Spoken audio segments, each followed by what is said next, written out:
And we're still very bored. That's the big red button. Hello everyone and welcome to the library, where you can discover your next adventure. I am, of course, the author, and tonight we join... What? Huh? I got distracted by a message. Good message? Bad message?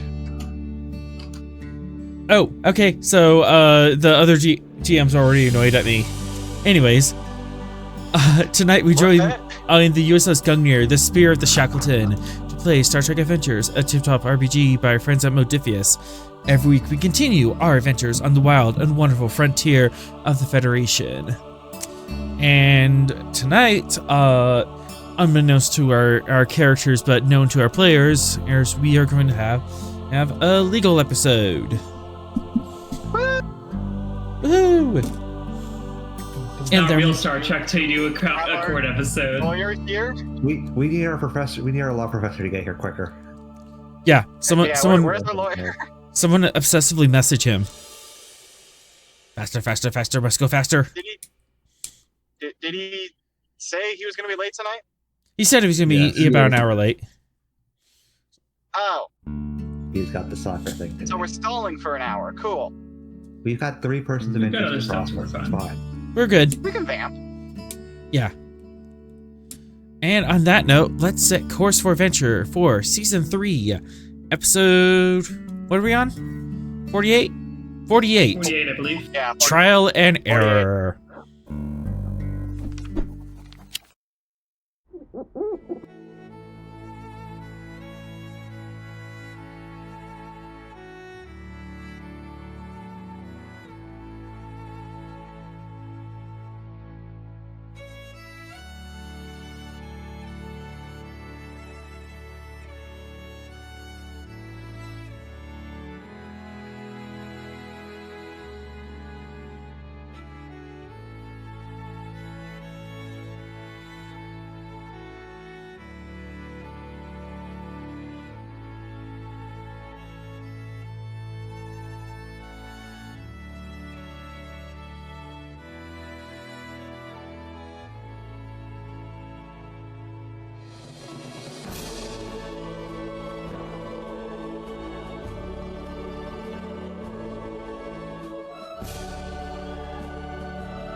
Crystal moon.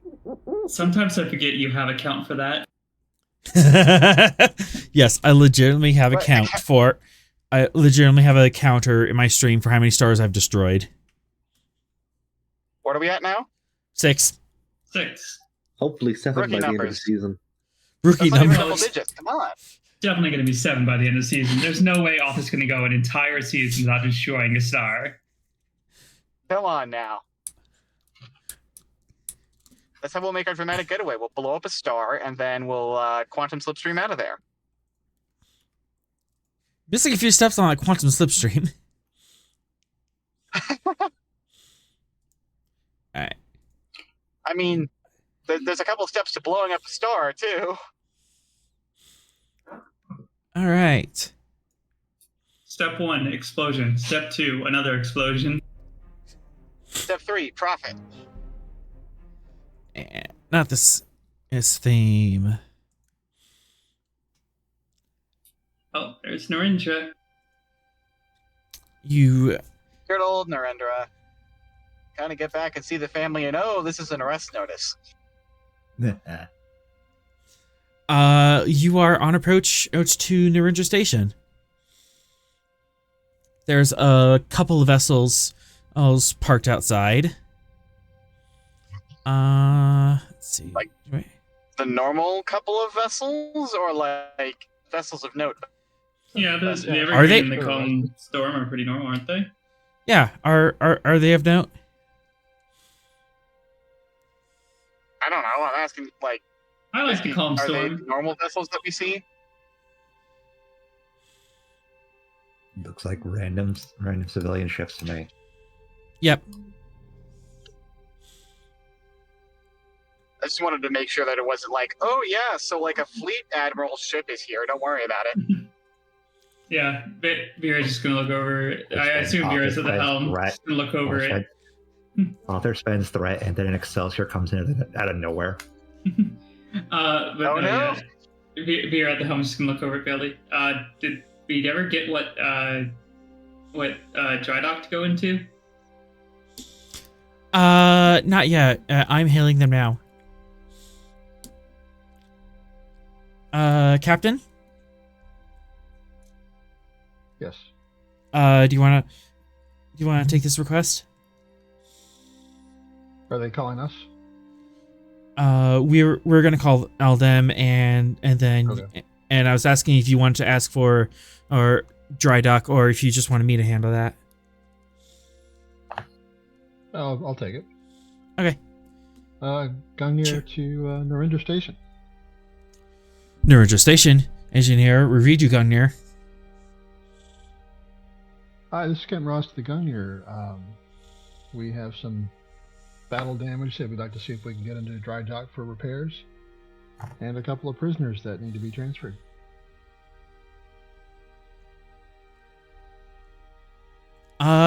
Go ahead and give me a presence command and div 0 assisted by communications command.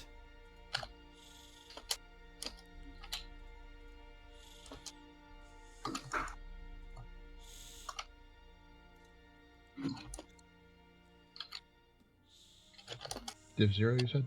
Yeah.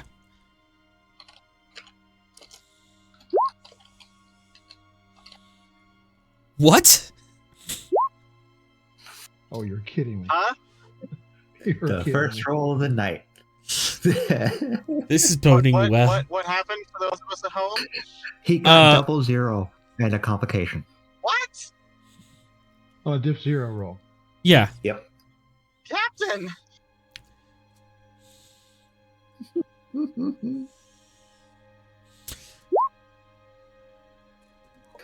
Ship. You can't do that anyway. Yeah, ship wouldn't be able to assist. Oh, well. You technically did not succeed. How did we fail the easiest roll of the night? Because we're done. I'm just gonna take two. We comped on top of that. I'm just gonna take two threat.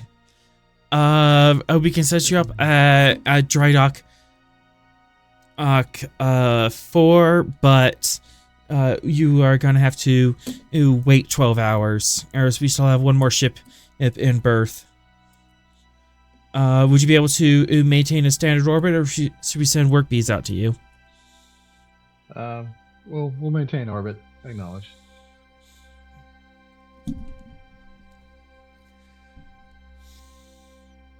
You're out. Shoop. Well, that went well.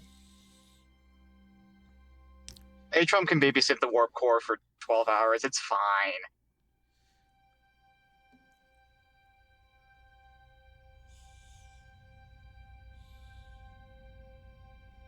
Huh, I wonder what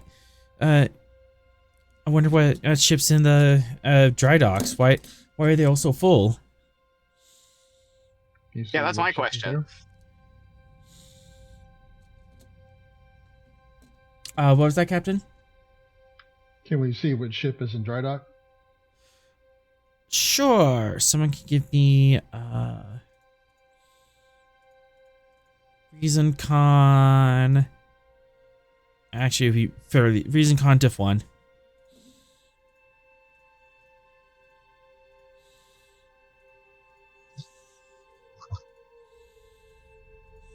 Now it's Vera's turn to show up the captain.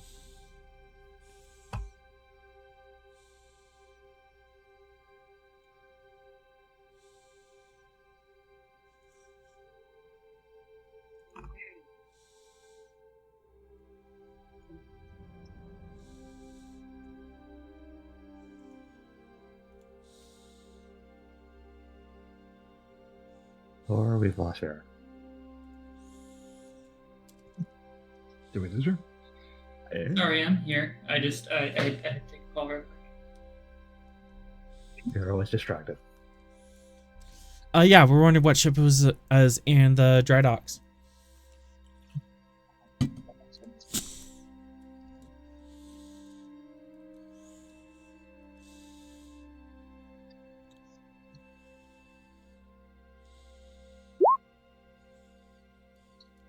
Oh, Veera.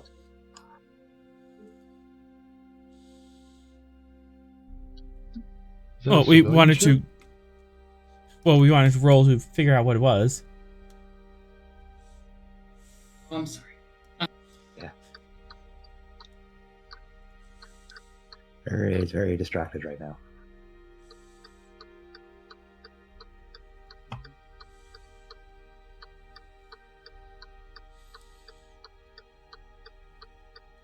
And Atrom is turning left. All right. Yes, actually. Which one? But left. Ah, I win. One threat, aye.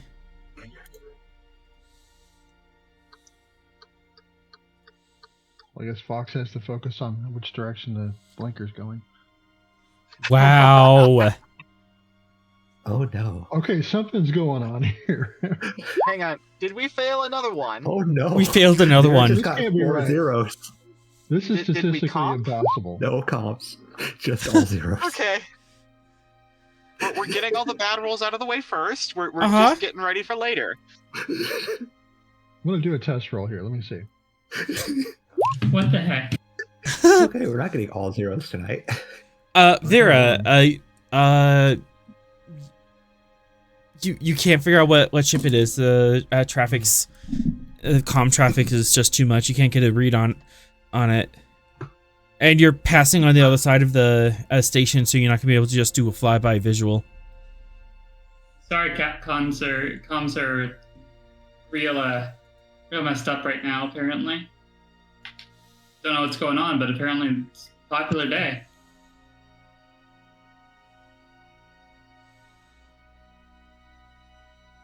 This does not bode well. I mean, this works narratively, though, right? Like, this is all running up to the thing that'll happen when we actually dock. Essentially. So, Fox, you wanted to prepare prisoner transfers. What does that entail? Yep.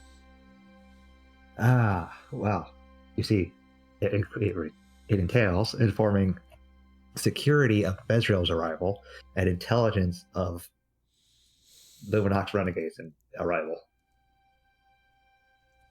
They are technically two different they're peoples of interest for two different organizations.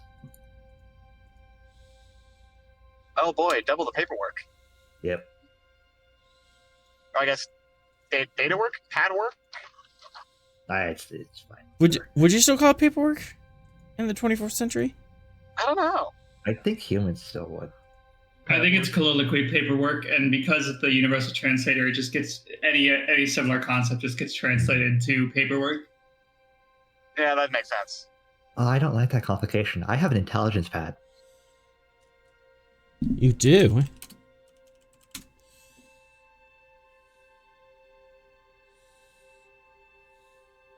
All right. You have a threat. I have...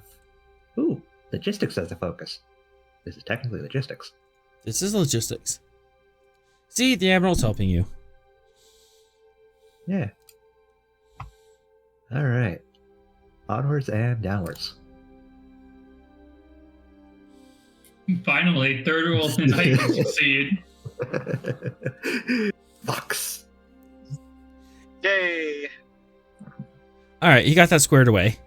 Hey, intelligence and security is set up to receive Bezriel. And yep, and Zarkoth. Did you want to do any last minute interviews with them before you hand them over? Bezriel, no. I can't think of anything that I would want to ask the renegade. So Could press him about their progress towards the Codex. Yeah, because like if his beliefs, his radical beliefs are all knowledge should be shared, then he should be happy to tell you everything he knows. If they have anything about the Codex, I don't want to tip that hat. True. Tip that hand to them. Well, we know the Lunox is after it already. Do we? Yeah, Oh, yeah. yeah, they've said as much.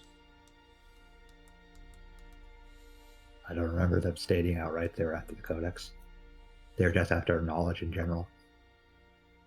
I thought one of them said that they were after a book of knowledge. I'm not sure what I recall. I don't have specific enough memory either. It sounds like it sounds right to me, but I can't think of an exact moment. Have we heard from the Lunox that they're after the book, after the Codex? Yeah, Zarkoth has said as much. That was part of the reason and why they attacked you. Okay. Might not be the Lunox as a whole, might just be the radicals. I mean, he'll probably tell you that. Yeah. Still probably good to see whatever information he has. Final Those interview other before heretics handing won't. over to intelligence. Let's talk to the renegade. See what he knows.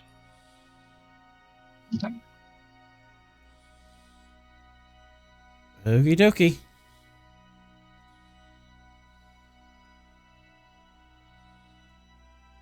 It's not like we're going anywhere for the next 12 hours anyway, so. Yeah, we got time to kill. Oh, poor choice of words. What? God What? damn it, not Trump. This is not a time travel episode. This is not a time travel episode. It's not. We did the space-time nonsense last time, Arthur. This is a courtroom episode. Hey, let's do the time warp again. It is just a jump to the left. The last time we messed too much with time travel, we had a building move on us, and I got trapped in an elevator for hours. Sorry, building move? What? Yeah. There was also the time crash. The end of season 1, beginning of season 2, the Marvel adventure. Uh-huh. The big bad beyond the Latinum man jumbled time. So the building that we were on wasn't there. He moved a 100-story building one block to the west while they were still standing on it. Yeah. Oh. And that's why I have the value. I serve Starfleet, and that's it. Because he had to burn a value to make that. But yeah, I mean, we also had the time crash. Yep. Yeah. In season 2. Yeah. Yeah, but that wasn't as devastating as the other time incidents we've had. Time crash was just memories At least to coming our us. brains. Anyways. Nice. All right, onwards, downwards. Let's talk to this angry curmudgeon.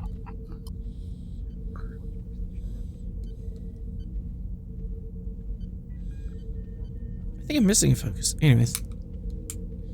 What do you want? Information. And there's nothing you can get out of this. You're already going into intelligence custody. Ironic. What you thought you were going to get. Ironic that you would want information when you try to hide it from everyone. I hide what is dangerous to be known, to defend those that cannot defend themselves against the information that will get them killed or otherwise make their lives far worse. And who made you the arbiter of what is good information and bad information?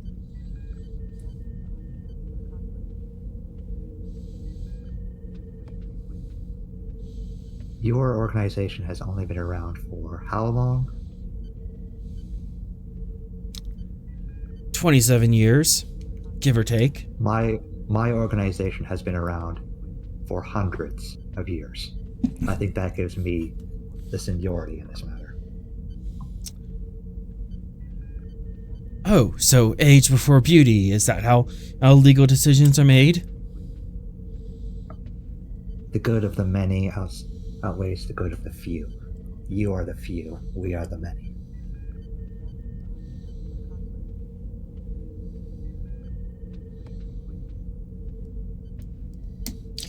We are the voice of the masses. You are the voice of the ignorant. Who wish is to learn. But don't consider the risks. It is our risk to consider. Why are you to deny us that? Because those risks are why we exist.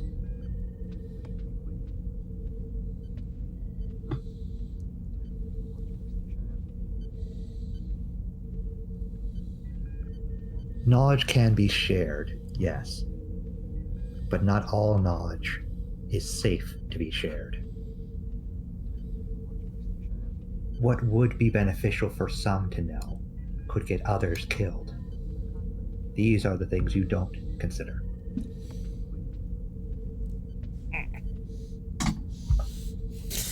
And as far as I understand, the Luminox as a whole is trying to denounce you,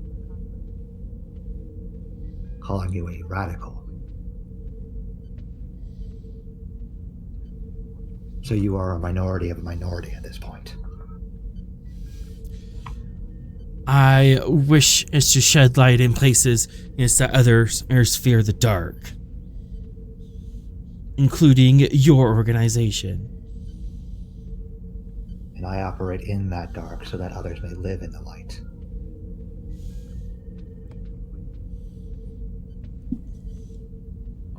There is far more than you understand about that dark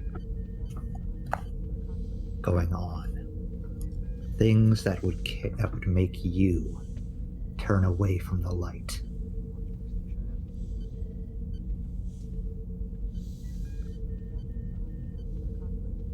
Not everyone has the mental fortitude in order to withstand what lies in the dark.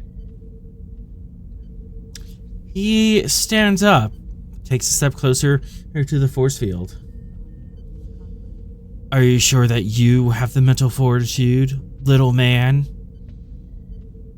Granted, No. this man is like 5'6", so you're still staring down at him. He looks down at him.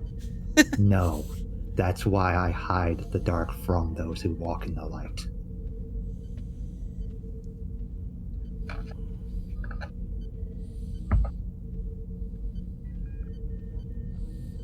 I have seen enough of what can happen with those that go too far into their thirst for knowledge. There are far worse beings in this galaxy than you and the Luminox. And I would see myself burn in the fires of every hell than let any more of that knowledge go into any hands that would make innocents become villains.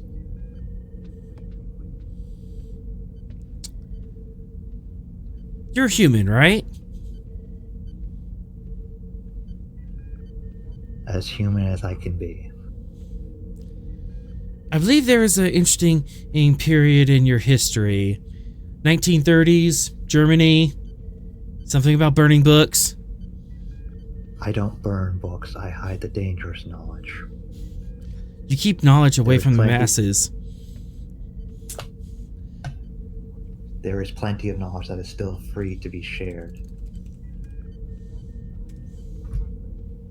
As I said, not all knowledge should be shared. It does not lead to the good ends that you want. The more knowledge that is shared, the more likely that the universe will end in fire, leaving nothing but the echoed screams of everyone you know and love.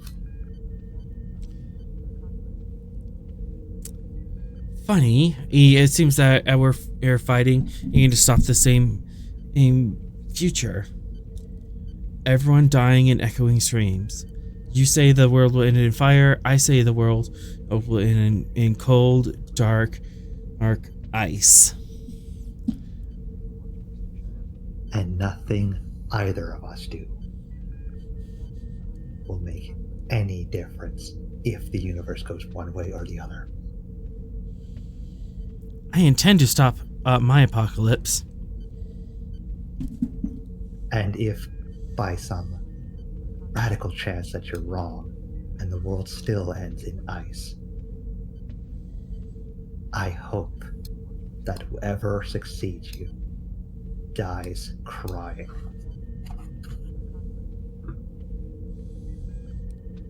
You have any questions for me, or are we just going to be measuring philosophies all day? I want to know everything that you were planning on doing within this sector of the galaxy. What did you hope to accomplish by spurring more people on in this fruitless endeavor to end entropy?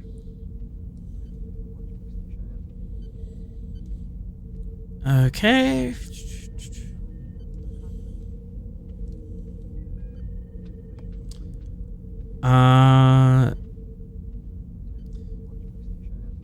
You may make a insight command and roll. Normally difficulty 3 brought down to difficulty 2. No, it's still difficulty 3. Why?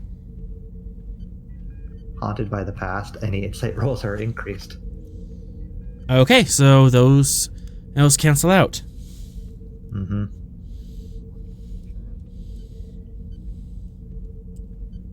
I don't have any focuses for this. None of my other traits really help me in this matter. Tech isn't gonna help me in this matter. Oh boy.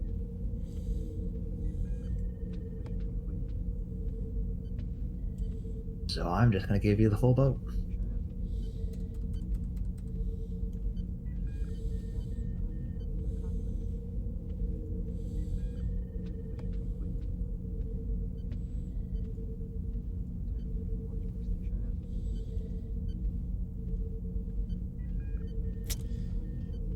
I think I barely hit it. You did. So what exactly was the question you wanted? What were his plans in this sector of the galaxy, and for his fruitless endeavor into ending entropy?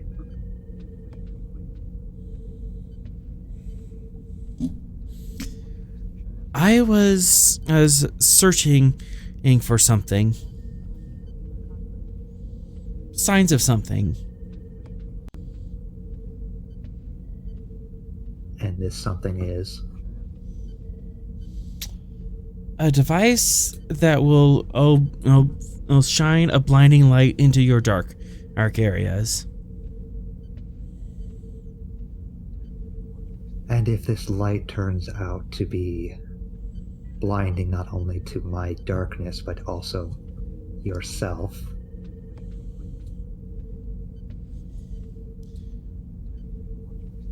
then we all would be on equal footing. we all burn together. Isn't that the fate of the universe?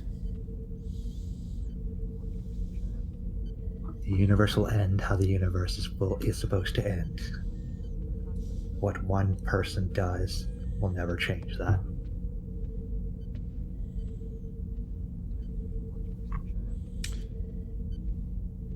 I still intend to try. Me and my compatriots. Better minds than you have already failed to end entropy. And he mutes the cell and walks away.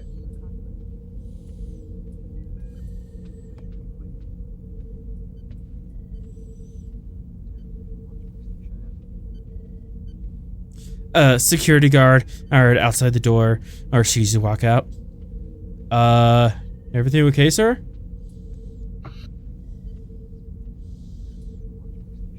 just realizing how blind these people are to the reality of the risk they take. Isn't that all criminals? These ones are worse.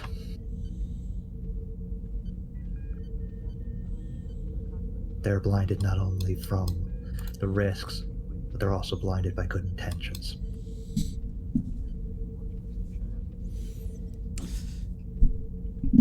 Ah, well. The road is paved to hell.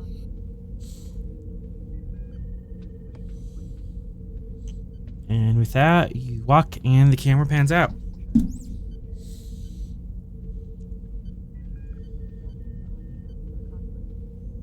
I feel sad now.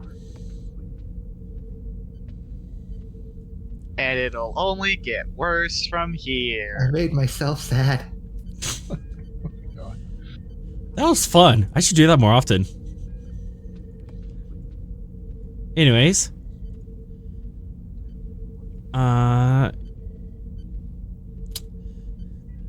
Captain, Yes.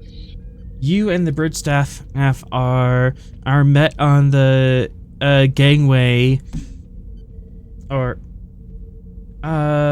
met in the transporter room by the Admiral. So all of you have beamed over, or at once, to go over to Narendra to do your duties, get some rest while the Gungnir is waiting for repairs. Did Admiral Gaius change species? Or has he always been that? He's always been Saurian. It's always been Oh, that, okay. yeah.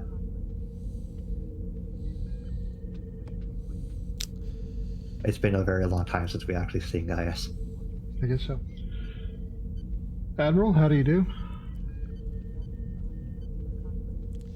Unfortunately, Captain, I come here with some bad news. What's wrong?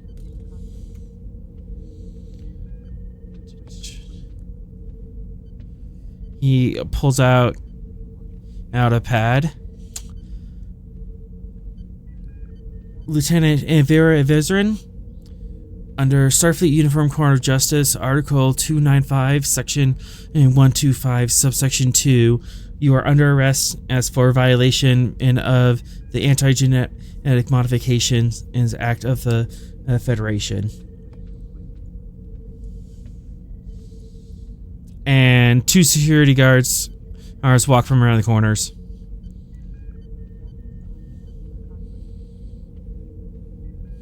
Veera tenses for a moment.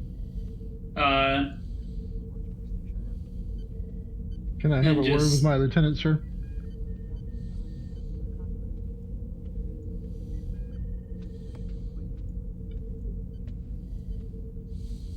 He eyes you cautiously. You would be able to speak to her through the proper channels. I just want to remind her of her rights under Federation law to wait for representation before making any statements and to cooperate fully with the security officers. The security officers close in. I would like to note that Veera did not bring her gloves onto this, just so that they don't have the her knife or anything. Okay. Yeah, she'll just kind of raise her hands. Well, hopefully second time arrest is better than the first. Gaius' already thin hips thin even further in furrows.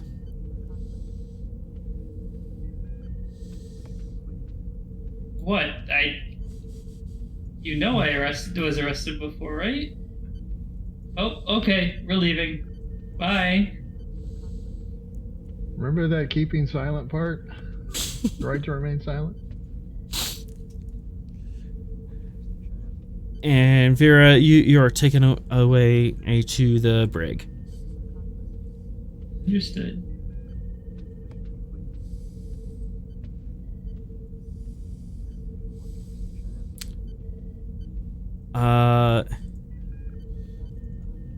Marcus, Commander Farrell approaches you. So, what is the damage on the Gungnir?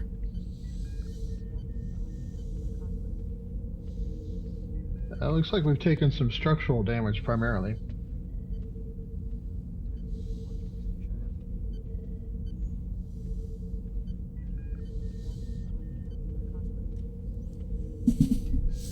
Minor sensor and damage to the computer core.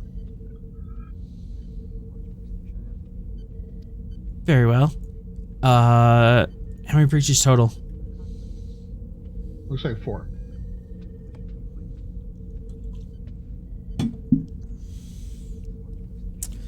Okay, we will begin repair on those as soon as possible, but we have a possible medical emergency brewing in the Shackleton.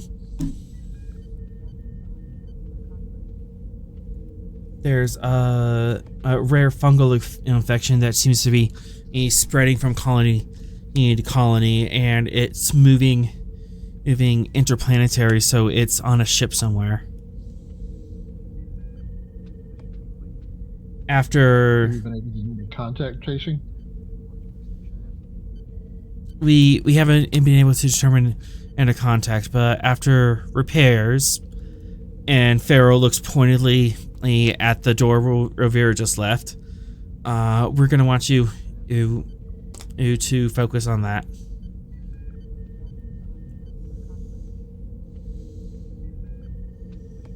I'm just supposed to leave my officer here.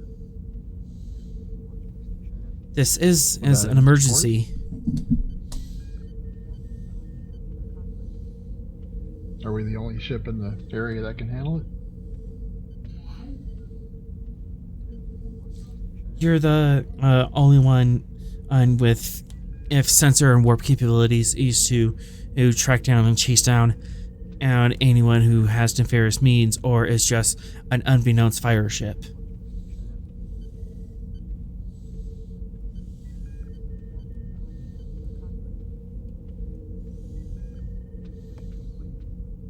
Well, if those are the Admiral's wishes, then that's what we'll do.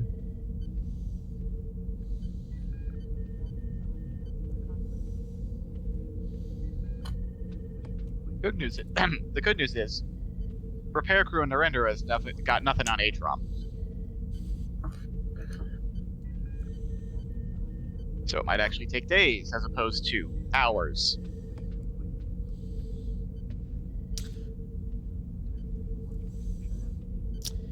You know what? I'll just throw for this. Hmm? Russ, Insight Command Diff 1. You might realize something.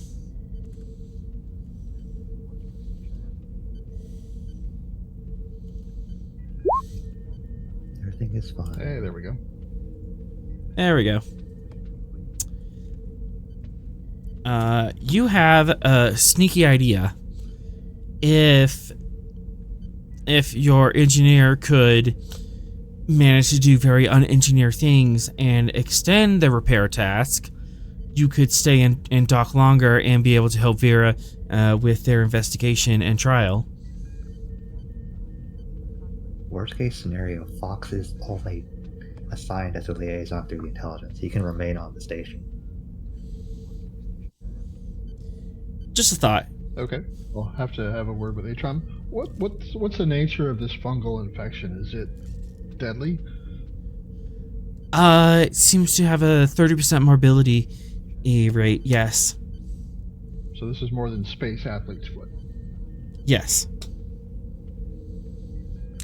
We just have scant readings on it. We haven't been able to, get a science team on an active infection site.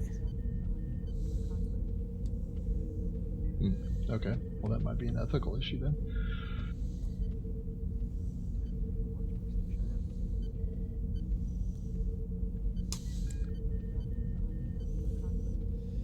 And the Admiral stands at attention.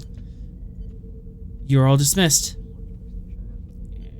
Both these guys. Walk out the door.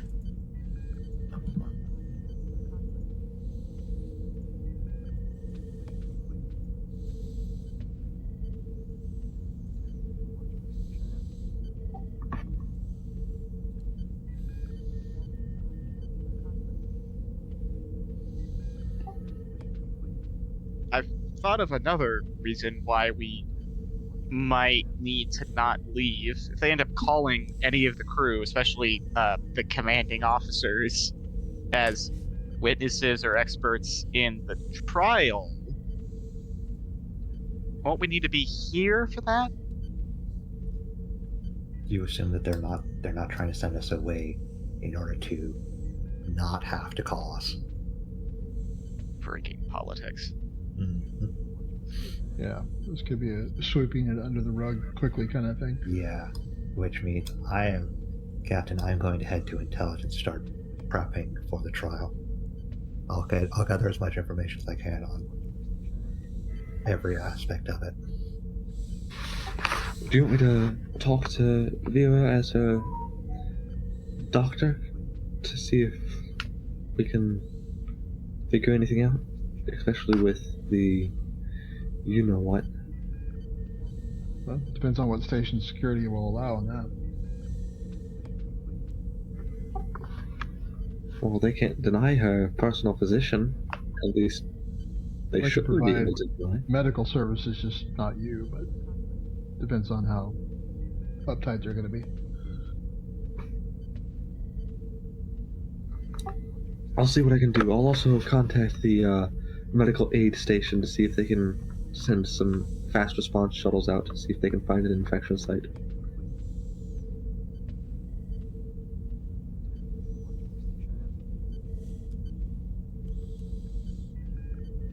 Unfortunately, the aid station might already have its work cut out for it. Recent intelligence reports lead to believe that they have been dealing with it, but they're also dealing with the backlash from the news on it.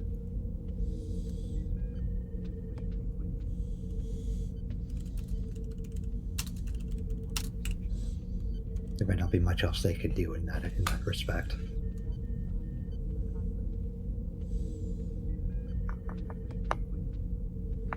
I'll see what's possible.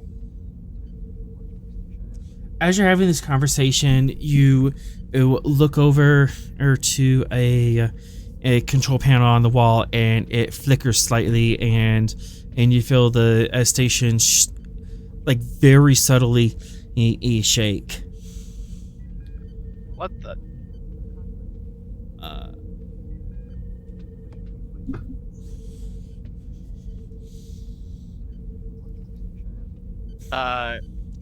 Can I do an insight engineering roll? See if I could figure out what that was?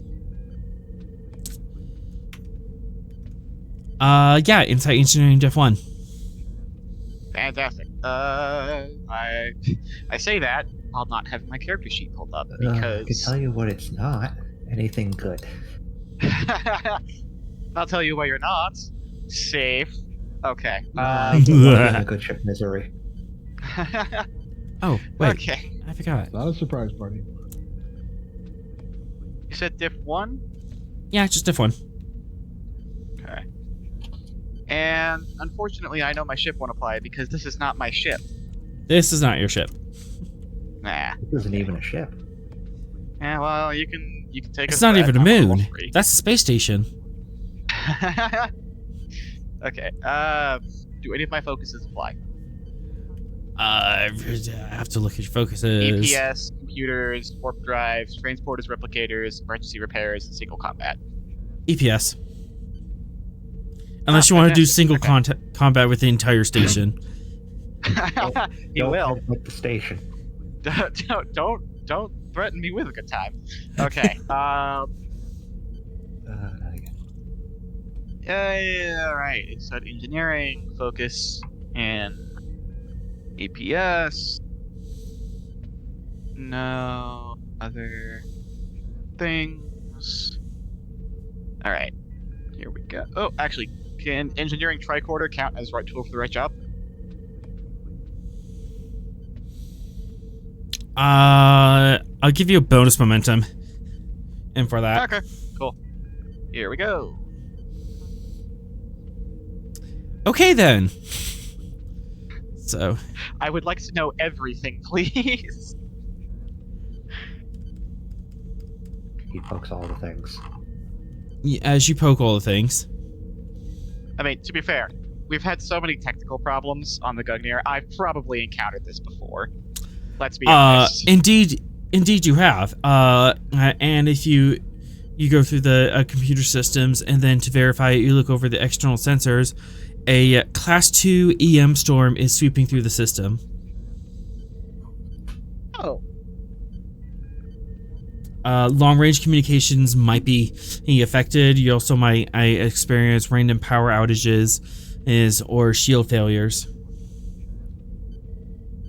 Well, that's gonna make certain things hard. So, we're not going to be able to contact anything farther than maybe to T. You're in a hurricane, so batten down the hatches. Is the Gungnir currently parked in dry dock, or are we still orbiting? Orbiting. You're still orbiting. It's 12 hours wait to get into a dry dock. Surely it's been a couple hours since then. It's been a couple hours, It's but a not 10-hour 12. Wait. Hi, Sorel. Veera's been arrested, and also we've been ordered, after our ship was repaired, to go deal with some sort of space fungus. And, I made myself not be here. And now a space hurricane just rolled in, and we have no long-range comms. And also the shields and power might just randomly turn off. Yeah, it's fine. A Class 2 EM storm. This just happens in the Shackleton. You get used to it. On a lighter note, I made myself sad talking to the Renegade. Yep. Fox had an existential crisis. You missed it. I didn't have an existential crisis. I had a big sad moment. Oh. Atrom, you have 2 float. Yeah. Can I ask engineering questions? Is that... Yeah. a thing? Okay. So it's a Class 2 storm. What is the risk to the Gungnir if it's not in dry dock? Any communications as an engine task would be at increased difficulty of 2. Mm-hmm. There's also a risk that at the ship shields might take ink damage, and you can burn out shield emitters. Okay.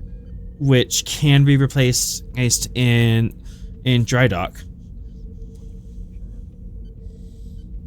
So, this thing could make our repair time longer? Yeah, same question. Do clarifying questions count? It might or might not. That could definitely be a thing, and you can work into. Okay.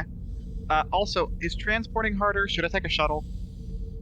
Transporting ing would be harder as well, because that's sensors. Okay. Yeah, I don't want my particles scattered across the parsec. Okay. Your universe. No. Please no. We All need right. prime Atron. We don't need mirror Atron. Yeah. I don't need I don't need to see mirror Atrom. Thank you. Not today, anyways. You wouldn't see him. We would. Yeah, true. Hey, if you want something broken, mirror Atrom's probably the guy to go to. Yeah, but it'll probably break Rost. Yeah, probably. Okay, so second question to ask.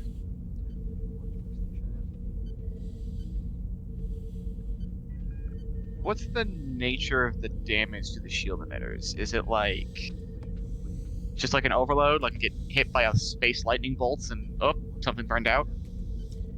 Check that for momentum. Okay. Yeah, basically just space lightning bolt burns the emitter out. Specifically mechanically, the challenge dice would gain a depleting effect. So for every effect I get, you permanently lose one point of shield until you can get that repaired. So your shield maximum will actually go down. Okay. This is me, the player, speaking. I have an incredibly stupid idea. That's most of our ideas. Okay, so what if I turned the Gungnir into a lightning rod?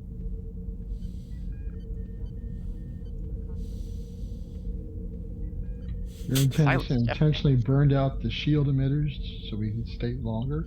Yeah, just get the thing like shocked to heck. Oh, there's Fox's response. Shocked all to heck.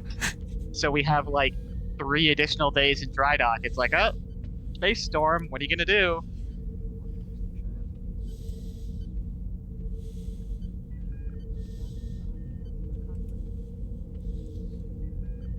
The risk, of course, being unintended damage to the ship.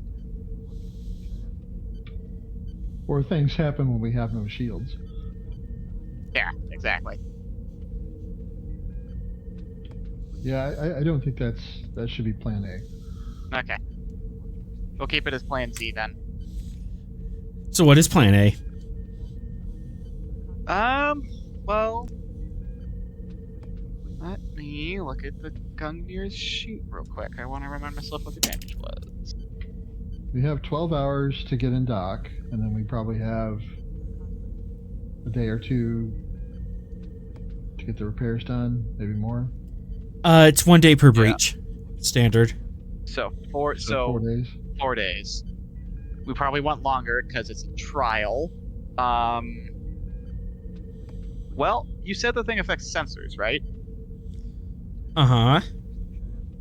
So we already have a breach to sensors. They're already damaged. Is there a way that I could basically exacerbate the sensor damage and make it look like the storm did it? You can certainly try. Okay. Brilliant. Alright. How's that for a plan?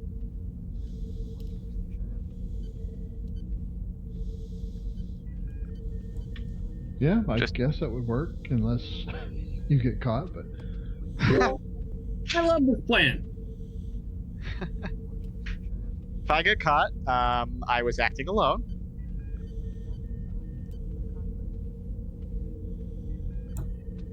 And anyways, they'll have to extradite me because Klingon citizen. So it'll be great.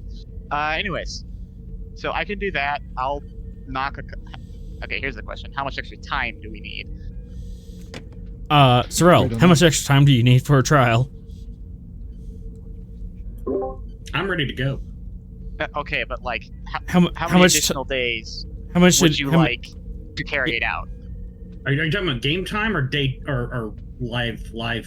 In game. game time? In game. Okay, so like in the world, in the game, in the world itself. Yeah, in meta. Yeah. Meta or so? Are we Sorry. talking You're about confusing it now. how much goodness. of the session time, or how much it will take in the world, or the universe? How much it will take in the world? in the universe? A couple of days. Couple of days? Yeah. I can do a couple of days. Yeah. You see, one of us was reversing the polarity, and the other was reversing the polarity back, and you confused the polarity. Good job. God Ever damn since it. that quantum Sorel? episode, we've all been confused. Sorel, why don't you run by the station's JAG office and see what the plans are, if they want to have an immediate court-martial or what, Okay. and we'll know what we're dealing with.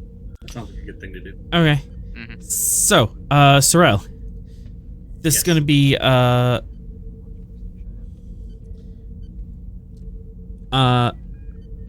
and I just got confused.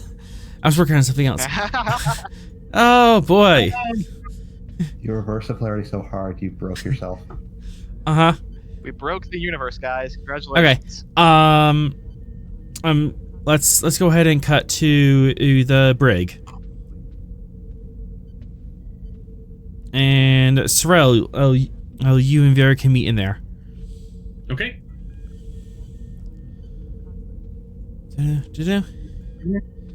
And you aren't even all on the same layer.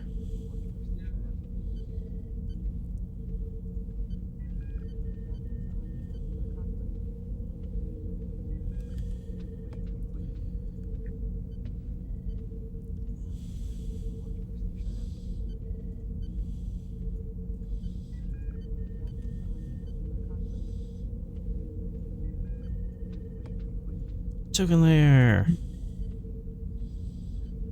Okay. You're gone, you're gone. You're probably gone.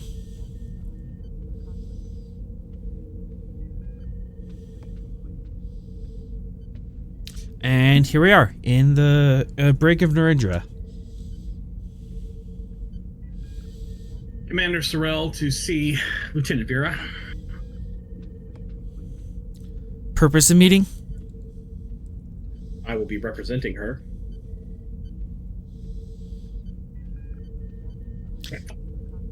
Very well. I would, Stand on the scanner over here. Kidoki. Sorel, do you have any weapons or dangerous objects on you? Other than my hands, no. And his mind. From experience, they aren't that dangerous.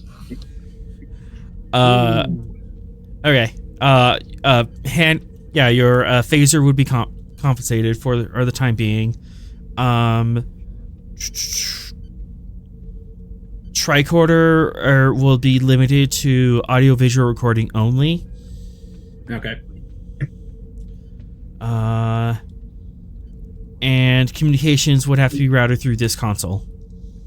Okay.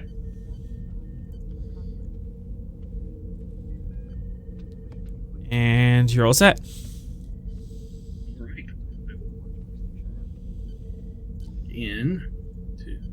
I assume the security door opens. Yep, security doors are open. There's another just general body scan around there. It flashes green.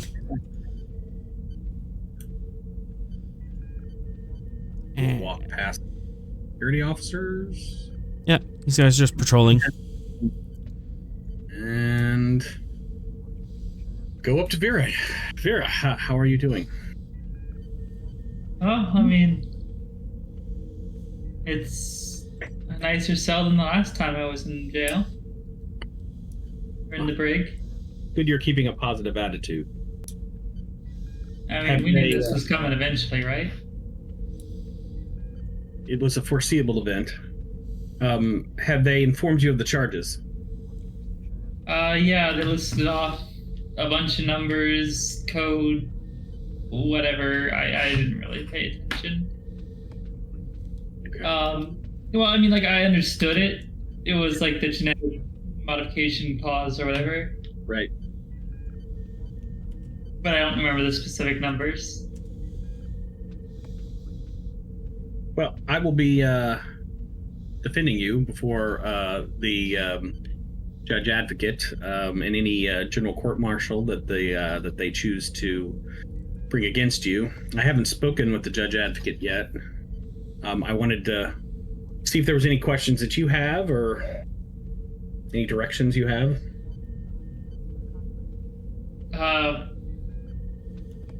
Look, I mean, the last time I was in a trial, I just pled guilty. So I don't really know what's beyond that. Well, the problem we're faced with is as a strict matter of the law, you are guilty. So my defense is going to be centered on the fact this law cannot withstand scrutiny with regards to the Federation's charter and modern Starfleet practices and policies. It's an anachronism that should not be enforced against you. Sounds like you already got a plan then. So... I do have a plan, but the thing about plans is it's like in war. They last until contact with the enemy. All I mean, who's gonna outthink you? Well, I appreciate that. Is there anything... Seriously, you think like way too much sometimes. Of course, I'm laughing. Not Sorel's not. He's just raising his eyebrow. Is there anything you need while you're in here? Anything that I can put a request in for?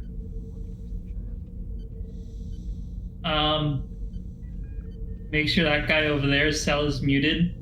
He's tried to ask me like 50 questions already through the wall. The Dote Zakatov guy? Or the Luminox dude. Okay, the Luminox guy. Yeah, no, absolutely.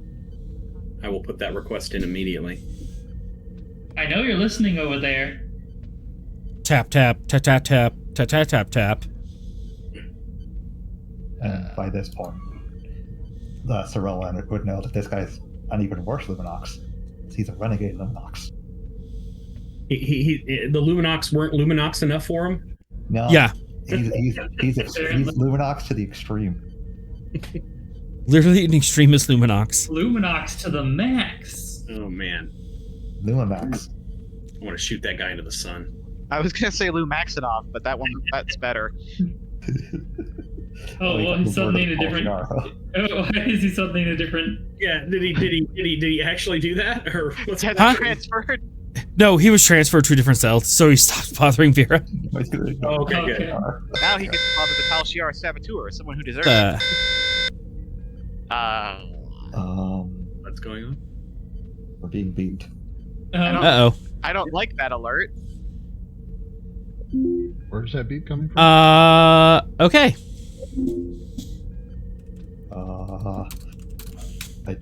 I am concerned. Don't worry about it. It's a chat thing. I worry about you. You just told me the chat thing. I am definitely worried now. Chat, what did you do? Everything. Chat. Everything. Anyways, They pushed a button. Chat, you're supposed to be on our side. They're the jury of this episode. continue. Yeah, exactly. That's why I'm worried. Yeah. So Sorel's told Veera kind of his strategy. He'll tap her awkwardly on the shoulder and say, "Everything's going to be okay." Oh, I mean, yeah, and if not, then I'll just stage the best prison break ever, you know? Just, knock out a couple guards. Well, let's hope it doesn't come to that. I do have my leather jacket on standby, though. Yeah, I'd rather not come to that either. That does make things a whole lot harder. Especially when it comes to the thing. Indeed. That's all Sorel's got, right, for this interactions. Unless you're gonna do something crazy while we're in the brig. Not while you're here. You can go ahead and leave. All right, I will then go ahead and leave. I will give Bezrael a hard look as I'm walking out. The fact that you quantified it while Sorel's there is worrying. After Sorel leaves, Veera, somehow you get a voice coming over the speakers in your room. So, you want to break out? I mean, not particularly. I'd rather just win the trial.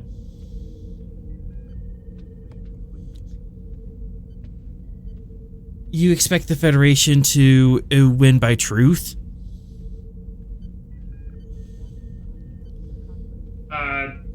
Who am I talking to, Mystery Voice? You met me earlier, but we didn't have a chance to talk. Wow, that's really super vague and answers everything. Dote Zarkoth. Oh, the one who was tapping on my room. I managed to hack the communication system. And you're using that to talk to me?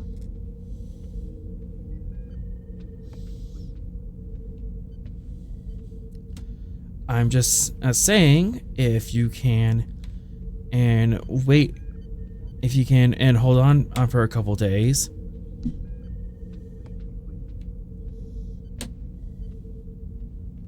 You really think you can actually break out of a prison, of a Starfleet prison in the middle of a Starfleet station?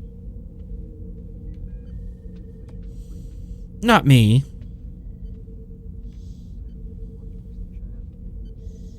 What, the Romulan over there? Come on, he's not gonna do anything while I'm staring daggers at him.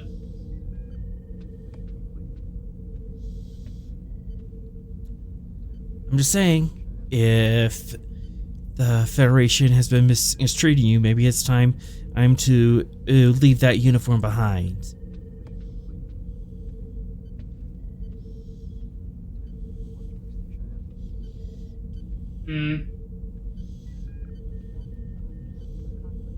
I'll think about your offer for exactly as long as I can finish the sentence.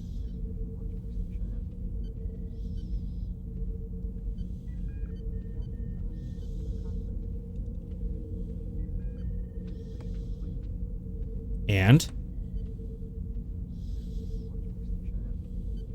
Was that not enough for you? Alright, I thought you were supposed to know things, not be dense. I trust people at their word.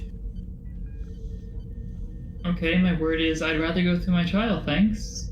I don't need to deal with a bunch of idiot knowledge cults who are going to get themselves in the universe killed.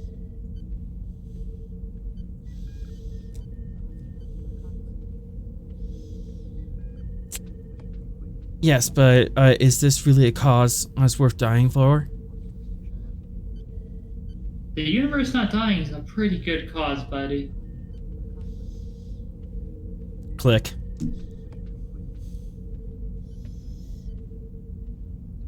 And Yeah. you are left in silence. Yeah, next time a security officer goes around with food, she'll inform them so that she doesn't try to use it, whatever communications he might have hacked.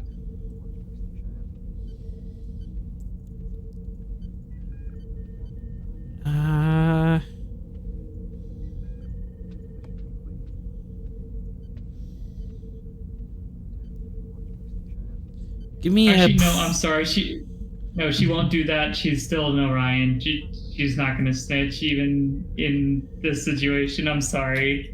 Okay, that's fair. All right. Sorel is saying, you wanted to meet with the judge advocate?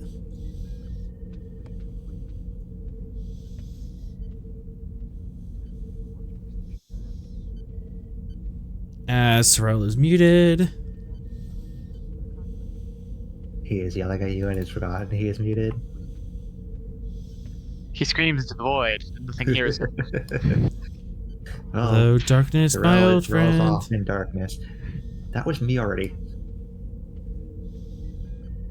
I'm going to go to the intelligence office and start doing research on everything they have on Veera so far, as well as who we're going up against.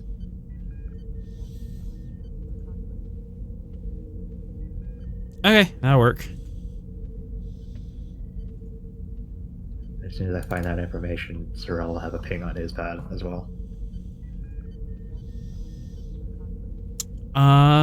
So you just want to know who the judge advocate is, and I want to know what they know, how they know, and who knows.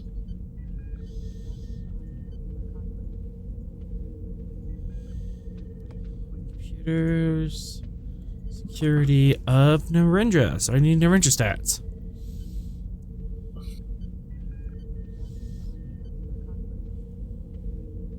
Okay.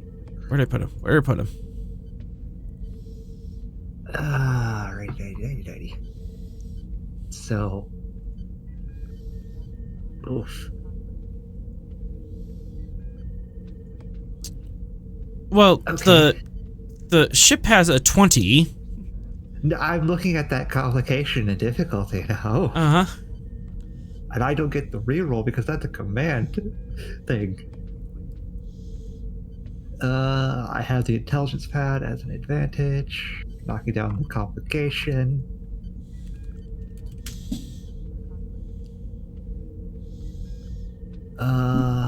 Intelligence research as a focus. Yes.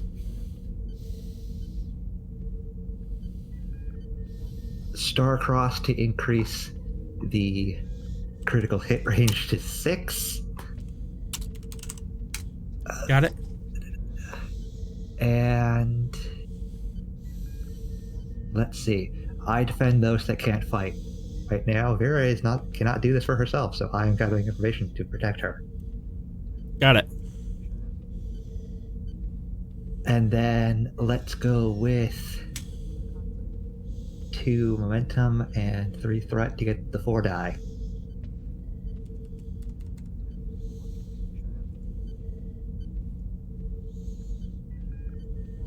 And onwards and downwards. Oh, that complication. Why? Oh, 4. That's 8 successes. We are crushing that complication. All right, 8 successes out of 4. Successes. Yeah, look at the stats on the freaking New Ranger station. Oh, Stations are OP. Jesus Christ. All right. You managed to crush the complication, so the prosecution does not know that you're digging around in their files. It appears that the lead JAG officer is Commander Marcus Adams. Okay.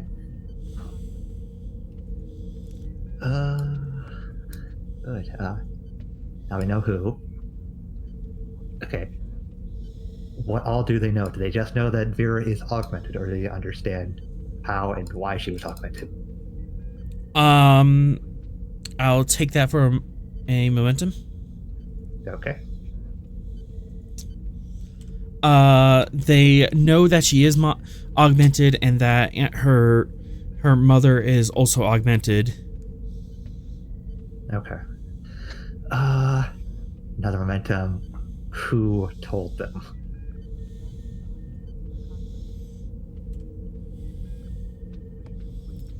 You're not gonna like this.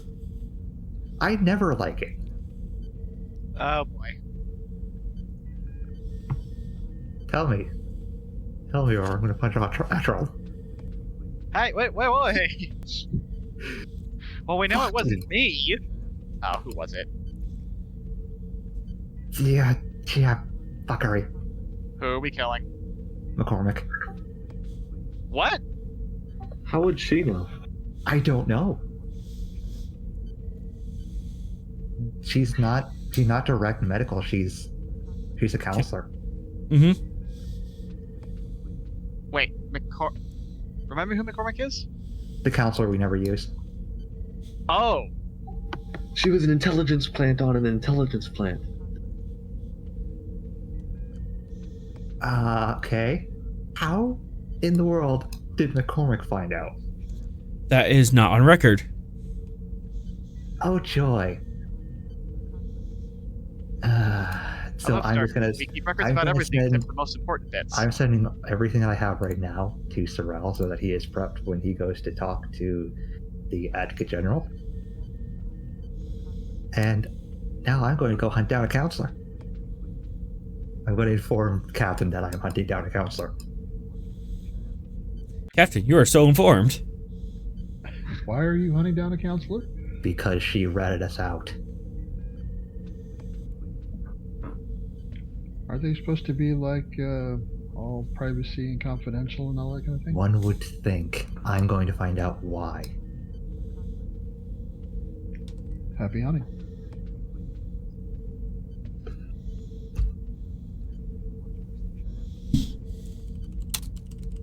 You threatened. You put my friend in a very bad situation. I don't like you.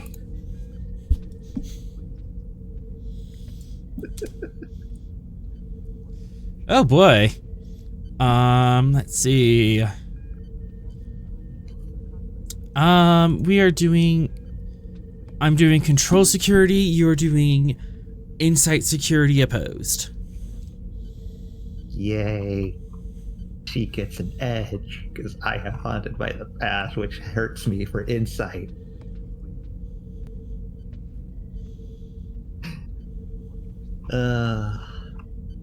Let's see, what other traits do you have? Also, totally needs Veteran, music. frontline fighter, field agent, reckless, claustrophobia, expert combatant.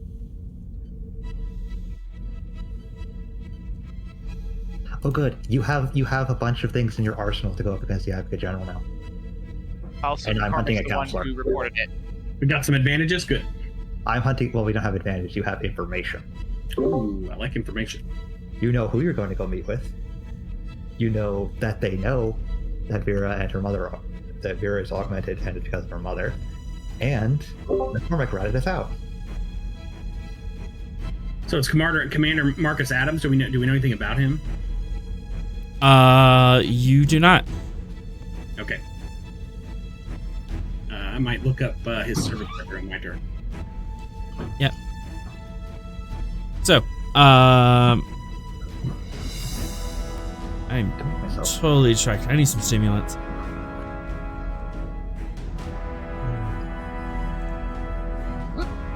I'll take stubborn and cancel out haunted by the past. Good.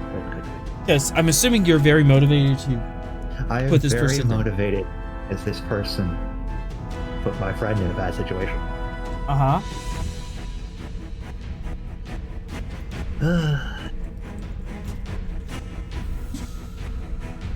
Okay, so we are now even. How much threat are you spending?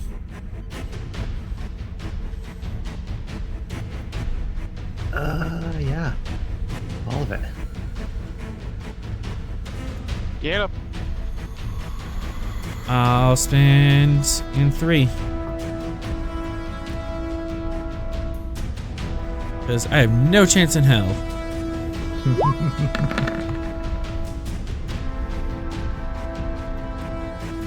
Five versus 3, so gain 2 momentum.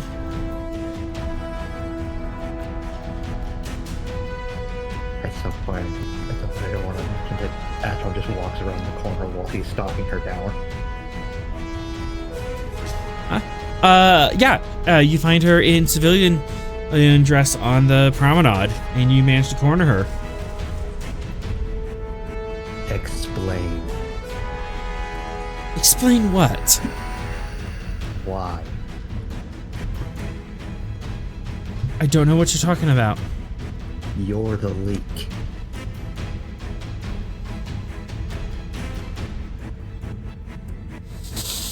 You're the reason Veera is currently in the station's break.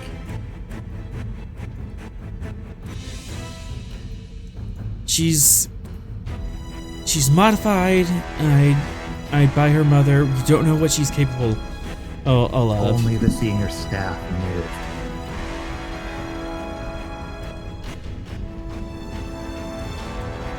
How?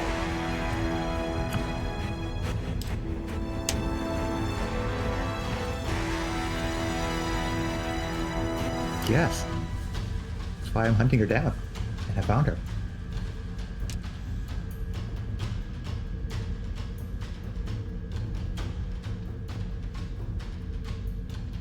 How did you find out? Light showed the way. Thanks. Coming No. with me, you're a Luminox. You're a Luminox in Starfleet. What? I'm not the only one. You're under the arrest by the authority of Starfleet Intelligence. You will hand over any information on any further leaks, or you will spend the rest of your time in the darkest hole I can find.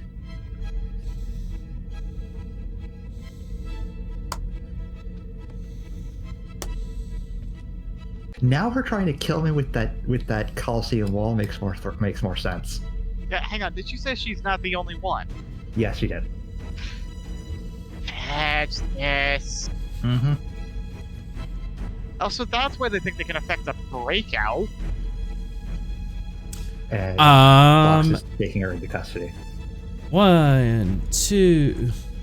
Oh, please fight me. And Please then 1. fight me. She's making it. She's making a break for it. Oh no, I'm tackling her ass. Oh no, you fool! You tried to run. Tried to run. Spending 1 to get the jump on you, and 3 for the dice. And I got nowhere. Feel free to tackle me. Yeah, I'm tackling her. Daring security. She's gonna take the site transport. Get her communicator. I'll tackle her first. Daring security, diff 1. Difficulty 1. You can have a threat and combat expertise. Diff 0. Yeah, I have expert combatant and combat expertise. This is diff 0. I'm still giving you a threat because I want to. Oof. Tackle her. 2 momentum. I'm taking away any physical communication devices.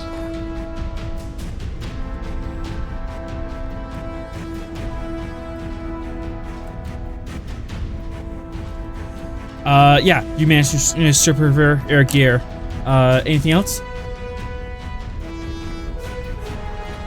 Again, by the authority of Starfleet Intelligence, you are under arrest. You will submit yourself to questioning, where you will turn over any information you have on the rest of the Starfleet clans. And then you will spend the rest of your days in a dark hole. Crowd of people will appear around you and start murmuring. What's going on? What's this about? This is intelligence business. Please go about your duties.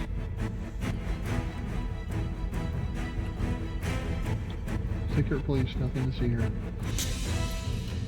We're Move not along. Section 31. I broke their wrist to get them away from us. Yeah, taking her off to the brig.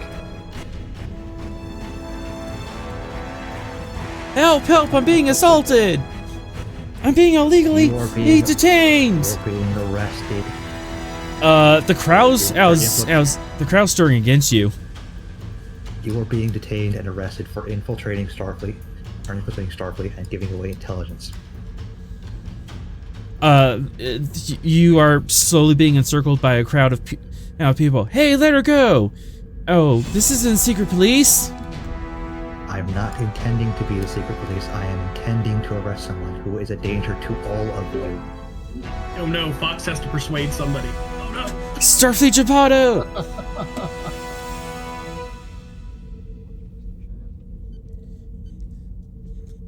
See the crimes of Starfleet! This He's isn't a detaining this crime. ruin! I am detaining a criminal. He's illegally detaining her! Yeah, you have to persuade the Not crowd. legal. What are the Yay. odds Atrom shows up? For 2 momentum, you totally can. Do it. We have the momentum. Showing up.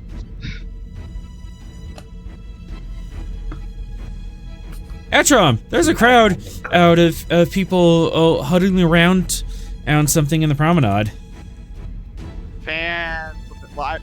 Can I see? Can I Atron? say that I saw a fox? Yeah, you kind of like have eye contact over the crowd. Okay. He's just going to shout Can I over spend to Atron. say that there are fellow Klingons nearby? Oh god. Not You know what? a crazy number, just like 2. One momentum. There's definitely some Klingons nearby. Excellent. Cool. Well, here's what we're gonna do. All right. Let's see.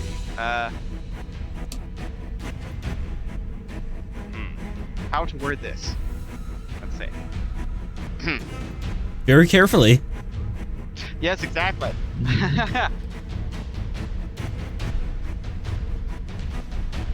Okay, Yeah, here's you know what, friends, countrymen, lend me your ear. I mean, I'm gonna use the Klingon equivalent of that. how well known are the Luminox to general Klingons? They're fairly well known. Okay. And would it be safe to say that the Luminox are disliked? Yeah, Luminox are hated by the Klingons. They're dishonorable. Fantastic. Okay. So basically okay.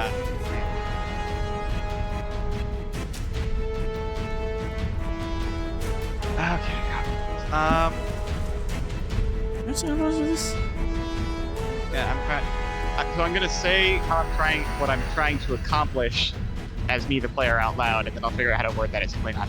Basically, I'm trying to get the Klingons to help kind of walk over and kind of, what's the word? Basically to help Atrom just like break up the crowd peacefully, just be like, hey, back off, there are Klingons here. You're trying to get the Klingons to induce peace? No, basically through the withheld threat of violence, yes. Like, So, hey, oh, there to- are a bunch of Klingons standing here. So, break up. So you want to break up the crowd? Yes. Same roll. Not Presence without getting- okay. command diff 2. Your cadre of Klingons breaks it down diff 1. Fantastic. Y'all scary. And I'm assuming the trait Klingon is what's making this possible. Yes, very much so. Yes. Okay. Presence command. Boy, am I glad I've been boosting that recently. You know what? Spend the value on matter of honor. How is this a matter of honor? Defending the honor of Fox because he's being falsely accused. Excellent. Plus 2 hits So on that's a already 2 hits. yeah, on a diff 1. All right, sweet. I don't really have a focus in this, so yeah, I'm just gonna roll this straight and see what happens.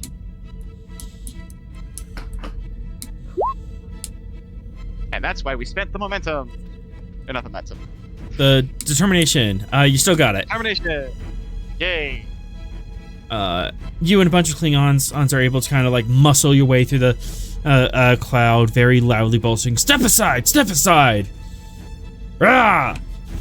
This is a matter of honor. She is a dishonorable Luminox. Luminox? Wait, isn't that religious group? You falsely. The Luminox are not religious groups. They are a group intending to give information to those who would misuse it to hurt the common people. You falsely accuse my friend. You falsely accuse my friend of unjust arrest. That is dishonorable. Whisper, whisper, whisper, whisper. Whisper, whisper, whisper, Just whisper. gonna glare at everyone. Whisper, whisper, whisper, whisper, whisper. We need to get this one back to the station's brig as soon as possible. She is the leak that got us in the current predicament. Atrom's gonna gesture to the 2 Klingons accompanying him. They're gonna be your escort. And we have far greater issues. It goes deeper than just our ship. Whisper, whisper, whisper, whisper. Understood. And the crowd parts, and you're able to take McCormick to the brig. Oh no, that's where she wants to go! No! Sorel! And that's when she detonates the bomb in her chest! Yeah. I mean, if it just hits Atrom and Fox, that's not. Now we've got 2 Luminox in the brig. Oh The man. brig. Oh, and one of them can. Yeah. One of them attacks the thing. Yeah. But Fox doesn't know that, so he can't. I can't do anything Yep. directly. I'm going to inform intelligence that there is an increased likelihood of every ship in the fleet, as well as every station and every Federation outpost, could have Luminox infiltrators within them.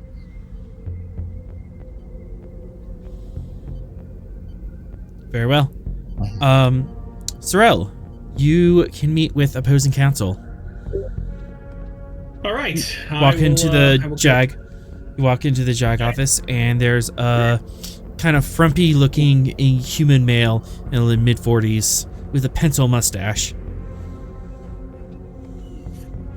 Oh boy.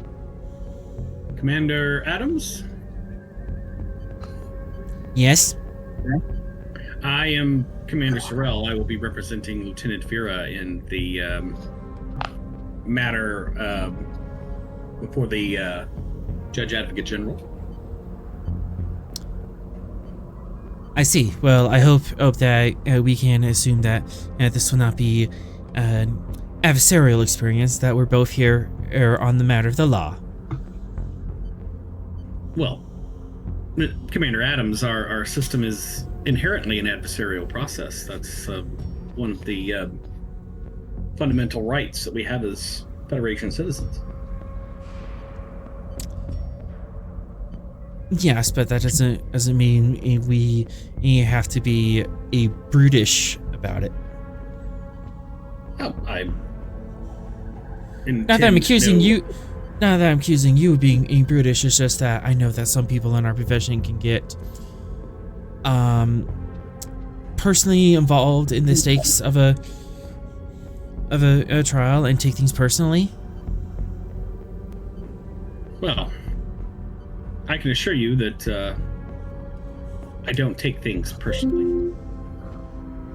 Indeed, that's one of the great pleasures of working with Vulcans. Nothing seems to affect you.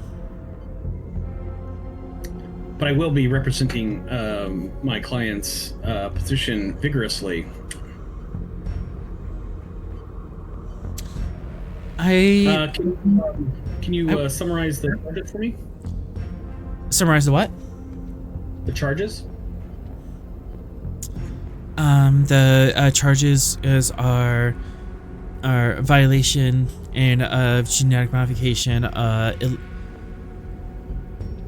illegally or falsely representing themselves in a Starfleet application, and knowing and willingly concealing this information from command.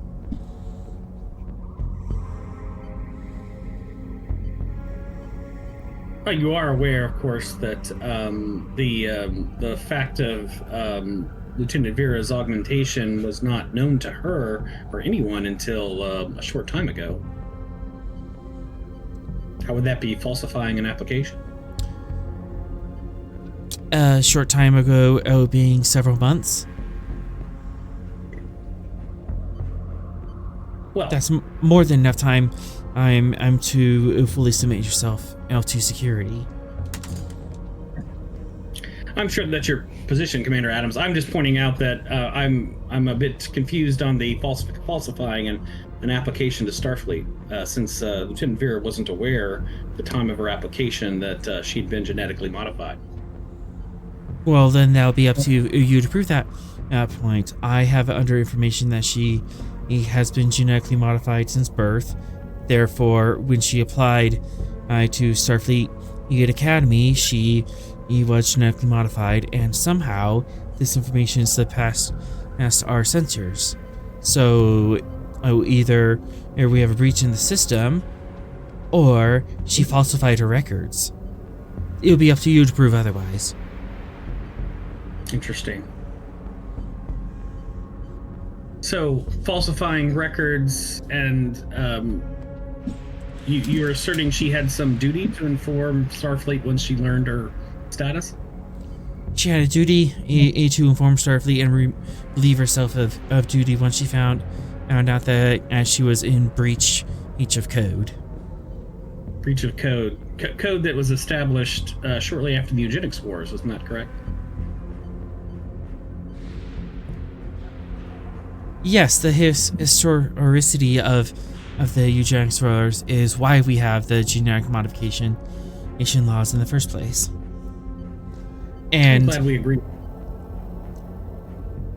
Are you implying that this law is outdated merely because it is old? not going to go over too much of my strategy, Commander, but I think if you think about it logically, the application of that policy in modern day Federation is impossible.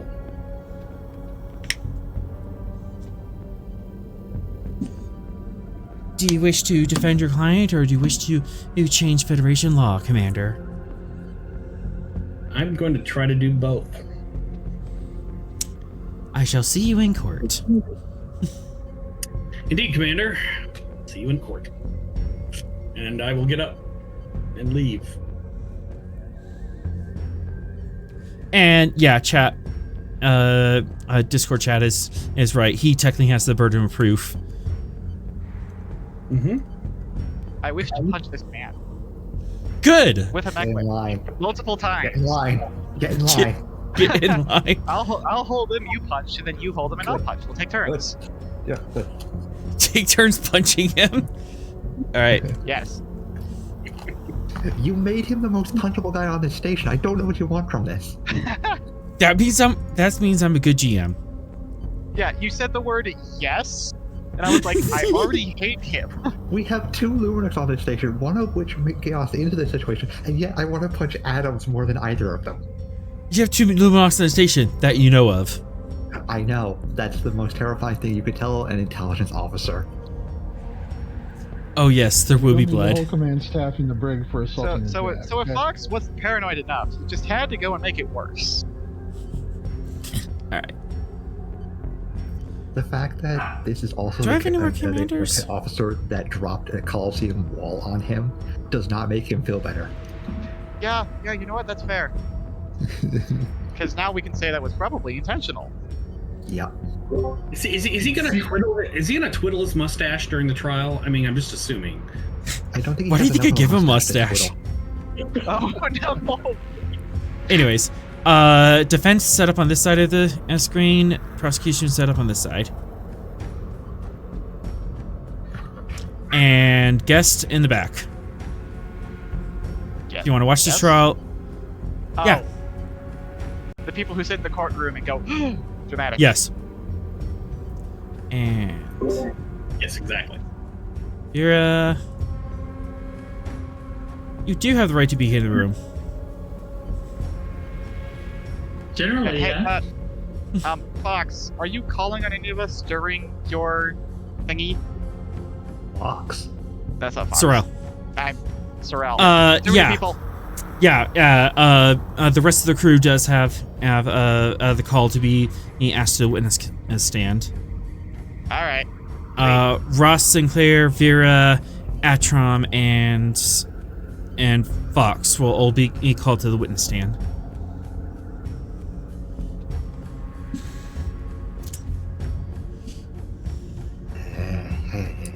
Don't put that thought in my head, Veera. What? Chime- Oh, the kidnapping one? Nah. Chim chim, Uh-huh. chim chim, chim chim. I call this court to order.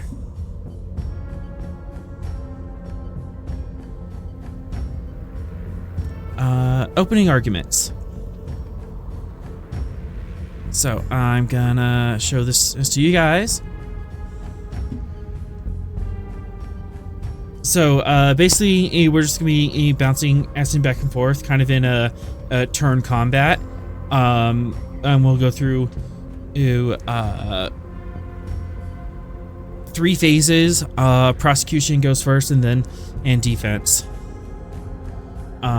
Opening arguments, and so we start with a diff 0, presence command roll to establish your case, and we'll start with prosecuting witness, and then the cross-examination. On your witness, as you are going to be setting up advantages, and then you're going to be doing work on your track. On cross, you're going to be setting up advantages to defend against the other person. Or you're going to be setting up advantages and doing work against the other person. So you're going to be doing anti-work on cross. Does that make sense to anyone outside my skull? Makes sense to me. I But think I'm not in control here. Crap, it disappeared. Shoot. I mean- you can make an argument for yourself. Can you pop that out again? It disappeared on me for some. I tried to pop it out. It's also way on the top. Yeah, if it disappears, it's just in the. Yeah, it's on the top of the journal page. The journal page. Gotcha. I think as long as it makes sense to Sorel, that's good. That's good enough. He's the one who's doing the bulk of this. Yeah. And then he'll Yeah, tell I us kind of. when we're supposed yeah. to pay next. Yeah, I kind of set up to partly gamify it and partly make this somewhat realistic. But on the other hand, I'm not a lawyer. So I needed to give myself a little bit of a advantage. There you go. That's not anything with law. That's Sorel. All right. Courtroom. Go ahead and drag your tokens in there, or I could just copy paste you. Yeah, you can copy paste. Same.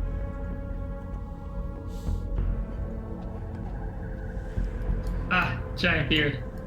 Thank you. Hi, Veera.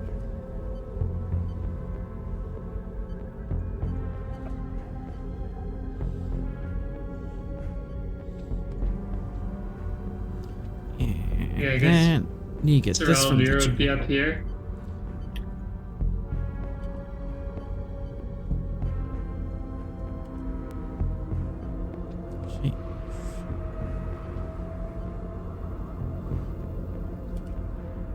And one thing I learned from Legal Eagle, don't step into the well or you get tackled by a bailiff.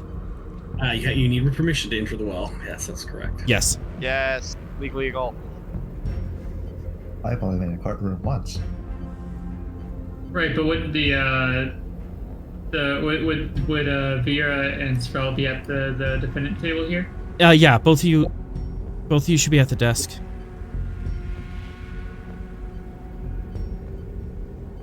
Layer, token layer. Okay, so here's the defense tracker, here's the prosecution tracker.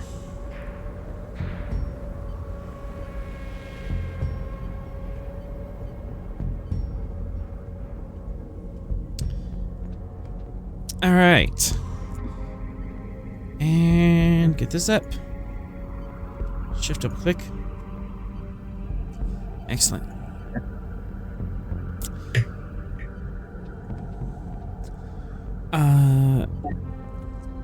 Ladies and gentlemen, and of the jury, I would like to present in the case that Veera has knowingly and willingly violated Federation in law and Starfleet Code of Conduct for the past 4 months, and possibly longer than in that. She is a known augment, and this knowledge was definitely revealed to her 4 months ago by a detailed genetic scan and by her doctor.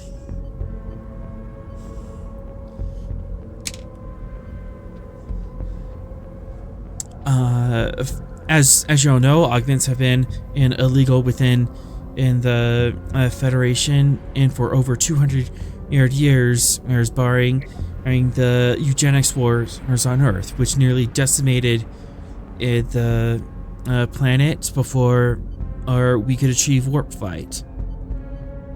We know that Veera is an augment and thus in violation of this law. This gives Veera not only an unstable advantage over her fellow officers, but she is also unstable and dangerous. I wish to show the court that this is the case. And I'm going to be doing my presence command of 0. I do have a focus and persuasion. And let's see. 1 bonus momentum.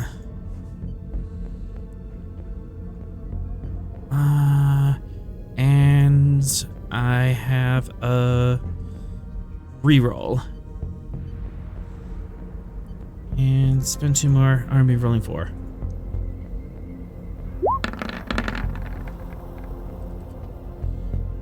Uh-oh.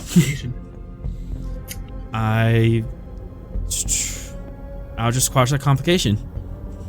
His general unlikability. You said you had a reroll. The court doesn't trust him. Oh, I do have a reroll. Because of Orator. Your talent.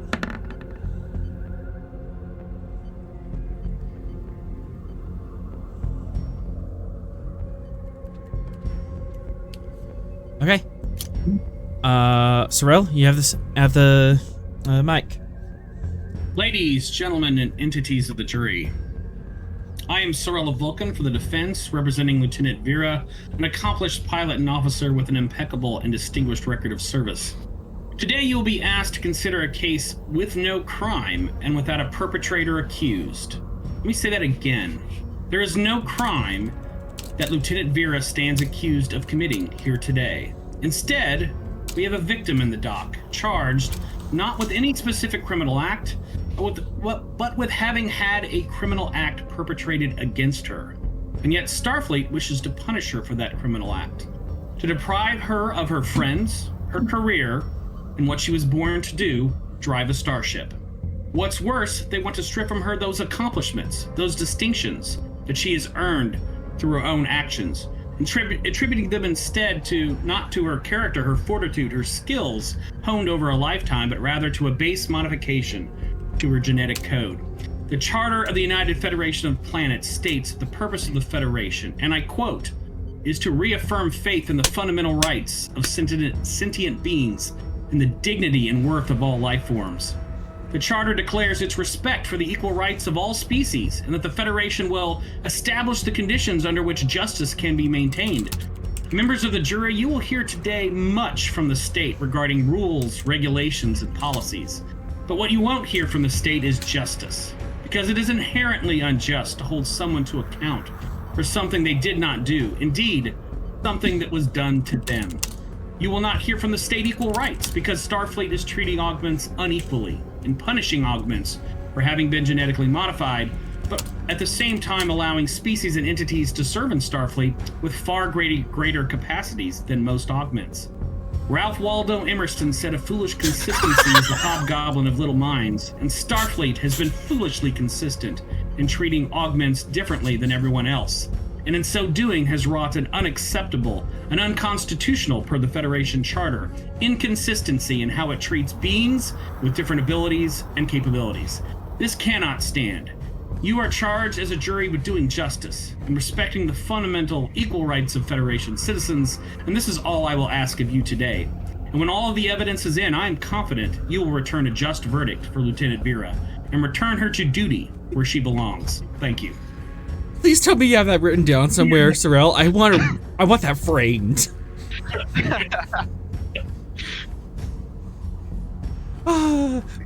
Command Diff 0. Holy crap. We may have gone and screwed up by letting the professor off his leash. Chat is demanding the script. Alright, let's see here. Sorel, I'm guessing you have strong personal feelings about this topic before we had this episode? Uh-huh. I actually do have strong feelings on this topic. You quoted the Federation Charter and Ralph Lauren Emerson. I did. All right, my focus in Federation law politics. I'll take it. And I will give you. I'm going to spend 2 momentum, 1 threat to get to 4. And here we go. Momentum, 1 threat. I'm going to re-roll the 0. See if I can fish for a little momentum here. There we go. Oh yeah, that was good. All right, so that is 5. I believe that leaves you with some float. I would like to create the advantage. Jury impressed. I'll take it. Let's see. Just on the opening speech, you're already getting advantages. And that would make, I'll give you progressive 1 on your challenge dice for that. Okay. What's that do? Effects count for 2. It's like vicious, I assume. Yeah, it's vicious for work tracks. Yep.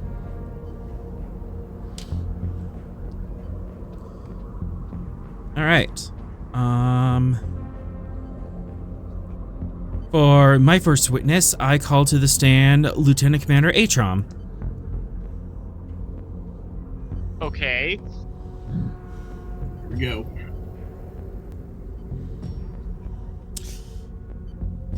Commander Atrom, do you swear to tell the truth, the whole truth, and nothing but the truth?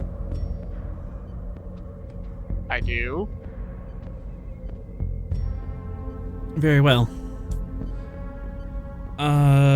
Commander Atrom, what amazing feats have you seen in Veera done in her service? Great. Give me a moment. Me, the player, has now blanked on everything she's ever done in her life.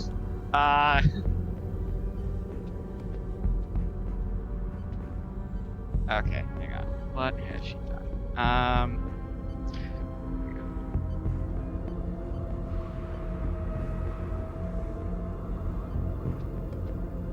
Let's see.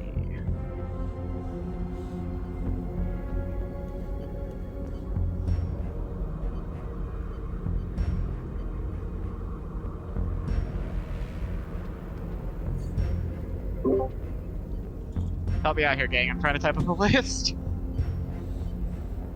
So far, I've got surf to black hole, dodge a shot, or dodge phaser blast by just driving really, really close to the other ship. This has to come from you. You can't I help know. it. Well, me, the player, has forgotten, not me, the character. That sounds like a you problem. Yeah, literally just pick one event that you think Ink would fit that question. Fit that question. Amazing feats that she's done.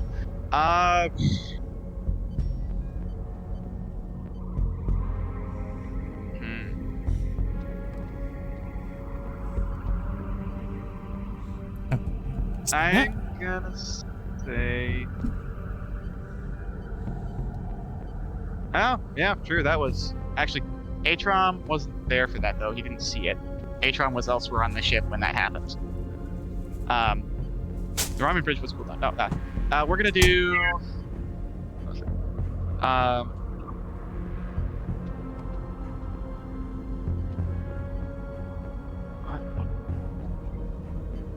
have like bits and pieces in my mind, and I'm trying to form them together.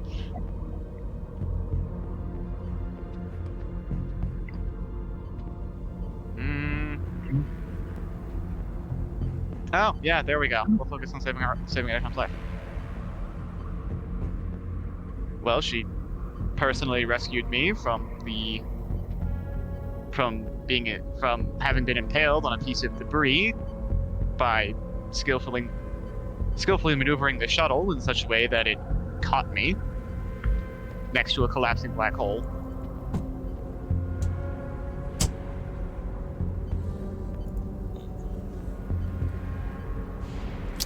Tell me more about this event. Also, Ashram, please call me out if I do leading questions. I'm not skilled in that. I think Sorel will be the one that would be. Yeah, so Sorel's the one who's gonna. He's gonna throw the book at me. Yes. I don't think you want the book thrown at you. That thing is the size of basically your from the bottom of your foot to your knee. Okay. It's a pretty heavy book, yeah. Atrom, tell me about this event. We were pursuing a group of Al-Shiar who had crossed the Federation border and were engaged in seeking after classified technologies. During the course of that pursuit, we were exploring a damaged and nearly destroyed Romulan warbird, and the singularity core that the ship had began collapsing. As a result, the gravitational waves impaled me on a piece of debris out in the void, and my suit was pierced. So, given the nature of the situation and the inability to transport due to multiple environmental factors, she fearlessly piloted the ship backwards to catch me in the landing bay and help save my life. What was her velocity during this maneuver?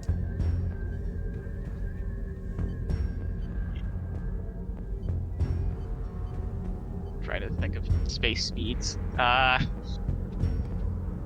can probably do it. Approximately 300 kilocams a minute or an hour.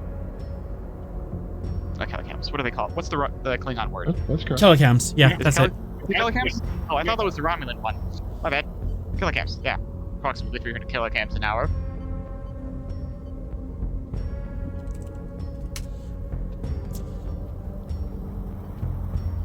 What is the standard airspeed a shuttle should be at when attempting to board it from the outside, Commander?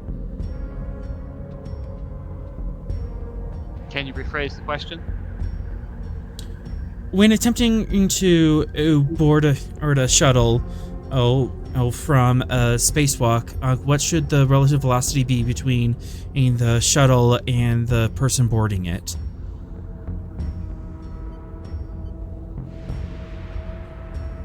If you need help, Insight Con Diff F1.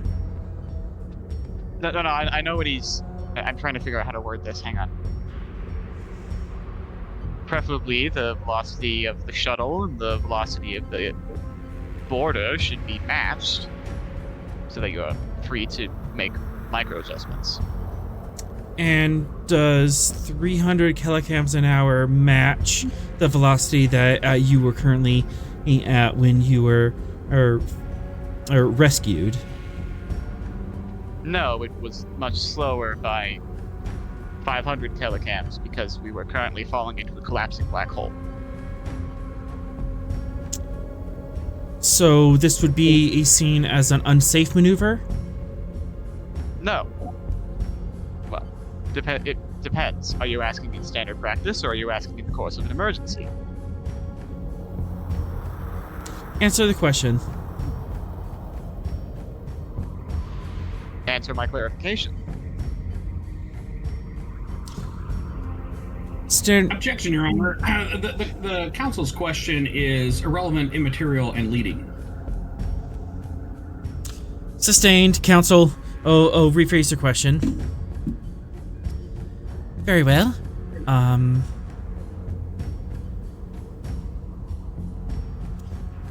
Under normal operational conditions, was the maneuver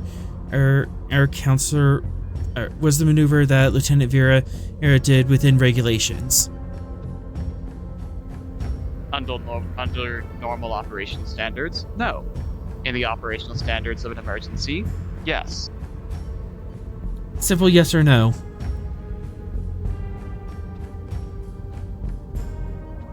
Looking at Sorel for that one.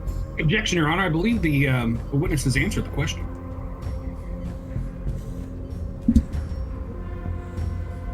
Sustained, counsel. Be mindful. Prosecution in stands, and he goes back to his desk. Commander Atron. Well, considering all of the activities that the prosecution asked you about with regards to Lieutenant Veera, would you agree with me that all of those actions were made with the benefit of the crew and the Gungnir in mind? Absolutely. And the maneuvers that she that she took, would you say those are beyond the capacity of Starfleet crew? Well, we've all heard the glorious tales and songs of Starfleet crews, haven't we? Indeed. So, Lieutenant Commander Atrom, you said that Lieutenant Veera's actions directly contributed to your survival. Is that correct? That is correct, yes. So, all of her actions were exactly as one would expect from an exemplary officer. Would you agree with me? I would. Thank you, Commander. That's all. Commander, you're dismissed from the stand. Alright. Trump's go back to his chair. And I messed up my own game. I didn't set up my I2 advantages. So, I saw what argument you were taking. I knew where you were going with that. All right. So presence commands. Let's see. What difficulty should this be? Diff 3. I'm gonna spend a threat.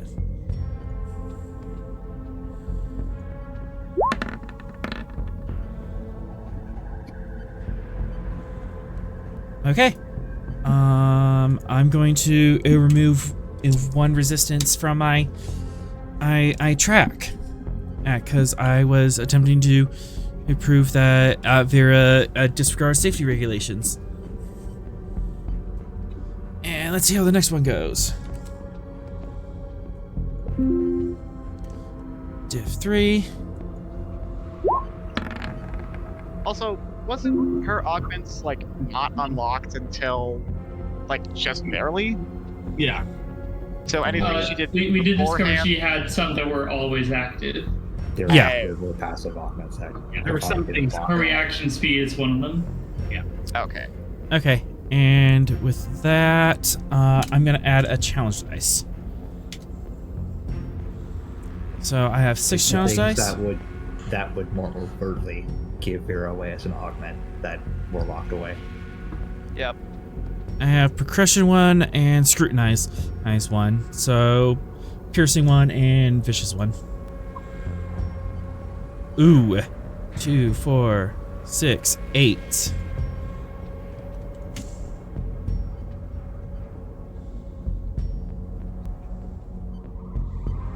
Okay. I'm Sorel. What arguments were you attempting to make in that?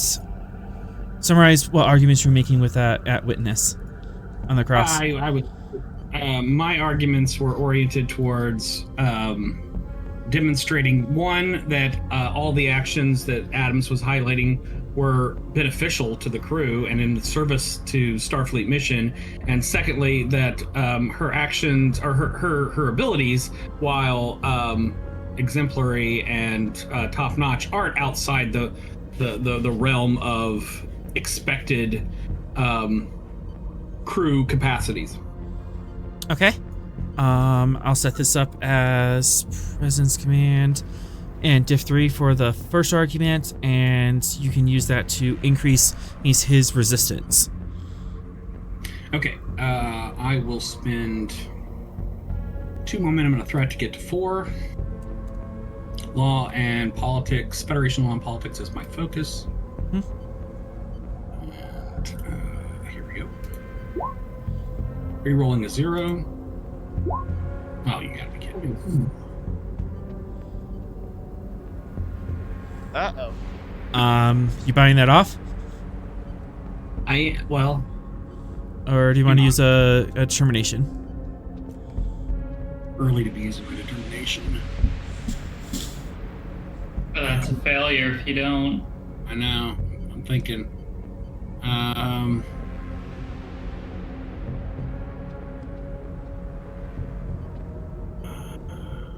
Shoot.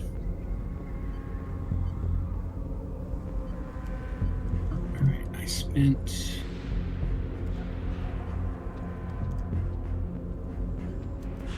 That's not. Didn't use direct. I didn't double the focus range. I didn't make a successful task. No, I think, alright, yeah, I'm gonna quash and let it stand. Okay. Lose 2 momentum. the jury is not unimpressed with the idea of Veera breaking any protocol like that. Oh yeah, sure. We'll just let a guy die. That's fine. Well, you could have put the there. you could put the rest of the ship in danger. You could have blown up that shuttle. Okay. There was And then the her on second this shuttle. And then the second argument was. All right, and I will. I'm going to give you.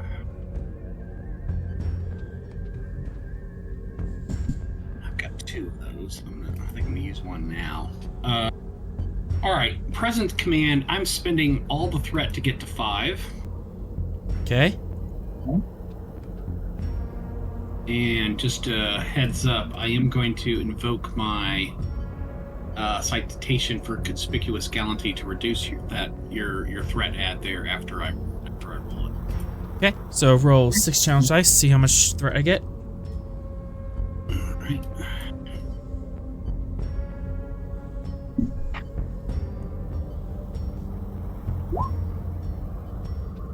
I lose 1.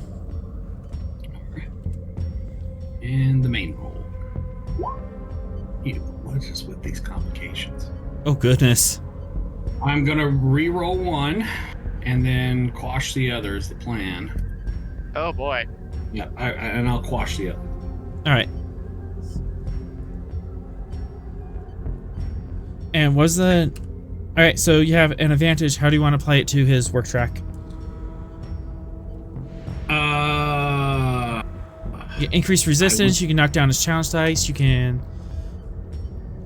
you can't remove breakthroughs, but... Okay.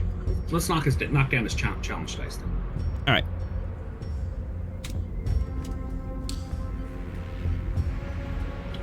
Cool.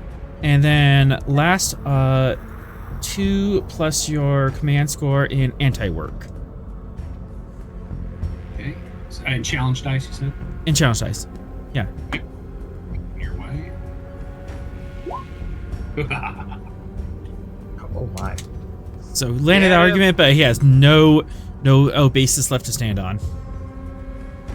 Okay. That was my witness. Sorel, your witness. The prosecution puts on its whole case, so go ahead. Oh, its whole case. Okay. I called to stand Lieutenant Fox. Oh boy. Yay, this is gonna happen. Don't get tackled, Fox. No, very well. He was called to the stand. No, I meant like by getting angry and punching somebody. Don't do anything to cause himself to get... Yeah. Yeah, exactly. Lieutenant Fox, do you swear to tell the truth, the whole truth, and nothing but the truth? Within the bounds that I, as an intelligence officer, can do. That is not an acceptable response. And unless everybody in this forum has the clearance to deal with anything that I would have to discuss on the intelligence side, that is the answer I can give. Yeah, hang on, does Court of Law break that sort of thing? The Admiral steps up. Lieutenant, it's if there are any intelligence managers that come up, you have the right to deny answering, and due to your status as a intelligence officer. But protocol states that the standard response to the question of telling the truth is I do. Any evidence that Mr. Fox has that would fall within the purviews of security clearance, Your Honor, could be heard in camera if necessary. That means back in the judge's chamber. Yep.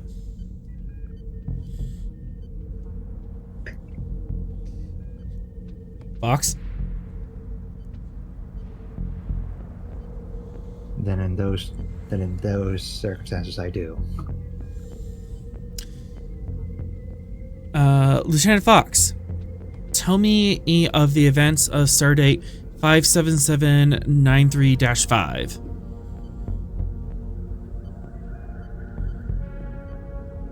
Again, Commander, you'll have to clarify. Intelligence matters could have happened on that day as well. This is in regards to the events of a time crash. Yes, apparently you were at an Iconian gate. Objection, Your Honor. I believe Counsel is referring to actions and activities that occurred in an alternative timeline. I question how you got this information, as it would have been classified.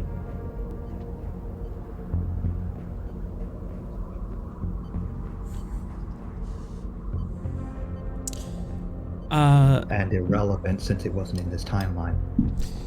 Can you claim discovery on a temporal investigations matter?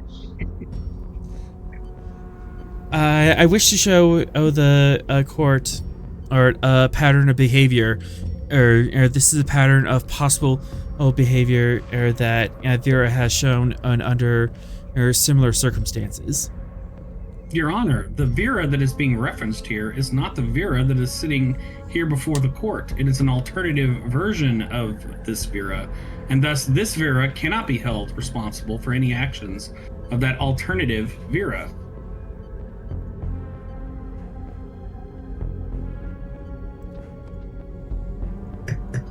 And as far as it is for this timeline, as far as intelligence is aware, there are no such Iconian gateways.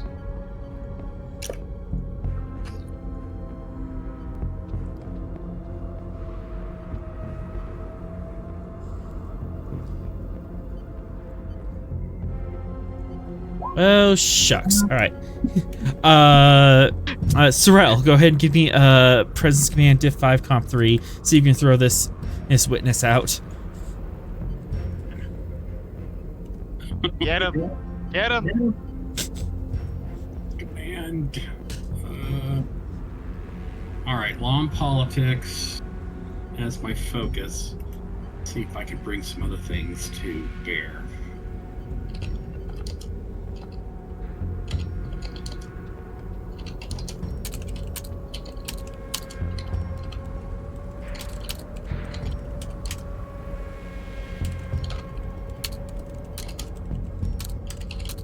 I have an advantage that reflects a strategy or tactic in play. Do I have that? Yes. Yeah. I'll invoke my Grand Kite Order of Tactics and double that advantage. Hey. Okay, you have another advantage.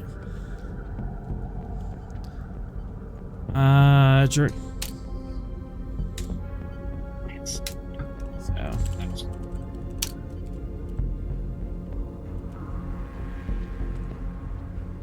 I'm going to use my Starcross to double the focus range. Okay.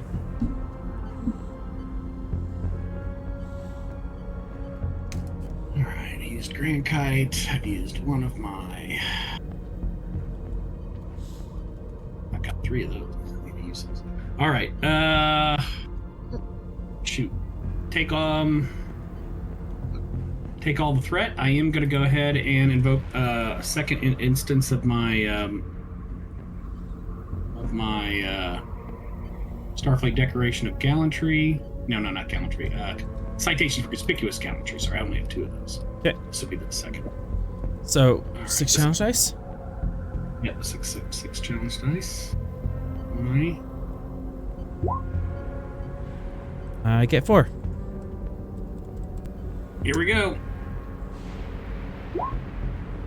Rerolling the complication. Here we go. I think you blew him out of water. 6, 7, 8.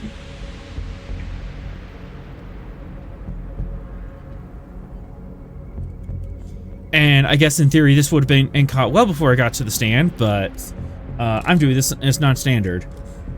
True.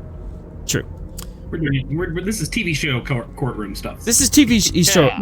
This is TV show or courtroom stuff. Yeah, once we get to the dancing lobsters. I'm waiting for the bit from the 1960s Batman show when the jury is actually all thugs and like a fight breaks out. Oh my god, I remember that. That's a great episode. Yeah, they brought freaking Joker and Catwoman to court. Lieutenant Fox, actually, you are dismissed from the stand. the jury is to disregard or any material revealed by this witness. Have I got Adams flustered? For 2 momentum, you can. Yeah.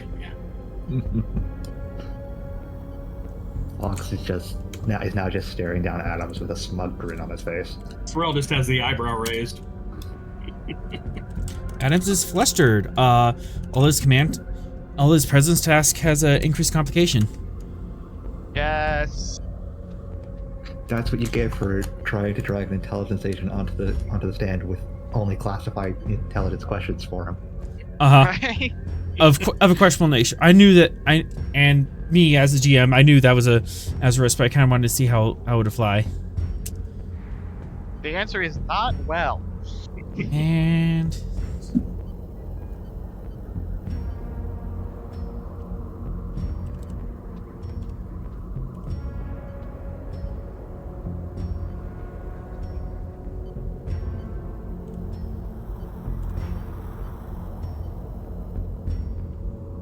sure, that's a name. We call to the stand and Ensign and Golib. Is this one of ours? No, this is his. No, I mean, like, is this a guy from our ship? I've never seen him before. Probably not. All right. Do the thing. He's sworn in. Ensign Golib, can you tell me about the eugenics wars?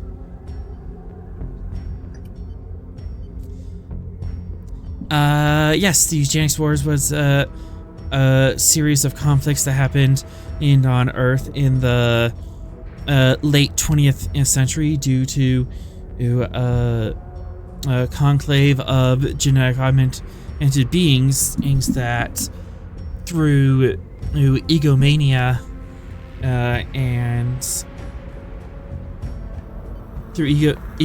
decided that they should be in charge of Earth. The conflict resulted in 25 million in deaths across the planet, and nearly took Earth off the map before they could achieve warp flight.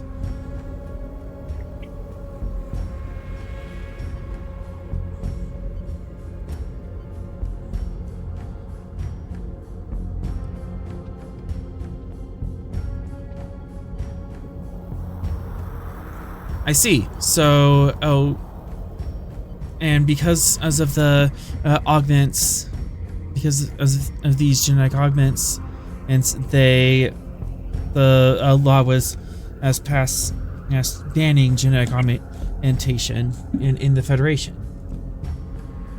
Correct.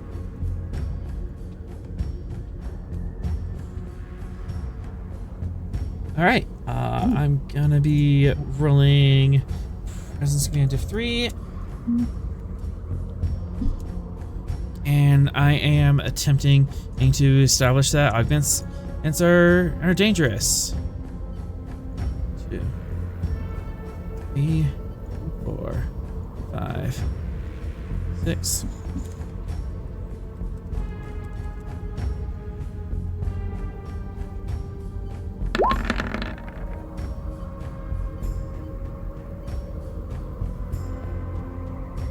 Alright, 3 threat generated.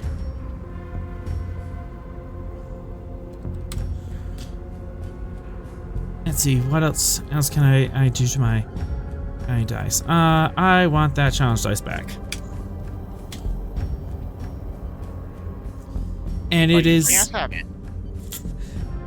And it is because... And let's see, how I'm going to phrase this in a way that's not a leading question, yada yada. Again, not a real lawyer. Don't ask me legal advice. Hashtag not legal advice. Hashtag not legal advice.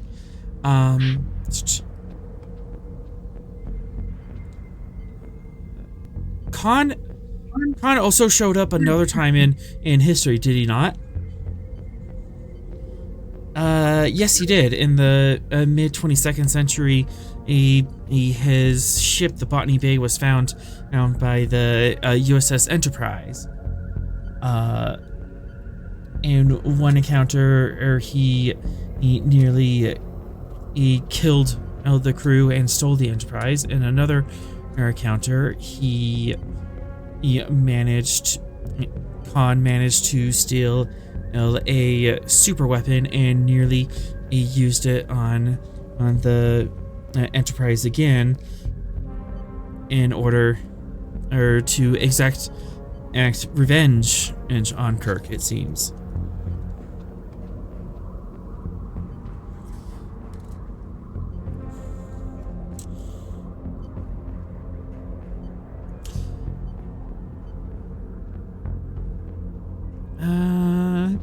Thinking very carefully how to say say this next part. And he took these.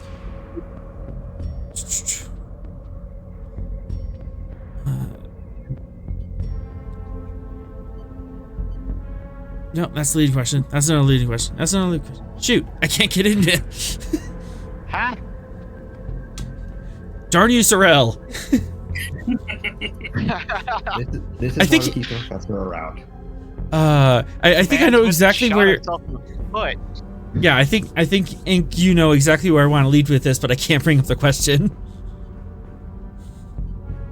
You can get there. I believe in you.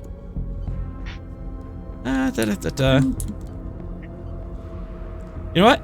I'm a GM. I don't have to narrate any of this.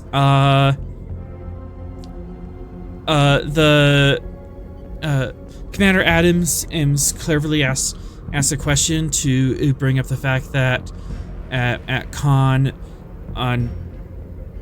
to invoke the witness to say that at Khan probably was mentally unstable due to his augments. There, can I say that? Wouldn't that be speculation? I am going to object to that as incompetent, irrelevant speculation. Sustained.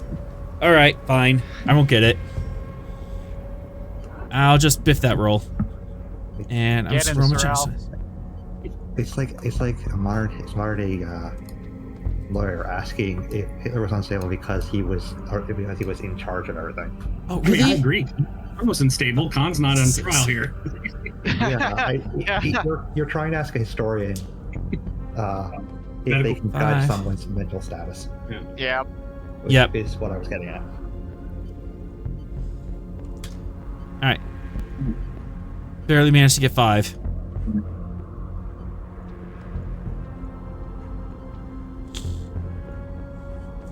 All right. Your witness, Sorel. Ensign Galib. What year did the eugenics wars occur? Gosh darn it! Which timeline are we going in? Was it the 90s? It was the 90s. 1990. Well, 1992. They keep to that though. Yeah. We're not in the Strange New Worlds universe, so yes, the 90s. 1992, but there is debates on when. Star Trek series that went back to the 90s didn't show the eugenics war either. Anyways. And when was the policy against augments established? Shortly after the Charter of the Federation in 2152. You would agree with me, Ensign Galib, that most of the species of the Federation had not been admitted into the Federation at that point. Blink, blink, blink, blink. Correct. And of those species, how many have abilities and capacities that exceed that of your standard human? Objection. Relevance. Your Honor, Commander Adams opened the door by asking questions about the eugenics wars. I'm entitled to pursue this line of questioning. Sustained. just had to throw that in there. Continue. The questions before you, Ensign Golly, would you not agree with me that there are many species that have been admitted into the Federation, and I will add an additional point, admitted into Starfleet as officers, who have capacities that exceed or that are meet or exceed that of augments like Khan? I would concur.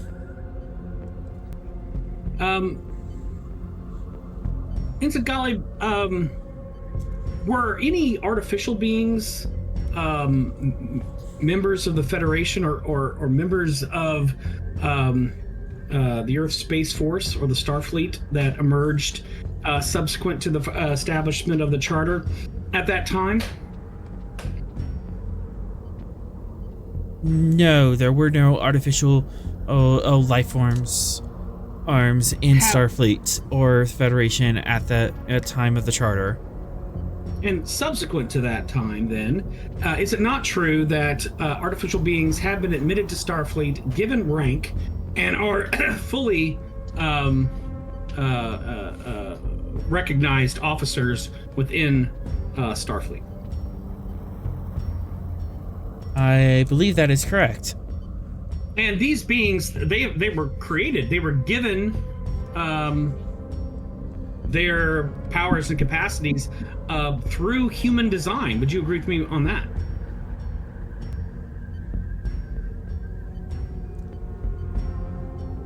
Yes. Ensign Golly, subsequent to the establishment of the Federation Charter, there was a war with the Romulan Empire, was there not? Are you referring to the First Romulan War? Yes. Yes, I'm familiar with the event. And in that war, the Romulans, you would agree with me that they had abilities and capacities that exceed that of the standard human.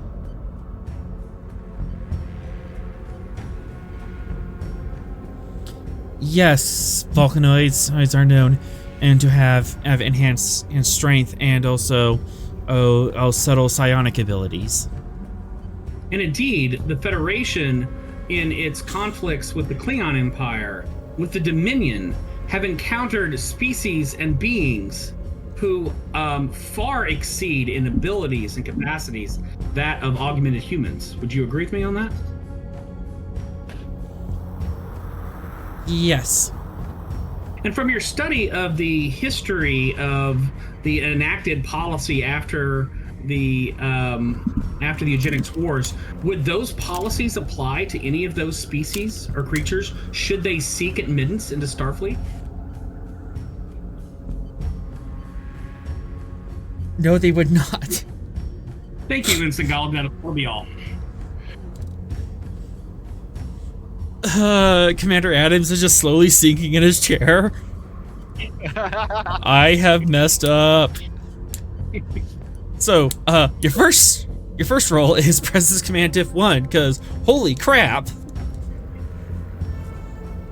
Alright. And Diff 1.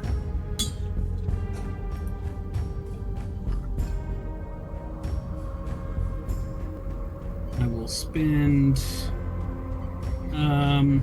2 momentum, 1 threat, get to 3, or sorry, to get to 4. Yeah. Standard Federation law and politics as my focus. Mm-hmm. Okay, there we go. Oh, that went right. Stop, he's already dead. No such thing as overkill. Bury him. No, I made this guy IDB a jerk, and your reactions is glorious. I am a good GM. Okay, you have 1 advantage on the board and a float. What would you like to do with either of those? Attacking his work track. Yeah, so I've got the advantage against his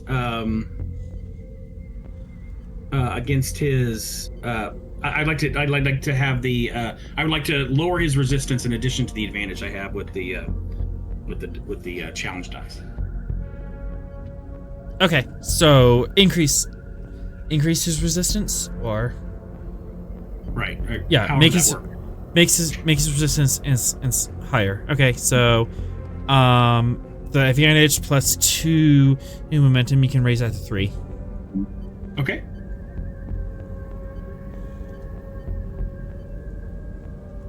Okay, and another one, a presence command diff 1, because the outer room is beautiful. I have tears in my eyes. I'll spend a threat to get the 3. And bullet. Oh, I'll reroll 1. Dear goodness. So whatever that is, I didn't get it. Yeah, just didn't get it. No hurt, no harm, no foul. Go ahead and roll your 7 challenge dice to knock his work out. I just want to point this out. You have a jerk. We have a Sorel. Can I spend momentum to do piercing? Or You spend 1 momentum to reroll your zeros, and then you can spend 1 for piercing. And 1 for piercing. Yeah, I'll spend 1 for piercing. Actually, I don't know how piercing works. Okay, so I need to work on this. 1, 2, 3, 4, 5. Yeah, no work. He has nothing to stand on. He has half a case over here. No work. And Goblin is moved from the stand. Defense, your case. Your Honor, I'd like to request a 15-minute recess before I put on my case. Granted. Good, because I need to go brush. I'll be All back. right. Oh, so an IRL 15-minute recess. Gotcha. Like a real one. Hopefully it's not 15 minutes. I'd be worried about you. No. 15 minutes in game time. but just a Cool. couple I'll run minutes. an ad. Okay. I'm really glad we all went with Hulk and I went nowhere near She-Hulk. It wasn't that bad. It was different. I didn't watch it, so I can't make any judgment. Yeah, same. Only heard bad things. I mean, the people I've heard bad things from are people I don't respect, so... True. And But- I've only just started a rewatch of all of the MCU. I've only just finished the Hulk. It's too many shows and stuff for me, so I'm just watching what sounds interesting at this point. Yeah. Fair enough. I'm torturing myself. I'm doing all of it, even the stuff that is just tied to I was going to say, MCU. you're watching, like, the Hulk movie? I started with the first Sam Raimi Spider-Man. Oh, boy. Yeah. Oh, yeah, That- because those are technically part of the MCU. Yeah. That should tell you just how in depth this is going. Shouldn't you have to watch the X-Men movies as well? Technically, no. Not Are they yet. not connected? Not yet. No. Not yet. The best that is connected is Deadpool. No, His wait, logo hang on a is second. MCU. In Multiverse of Madness, Professor X shows up. That was Yes. a different timeline. Right, but that's a different Oh, Professor X. right. It's different. Yeah. Yeah. So, yeah, I think I committed legal suicide here. I had no case whatsoever, if you could tell.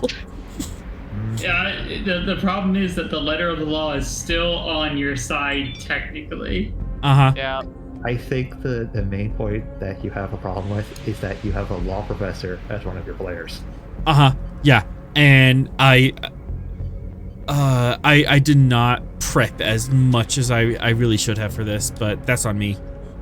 It's all good. It's just Sorel being very cool, but the fact that you had the letter of the law on your side still pushes a lot of weight to your side. Yeah, for sure. It But doesn't help that Sorel is also I tried. This issue, and that's a big issue for him for a very long while. Yeah, and Personally, as a player. No, I knew I was specifically making a tactical error bringing up the eugenics war historian. I knew Sorel This would guy is tear into arrogant. that. This guy is arrogant and is using anything he can against Veera. Uh-huh. Yeah. Yeah. Yeah, Which is that's why he definitely tried his to bring play. up temporal investigations level up classified. My argument against the whole eugenics wars thing would have been like, it's just like, oh, so you created the law because some genetically modified people did a bad thing. So now all genetically modified people are bad? Oh, yeah. Uh-huh. And then just If point to Dr. Bashir?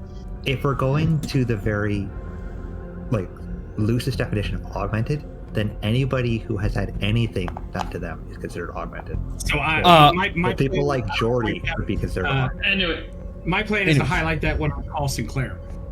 Ah, okay. All right. Defense, your let's case. do Your Honor, I called Captain Ross to the stand.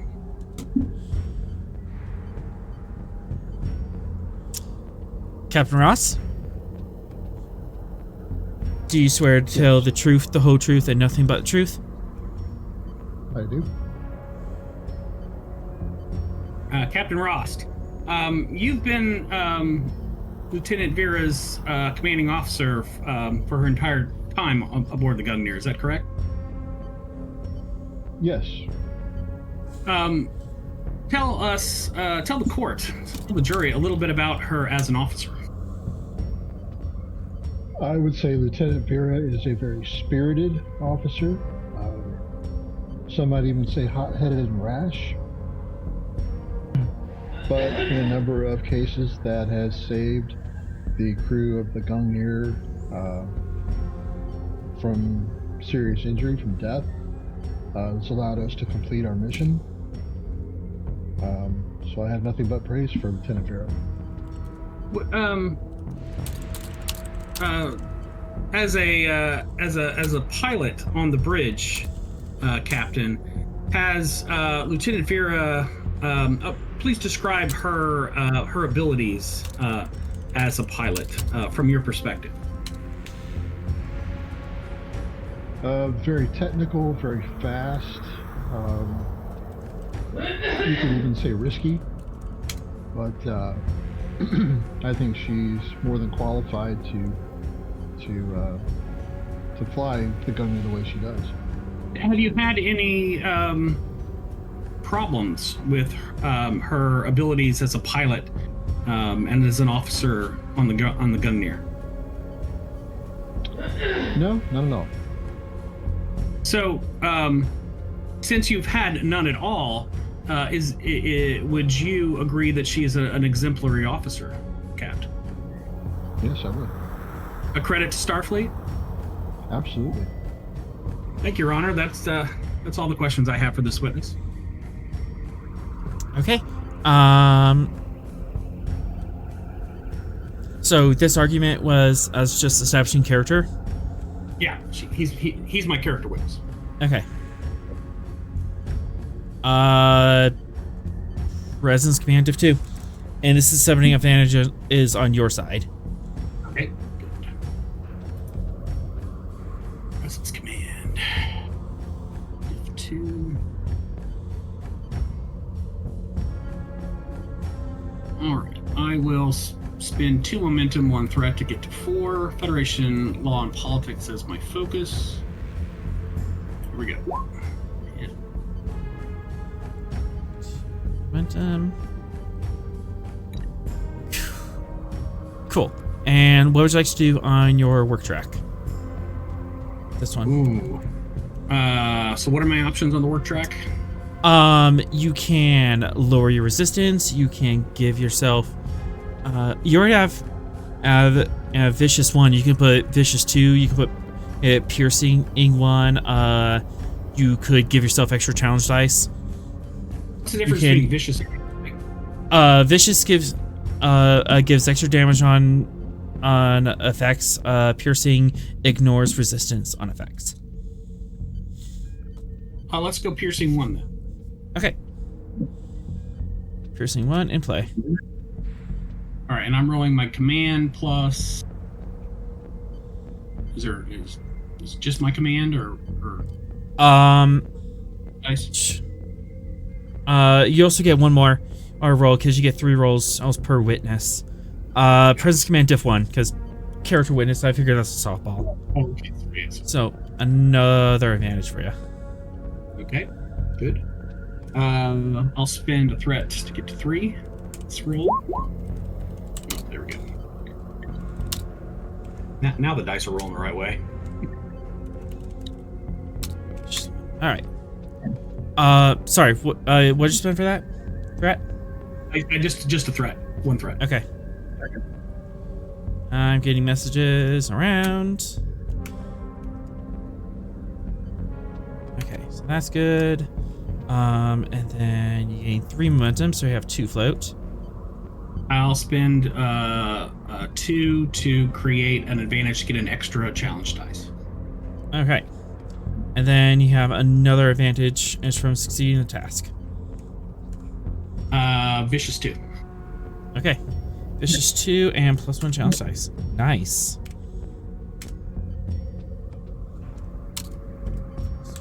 Let's see. Okay. That is all set up. That is squared away.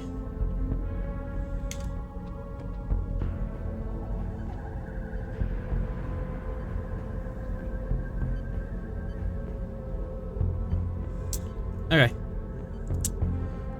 All right, how many dice am I rolling? 7. 2 plus your command score. Gotcha. 8 because you have +1. Oh, yeah. So 1 more. And you have these effects. Oh goodness. So 3, 6, 8, 10, 12, and then you have 2 zeros you can re-roll for 1 momentum. 1 momentum. I will re-roll those 2 zeros. Okay. Yeah, nothing. Okay. So, and then, yeah, goodness. So that is just 12 work on your track.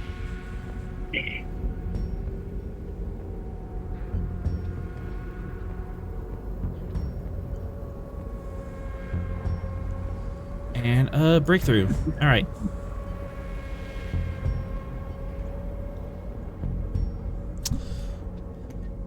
And now for the cross.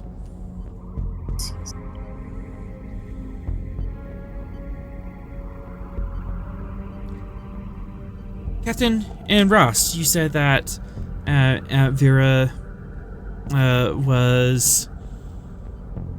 You mentioned and that Veera was spirited and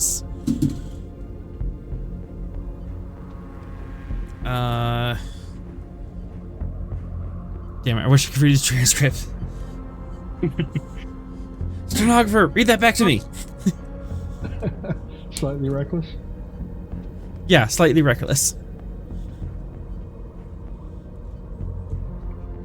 Yes, I did. Are those against regulations as well? Would you say that she's more or less reckless than a standard officer? She's as reckless as any good pilot should be. Has she taken any risk, any undue risk as to the ship or crew? Considering that we're all here to talk to about this today, I would say no.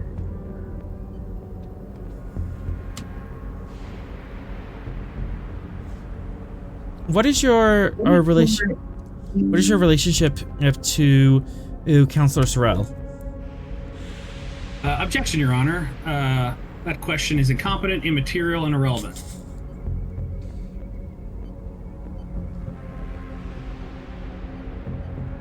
Oh, so much for that train of thought.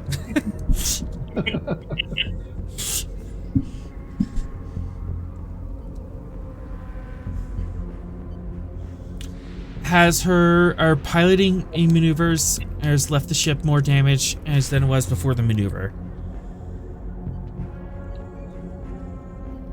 There at times have probably been some strain on the hull from some of the maneuvers, but I would say that those were necessary for the survival of the ship, for the completion of the mission. There's no telling how many souls Lieutenant Veera's flying has saved that allowed the Gungnir to complete its mission, whether rescuing ships from piracy, colonies from disease or attack. It's been absolutely crucial in the success of our missions.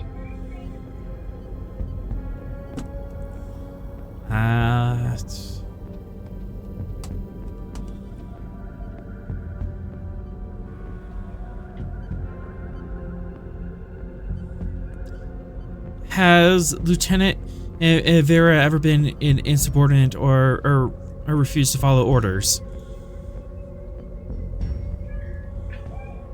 I would say, Objection, Your Honor. Lieutenant Veera does not stand accused of insubordination or violation of orders in this trial.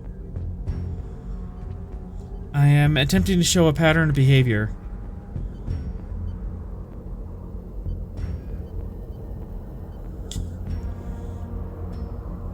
Do you want to do like an opposed roll or something? yeah, who's going to rule on that? Sure, opposed roll. I can roll since I'm the target. Presence command opposed. Alright. I'll spend a threat. I'll spin it right back. I want to re-roll. You got it. Alright. Sustained. Captain Ross, answer the question. The question was, is Lieutenant Veera more reckless than other officers? Has she ever been insubordinate or disobeyed orders? There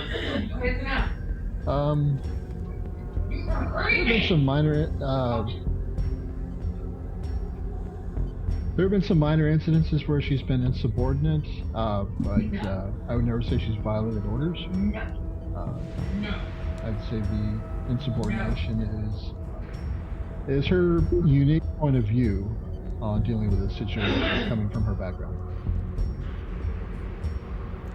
How about the time where she left the ship for an extended period of time?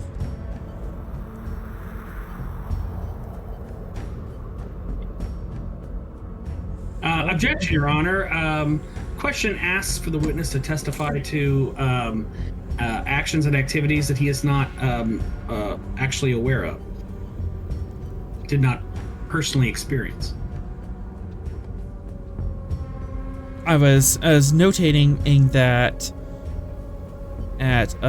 Captain Ross would be aware of her absence on the ship. He would be present for the absence. If counsel is restricting his question to the mere absence of Lieutenant Veera from the Gungnir for some given period of time, I withdraw my objection.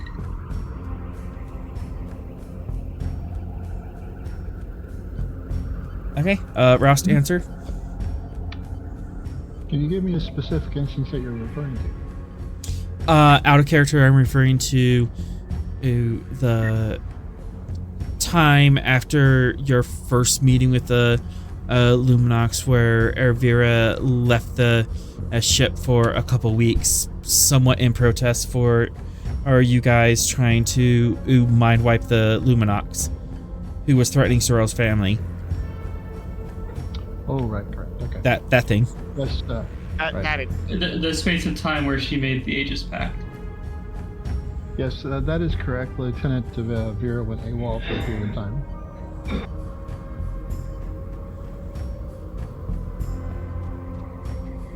I believe there was a disagreement over a moral ethics issue at the heart of it.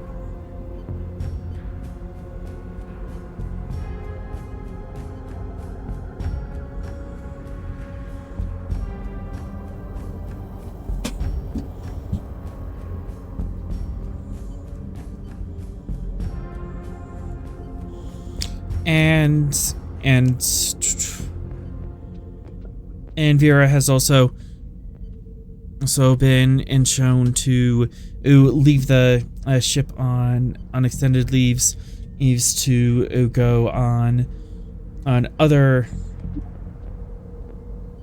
Never mind. I strike that question. I was walking into a trap there. Do we have stenographers in the 24th century, or is it just the computer doing all this? Computer would be. Yeah. All right, Ross. You're dismissed. Your Honor, redirect briefly. Out of character. What's that? So so you have direct, you have cross, and then I get to redirect within the scope of the things that you ask. So I can't like ask new things, but I can sort of redirect, try to rehabilitate the witness with regards to your cross. Oh, so like refute the arguments you made? Essentially. Okay, I'll allow it. Captain Rost, the incidents that Commander Adams referenced, Lieutenant Veera's moral protest to certain activities taken with regards to Luminok, her departures, did any of those situations have anything to do with the alleged augmentations that Lieutenant Veera has? I don't believe so. I think it was just basically her moral principles at stake there. And Captain Rost, did you resolve that within the context of Starfleet's discipline? All of those incidents? Thank you, Captain. That's all. Sorel, presence command of 2. Okay. See if you can mess him up even more. All right. I'll spend 2 momentum, 1 threat to get to 4. Rerolling a 0. Yeah. 2 momentum. 1 threat. And 3 momentum. So you're full up. Goodness. Yeah. This is gonna make his role much more difficult. Uphill battle. Presence command of 5. That sound fair based on his arguments? Sure.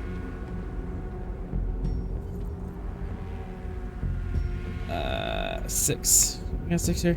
Yeah.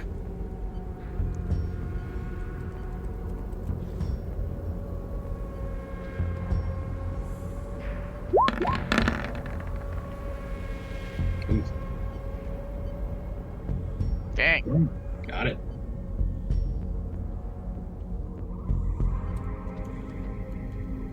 Okay, I have 1 advantage. I'm gonna be upping your resistance by 1.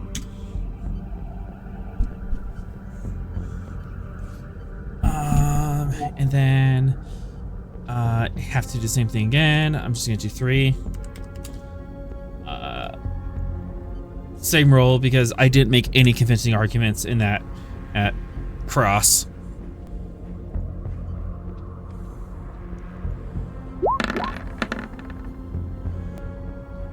I have a reroll because of bargain. Freaking Adams. Okay.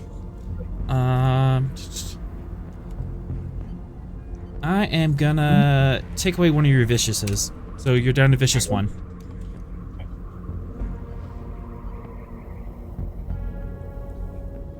And now...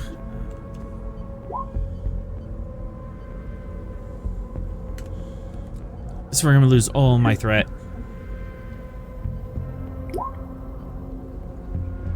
Alright. So 1, 2, 6, 9.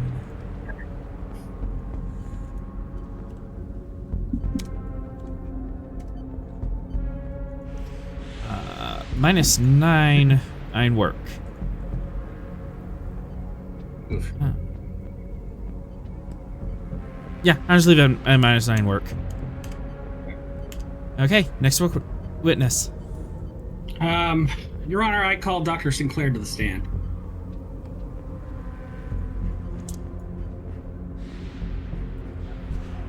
Dr. Sinclair, have you examined Lieutenant Veera and assessed her genetic modifications? As far as the Gungnir's sensors are capable, and I have had time to do, yes. Could you briefly describe the augmentations that you've discovered?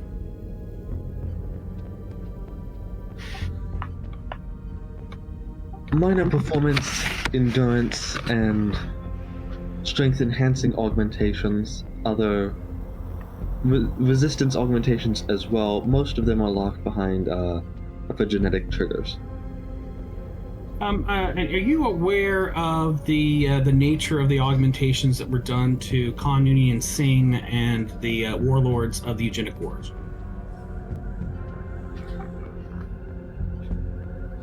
I have not studied that topic in depth. Well, Doctor, could you, Your Honor, I would like Dr. Sinclair recognized as an expert in xenobiology and genetic manipulation. And as such, give opinion testimony. Okay. Out of character, what does that entail?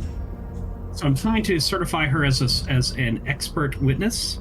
Expert witnesses can give opinions on say the topic at hand within their expertise. Okay, so Sinclair will be allowed to speculate and give opinions and that kind of such. Yes. Adams stands up. Objection. And Dr. Sinclair is not a specialist in genetic engineering nor history. If Commander Adams would like to voir Dr. Sinclair on her expertise in the area of genetics, I'm sure he would be more than satisfied. Presence command opposed.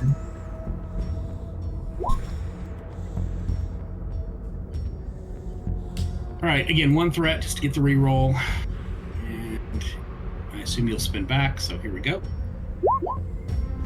Reroll 0.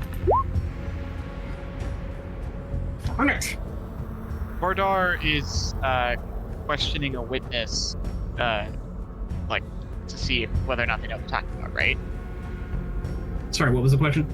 Bordar is questioning to see if they know what we're talking about. Bordar is Adams would be inquiring about Dr. Sinclair's qualifications, expertise. Since it's an even, I would say that just I would suggest that the judge allow Adams to attempt to limit or eliminate that genetic expertise, but Dr. Sinclair does have that kind of stuff, so we'll see. Okay. Adams will attempt that. You know what? I'm gonna do it this way. 2,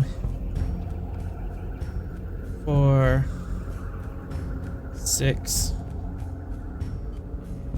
8. Sinclair, I need you to make a presence medicine difficulty 4 check. Focus in genetics. That's exactly what I wanted you to do.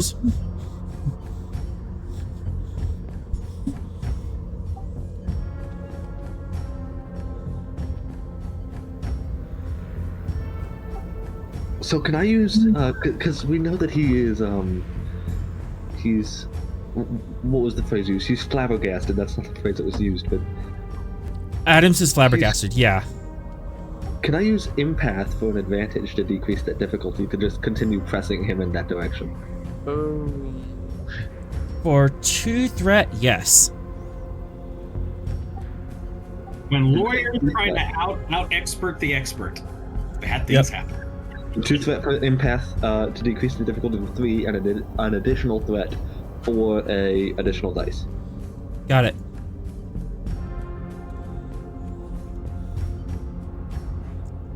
That is diff 3. Do you want to reroll for momentum? Sure. You got it. Expert witness stands, and you may treat Sinclair as an expert witness. As Sinclair, you basically flummox him in genetic engineering, and he concedes. Okay, she's an expert. Whatever. I don't care about nucleated bonds anymore. You do have a float. Do you want to spend that on something?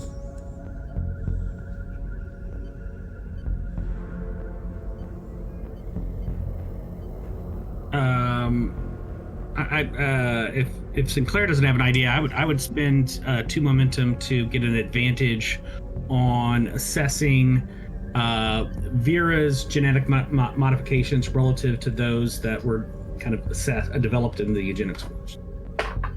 I was going to spend it on, him questioning me brought back some memories from the academy about learning about genetic engineering. Okay. You can be said to have a temporary focus in comparative genetic history of genetic engineering. That sound fair for everyone? That sounds fair. Yeah. Yep. Dr. Sinclair, the genetic modifications you've observed with Lieutenant Veera, do they have any relationship to the genetic modifications that were induced during the eugenics wars?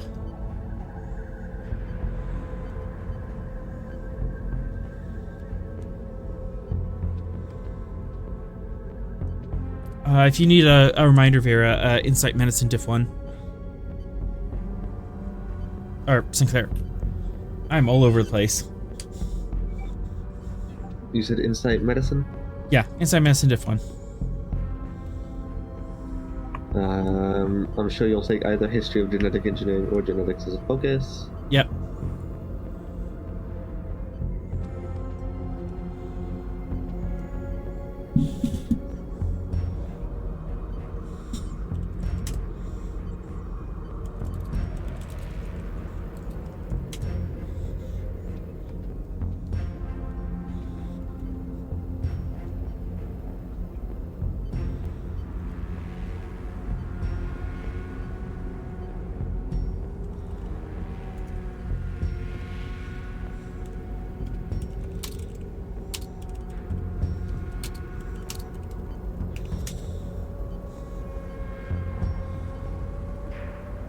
Oh.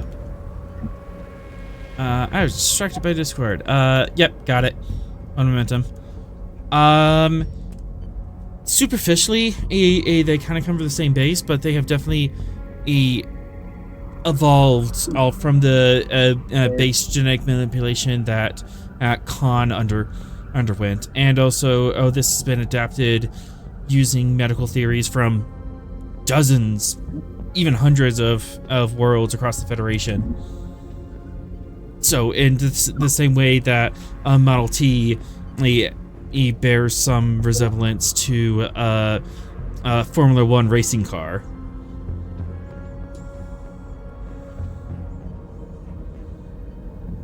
Excellent. Thank you, Doctor. Dr. Sinclair, have you ever made any genetic modifications in order to, for example, render a virus impotent to Federation species, for example?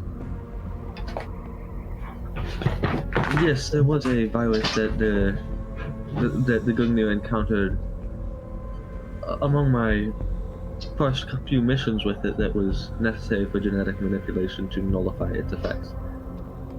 So then, genetic modifications can have positive benefits for society, not negative benefit or negative effects.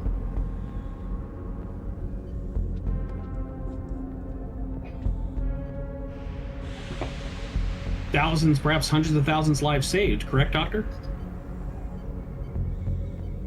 If done under careful observation and not haphazardly engaged in. Excellent.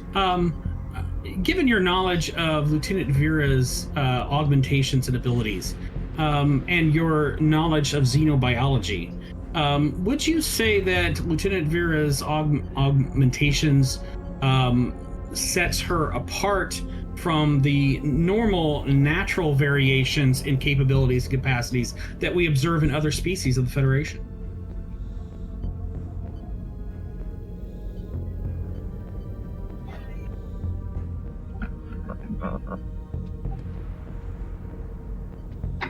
The genetic modifications do not necessarily set her above the various species. It is a conglomeration of different species traits embodied in one. Thank you, Doctor. And you are aware of Lieutenant Veera's medical history, are you not? As the ship's doctor, I am intimately aware with it, yes. Was Lieutenant Veera alive at the time of the eugenics course?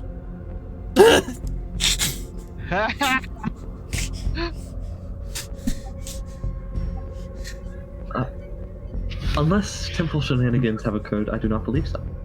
Thank you, Doctor. That'll be all. Sorel, do you want a shovel? Would that make this easier for you? I don't know what just happened. Who was alive during the eugenics war?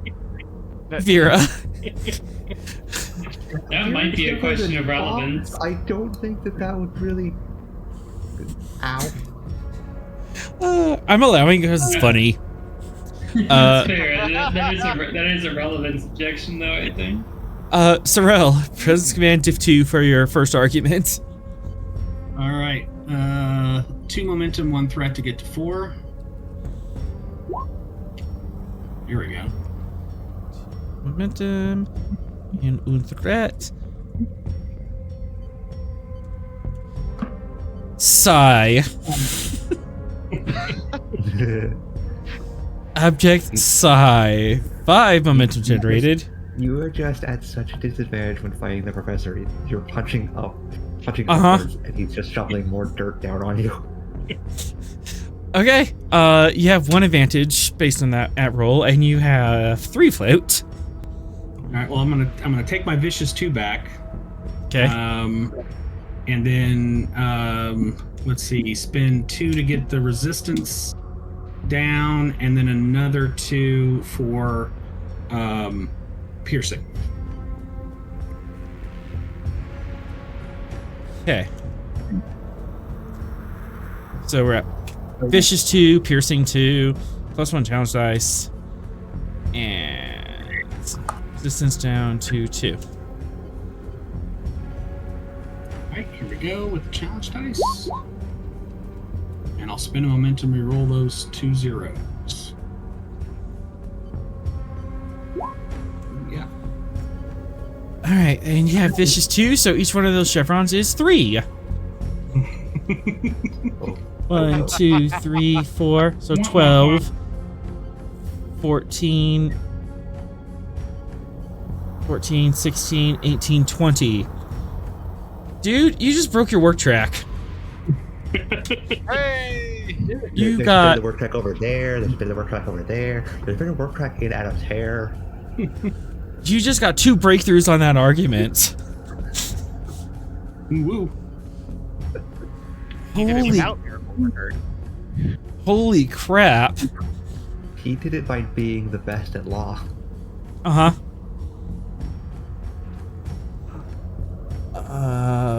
Goodness.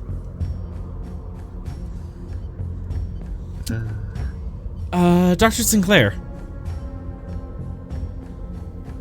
Yes. You mentioned an epigenetic triggers. Is that correct? Yes, I believe that is on record. Can you elaborate on that?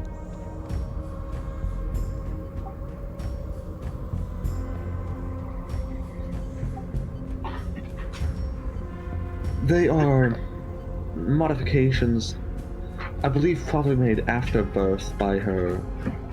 I mean, it's logical to believe that they were made after birth to block the genetic augmentation's full effect.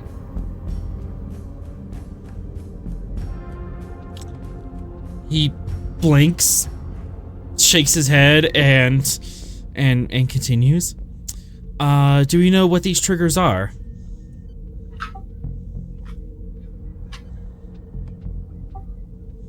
No, without an entirely dedicated genetic research facility, it would be impossible to determine exactly what they are. So because of the unknown nature of these triggers, or these epigenetic triggers could go off under any unknown stimuli?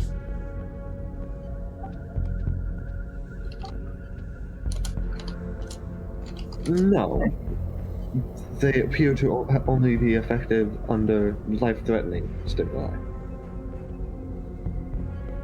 But you can't know that for sure.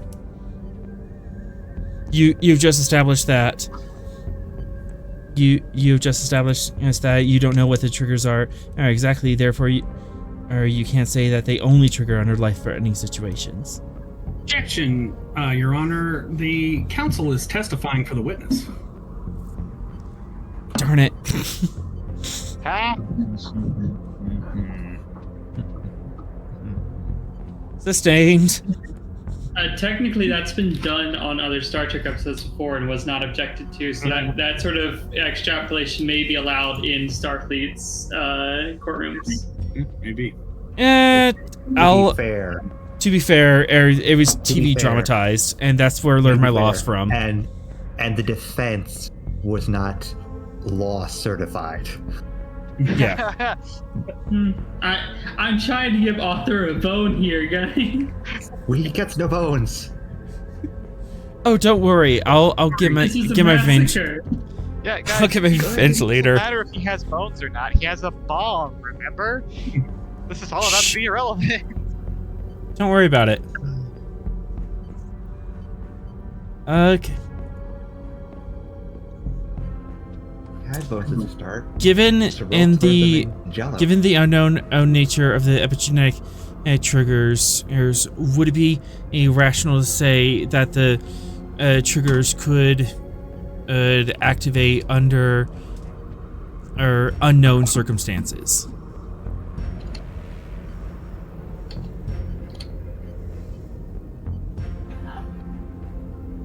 In relation to unknown information, it is irrational to speculate about the irrationality of a subject.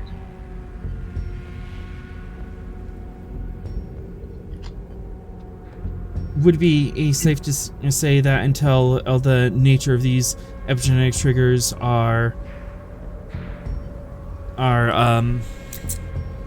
understood and classified, that perhaps Veera should not be in the field? Objection, Your Honor. That asks the witness to draw a conclusion. I am a bad lawyer. Don't take my legal advice.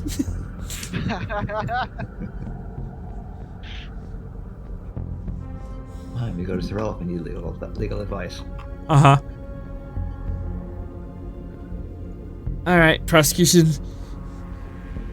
Issue withdraws. Oh boy. So, he just got murdered there.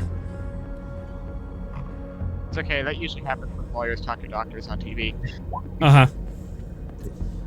It's a featherweight fighting a heavyweight. I don't know what you expected from this.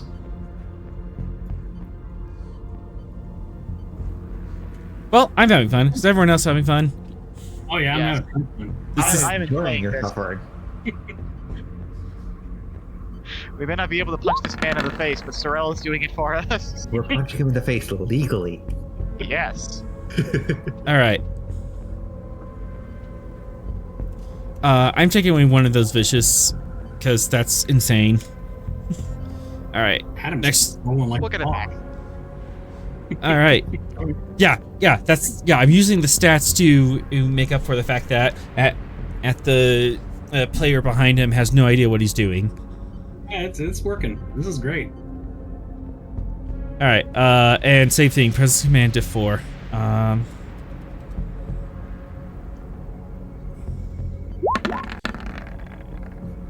This, 1, 2, 3. And just got it. Fine, alright. And I'm taking away your extra dice. Would you allow me to redirect to try to recover the extra dice? Give me Presence Command Diff 2. See if you pull that off. Right. will spend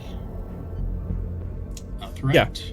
Part of the reason why I wanted numbers for this is because I knew if we were just going to go straight for narrative, Sorel would steamroll me, so I needed like numbers and dice to back me up. Absolutely. Because again, I can't fire a phaser in real life. That's what the dice are for. Brief redirect, Your Honor. Dr. Sinclair, could you predict natural genetic modifications in a natural genetic code, one that hasn't been unmodified?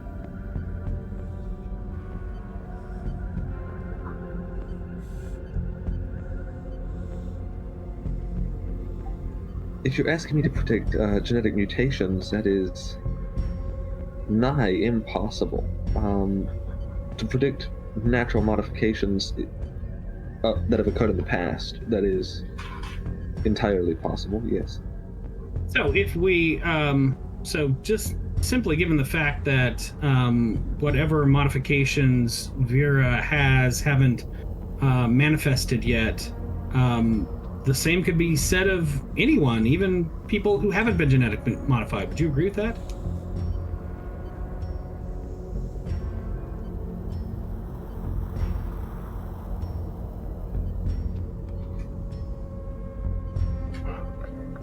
As is common with many species, the genes carry many undiscovered secrets. Yes, I would agree with that.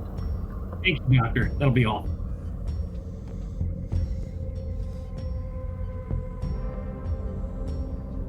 Okay. Presence commands. Diff 3. 3. I will give you a threat. Spend 2 momentum. Rerolling the complication. I would like to keep my dice. Alright, make sure this is updated here. It's updated there. Sweet. And...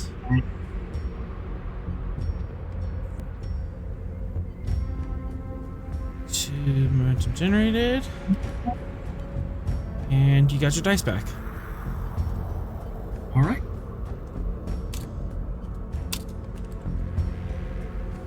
For my final witness, I call Lieutenant Veera to the stand.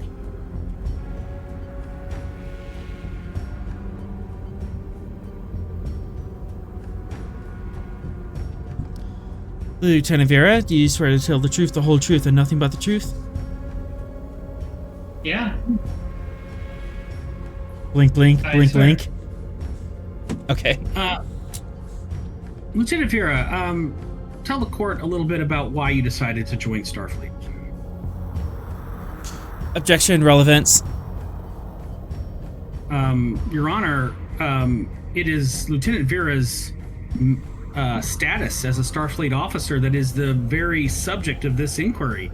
This is entirely relevant. Sustained, and defense can continue. Go ahead, Or, Lieutenant Veera. wait, I'm supposed to say overruled, isn't it? Overruled. Yeah, overruled. Overruled. That's okay. You overruled a sustain. You sustained an overruling earlier as well. Well, I wasn't going to call him on that. This is, he's not what he meant. No, yeah, we understood. Anyways, I'm trying. No, we believe in you. You're doing a great job, author. And before we post this on YouTube and that one really hypocritical lawyer just calls you on it. Hey, it starts. So this is illegal. Get legal eagle to tear this apart. I'm gonna get a D- on lawyer realism. Anyway, I wanted to become an officer because I thought I could do, I don't know, something to make up for what I did. Your past as a pirate, is that correct?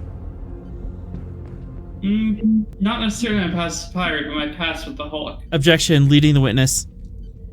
I did. I led. Ha! Got you! I'll rephrase the question, Your Honor. Lieutenant Veera, tell us a little bit about your past and how that led you to seek out Starfleet as a way to atone for that past. Out of character, I think that's still leading because of that last statement. I'll allow it. It's good. No, it's okay because it doesn't require a yes or no. It does require you to give a narrative, so that's good. Okay.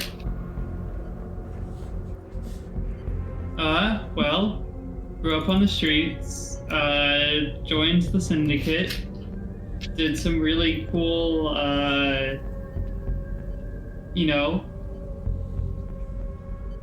going through ancient stuff that nobody was using anymore and taking the treasures. Then I made a stupid decision and joined the Hulk as he got worse and worse, rampaging through through the sectors, and eventually pushed me to my limit, and I decided I did not want to do that anymore. So I turned myself in, and then while I was helping out with the initial investigation into the Latinum man's activities, I don't know, I decided to, that Starfleet was doing a lot better for the universe, and I figure I could help with that. Thank you. Lieutenant Veera, when did you meet your mother? The first time I met Queen Vesriel was back in that time when we were investigating the Latinum man. She came in to give up information on, I believe it was Captain Federation? Mm-hmm. Captain Fed? His real name, I have buried in my notes somewhere, but yeah. Yeah. Real name would... Did she reveal at that time that you'd been genetically modified? I do not believe she revealed that at that time. However, I also did not know she was my mother at that time. Didn't know she was your mother, didn't know she had genetically modified you. When did you learn that you had been genetically modified?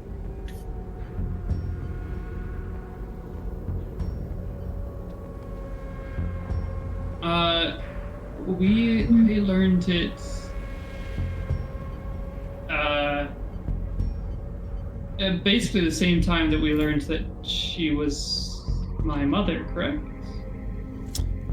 Correct. Yeah. I learned at the same time we learned that she was my mother. The timeline would have been 4 months ago. About 4 months ago, yeah.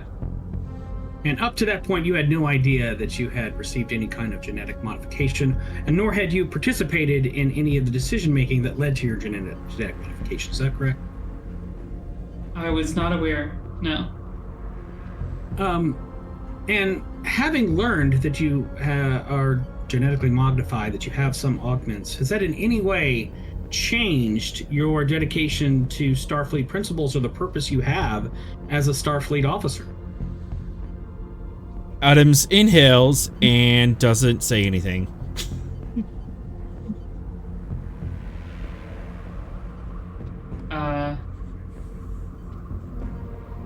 It has? In what respect?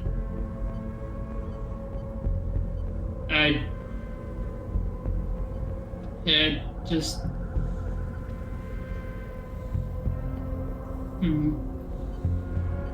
I guess I have done things that were a little riskier because, I don't know, felt like I could fall back on it at least, but I was doing it in service of trying to make sure that we were doing what needed to be done for the, for the Shackleton. So you don't feel these genetic modifications have affected your morals, your principles, your sense of being in any particular way, or your decision making and your decision to join Starfleet? In my decision to make Starfleet, no. Or join Starfleet, no. Thank you, Lieutenant Veera. I'll pass the witness. Okay. I'm gonna make your first roll presence command diff 4 complication 2. Some of Veera's testimony might be damaging, but you might work your way around it. Yeah, no, I felt that. It's all right.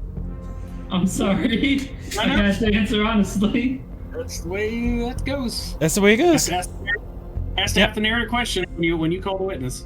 This is why actual criminal defense usually doesn't call the defendant to the stand, but we're playing Star Trek. And we're playing Star Trek. Defendant's definitely come to the stand. So. All right. Shoot, I'm gonna blow this out. Yeah, 3 momentum, 3 threat to get it all. Okay. And let's see if I want to bring any metals into play. Veera, you did nothing wrong. You made the dramatic decision. No, yeah, absolutely. And that's why I started asking a bunch of leading questions and hoping that author wouldn't object. He didn't. Yay! Adams was close a couple times, but just no. Yeah. All right. That'll help. None of that'll help. I've already spent those. Not gonna help there. Oh man, I'm using all my stuff. There's ever time for determination. I'm thinking about it. I was gonna save it for my clothes, but I think my clothes might stand on its own. So yeah, I'm gonna spend my determination. She's given me a little bit of a problem, and every problem has a solution. I'll accept it. All right, so +2 hits. So I'll roll 4 die then, and here we go. Got it. Yeah, +2 hits. So that is one momentum generated. You have 1 advantage. How would you like to apply it?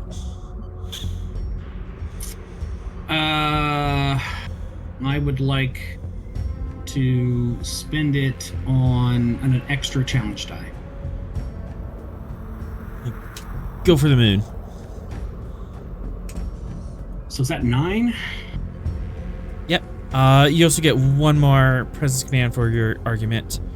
Okay. Based on that.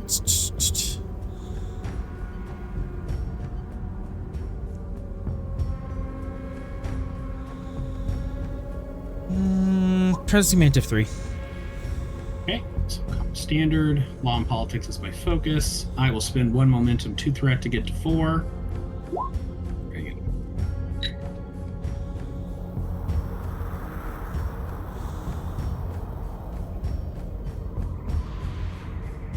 Come on, give me 2 threat. There we go. And 3 momentum generated. Almost And had a challenge. Oh, sorry. 1 more advantage. 1 more advantage. Let's kick it to Vicious 3. Vicious 2. Turn. Oh no, Vicious it 2. was. Yeah. Wait, was it? Okay. Yeah, Vicious 2. Return of Vicious 3. Yeah. Got back his vicious 3, yeah. Oh my. 1, 2, 3, 4. So 12. 14, 16, 18. I think you got it. Did I get it? I'm gonna let that 0 just sit there. That's fine. We don't need it. Man, it's a good thing you're only counting breakthroughs. He's dead, Jim. You can stop punching now. Yeah, this is like unloading a load of quantum torpedoes after their hull's broken in half. Vocal fear of God. Get there. Vocal fear of God. Yes. Nobody will ever want to go to court against us ever again. Okay. That's true. Nobody will be in court against. Now for the cross. I have no idea what to do here, man. I think I'm lost.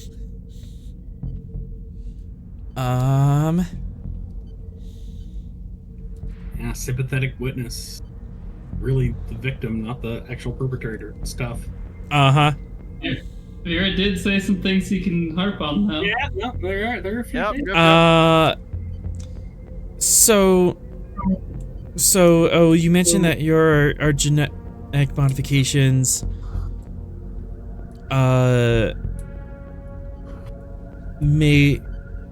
made you reckless. Explain that.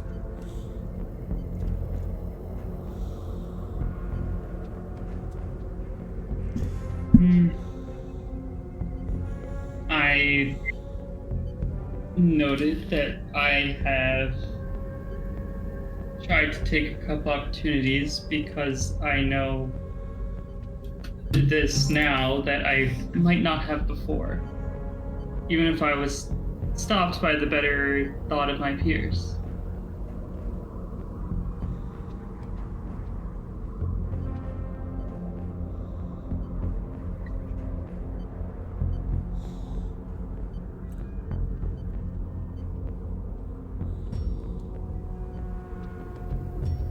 So,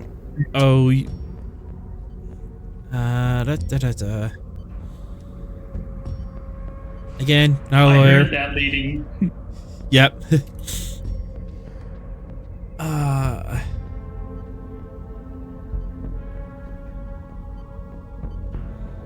It's so hard not to ask a leading question. It is.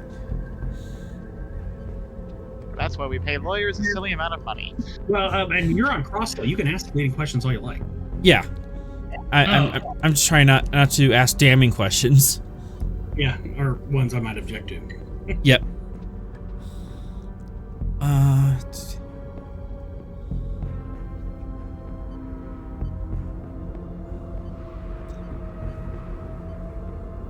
Do you feel that the genetic modifications you have make you invulnerable to the standard risk of a Starfleet officer?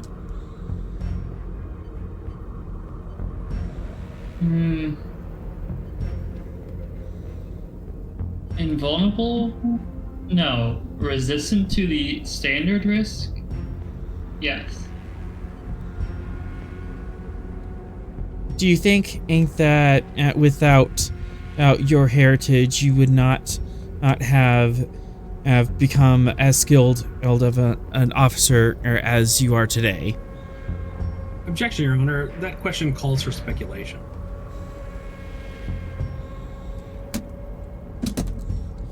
Presence command opposed. All right, again, one threat to get the additional die. I'm going all in. This is my This is my biggest swing.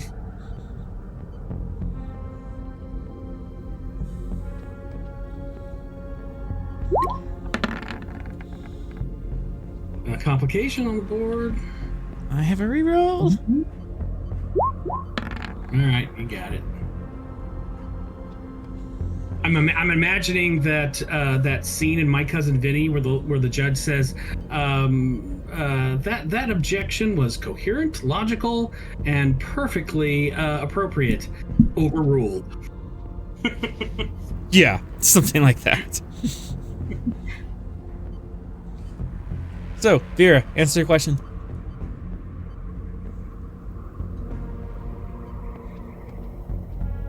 I think that given that there are some that have been active my whole life without my knowledge, it is possible that things could have changed.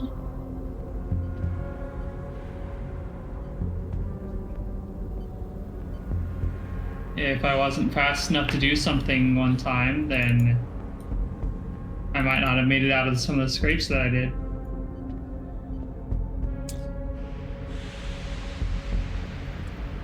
So, the genetic modifications issues you have is an advantage that not everyone in Starfleet has.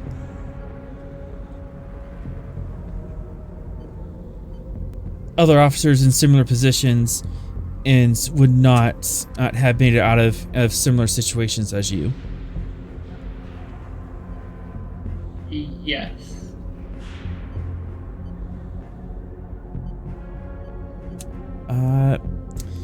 Prosecution arrest. Oh boy. Yeah. Can you tell her? What was that? I said the defense rests as well. All right. Can you tell that I wrote myself into the corner? A little bit. All right. Diff 4, comp 2. I'm gonna do this twice. You know what? Just 1 and 1.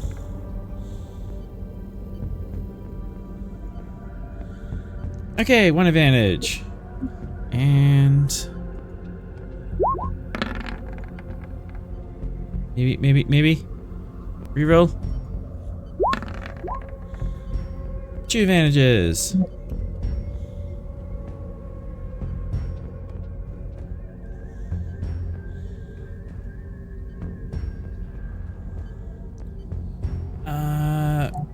Resistance 4. No, resistance 3, and I'm gonna give myself vicious 1 on my attack roll. 7. Challenge dice.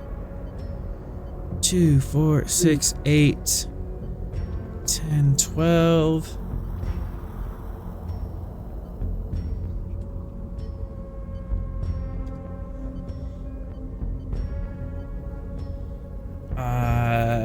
Yeah, that's all I can manage to do. Okay. All right. Closing arguments. Prosecution goes first. Yeah. And this is just going to be a presence command to Sorel after the speech. Ladies and gentlemen, and honored beings in the jury, we know the law. The law is written in blood. The law was written to protect us from the mistakes of the past, and we know that some mistakes should not be repeated. Lieutenant Veera is obviously an augment, and she has, and because of her augmentation, she is more reckless, is more volatile, and a danger to herself and the crew. I feel like I should make a declarative statement. I'm not sure.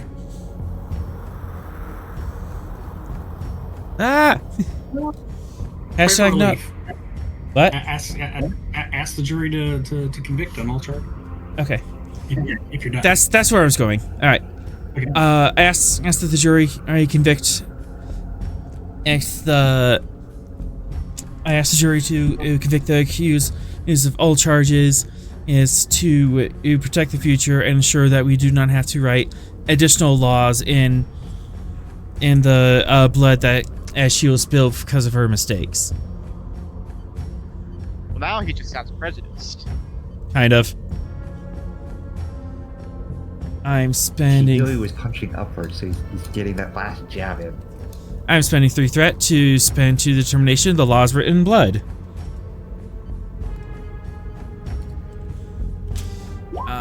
Anything else you can do here, bro? Please spend 1. Oh, shoot, I spent 2. All right.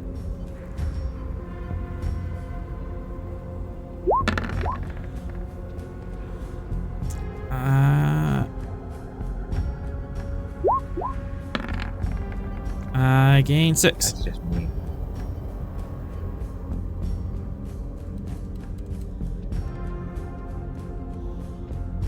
All right. Now Defense. the half an hour long speech. Ladies, gentlemen, and entities of the jury, I can tell you without reservation that the state has failed to meet its burden on any of the elements of a crime and you are thus logically compelled to render a verdict of not guilty. But that is the legal standard that requires a legal conclusion. But something more is at stake in this case. Let me tell you a few things about myself.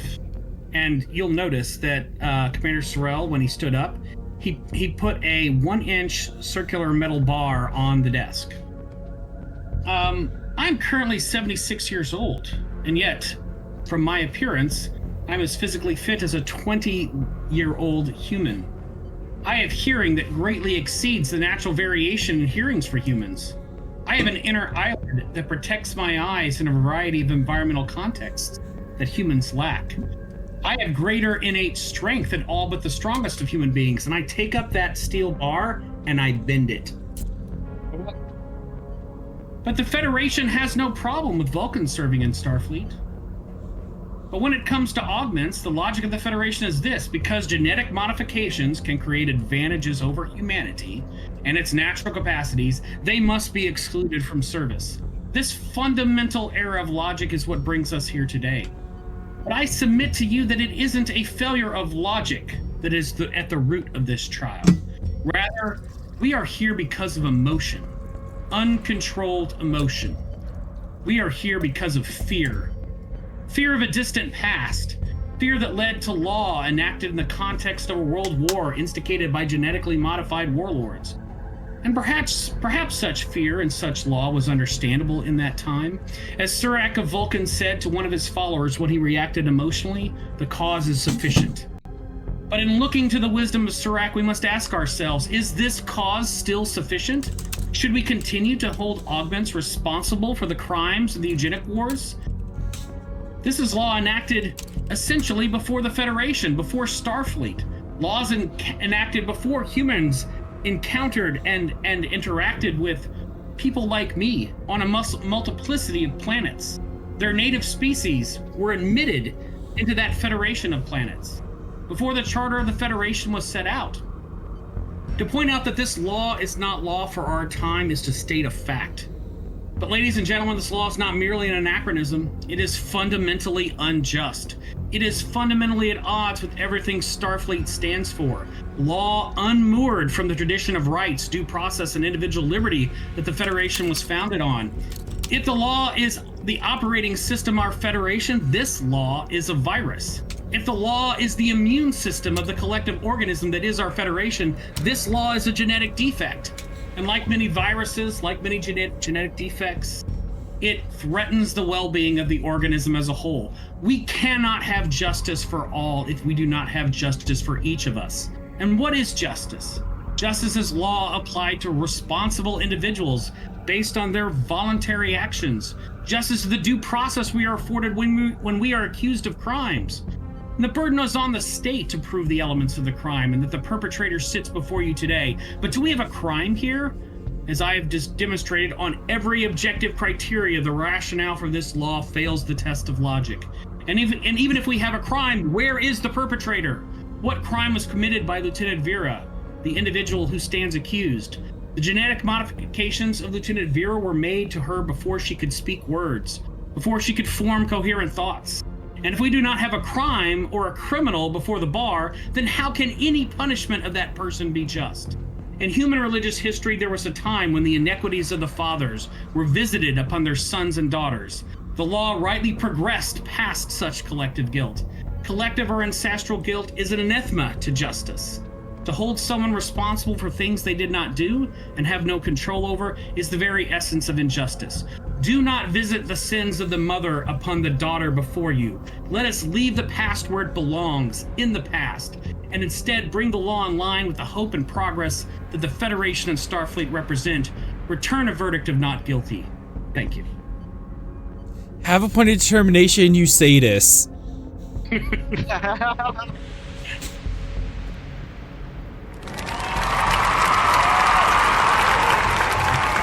He has been preparing for this for weeks. That is true. I do think Sorel messed up there, though. Maybe I did. I don't know. You added evidence. Yep. I saw it, but I don't care. Dramatic moment. Was it? No, Hannigan? it was good Or was it- otherwise. Yeah. Or was it like referencing a previous point? Because he did mention that the Federation lets races that are superior exist. Yeah, I thought I Yeah, established. I guess that's fair. That was brought up. It was. It was Yeah. brought up, but we didn't have a witness as containing or pertaining to it. But whatever. It's more just driving home the point that was made during his Opening statement. Yeah, no, I still that was really impressive. All right. Press command diff 0. You have a point of determination. I'm going to spin that point of determination. To what Leave no value? one behind. Leave no one behind. Hell yeah. And I will spend 3 momentum, 1 threat to get to 4 die. Federation Law and Politics as my. It would be 5 resources total. A 5 resource. So then add a threat then. Okay, so that was 2 momentum and 3 threat. Yes. Alright. Rerolling the 0. Or the complication 0. Yeah.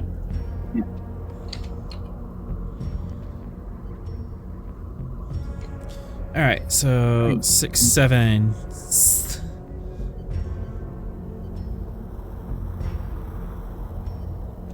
Goodness.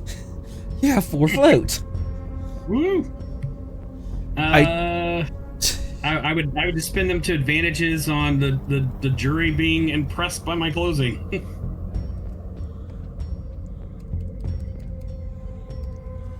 I think we got it. So 2, 4. All right. And with that, the jury will deliberate. I'm gonna set this poll up. I will pat Veera on the shoulder as attorneys do. They'll deliberate.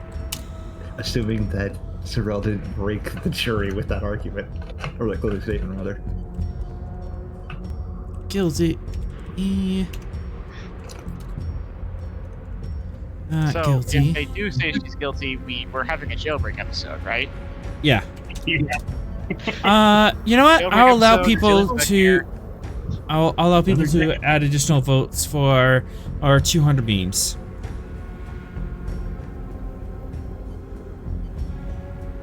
Vote now. This is where nobody remembers that your currency is called memes. I'm not pulling up Twitch. I don't want to watch.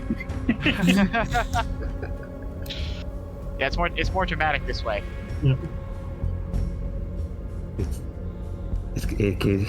Sorel's really got that courtroom mindset at the moment.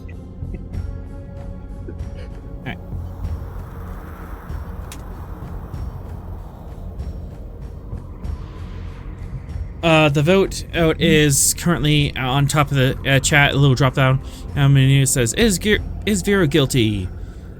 Click the drop down menu and click your decision. Now we have to be very concerned because chat is just a ball of chaos. Uh-huh. Balls of chaos can have heart. Yes, but the ringleader of that chaos is K9. That's specifically who I was referring to when I said that. K9 has heart. Yeah, exactly. Yeah, but her heart is black. Kanon likes the Chet because they're cute. So like, The Chet how do not bad deserve could her nice heart be? things. The Chet do not deserve nice And- things. And we are going to have a dramatic ad break. Dun dun dun. You bringing up Chet in relation to her heart ruins your argument. I hope you understand this.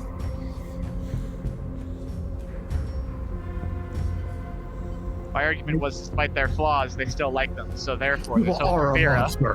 who's a likable person. I'm yelling at chat.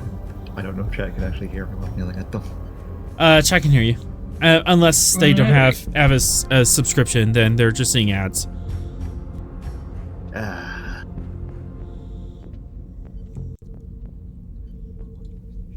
You can hear me. You are a monster. She's gonna yell at me again. Yeah, probably. She's Just typing in general.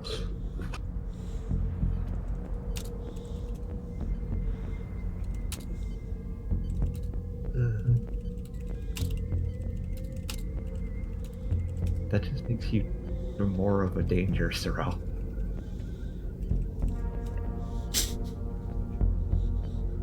That means you have to keep up to date more so, if as much, if not more so, than people who are actually practicing law.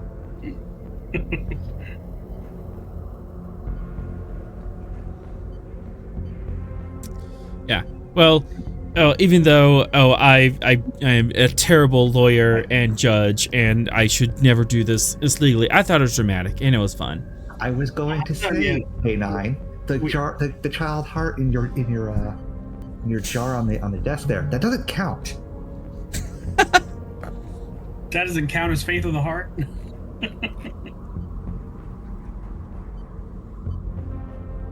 Yes, I said that weird. I don't care. My brain is potato. Should have brought your arm. Yeah. Pounded it on the I head. waved it at him. Sorry, Fox. Your brain has to be potato here. No, potato. Sorry, Fox. You know the rules. So. Ad break is over. Yeah, and I follow the rules that I'm Irish. Leave me alone. Last call for votes in chat. Let's say potato. Say potato. Taters. I don't know about this one. So, jailbreak episode next week? Oh boy! Oh no! Wait, are you serious? I mean, that sounds like a great idea. Chat? I'm stabbed.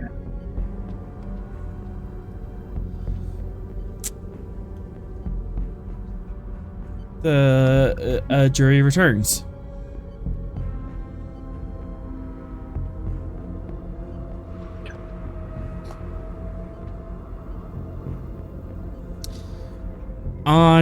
On all charges, we find the defendant not guilty.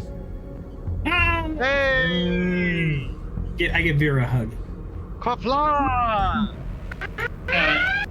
That's emotional. Well, thanks. It's a very kind of bro huggy. Bro hug. I don't believe her. And at that point, And now there's bad things happening. Uh-oh. rumble, rumble, rumble, boom. Rumble, rumble, rumble, boom. Yeah, no, I'm running straight to the brick. Klaxons are yelling, and before anyone can move, 1, 2, 3, Where to get barreled? 4, Oh god, the 5, We're gonna get 6, barrel! Natural, put your arms on your head. 7, 8. Fitness Con, Diff 4, everyone. Oh no! barrels are incoming. Barrels! Barrels what? incoming. Oh, okay, you're gonna roll for Marcus, right? Yeah. For Adam to see if he gets barreled? Okay, I'll go first, I suppose. Oh, fitness gone is as bad as fitness medicine. Actually, maybe I should let some people get some momentum first, and I can build up momentum in the middle. Yeah, okay, who should we send first? Should we let Sorel do it first? Yeah, maybe. No, let Sorel go to take the momentum. Sorel, And then go! Veera can build it back up. Alright, I'm gonna spend 3 momentum to get to 4. I mean, spending more just seems a waste. This is not gonna happen. Here we go. Have some faith in the heart, man, come on. Yeah. Oh my god.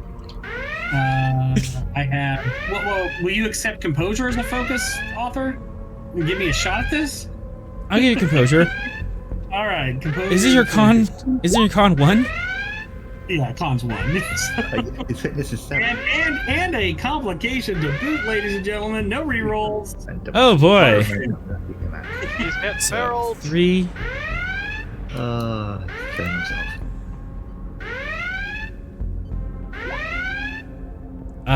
Sorel, you take 4 stress as you tumble to the ground and fall over the desk. Really. Here we go. It begins. Really fine. Dadgum marble and mahogany. Why are all the nice materials so hard?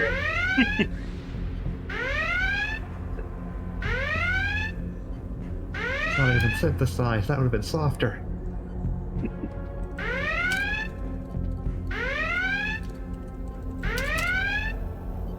Who's next? Alright, who's next? Atron, go. Next. No, Veera's okay. going in the middle. Right, yes. Okay. Okay. Fitness con. That's a 12. That's not that bad.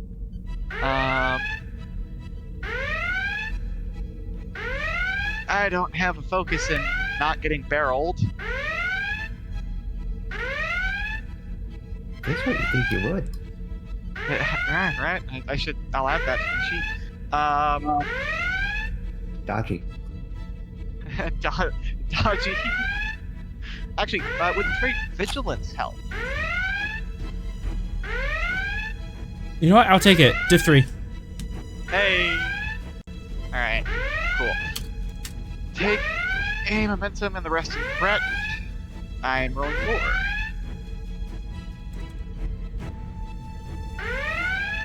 All right. Onwards and comp standard, right? Yeah. Okay. Downwards. Thank goodness for that trait. Atron, you managed to stay on your feet.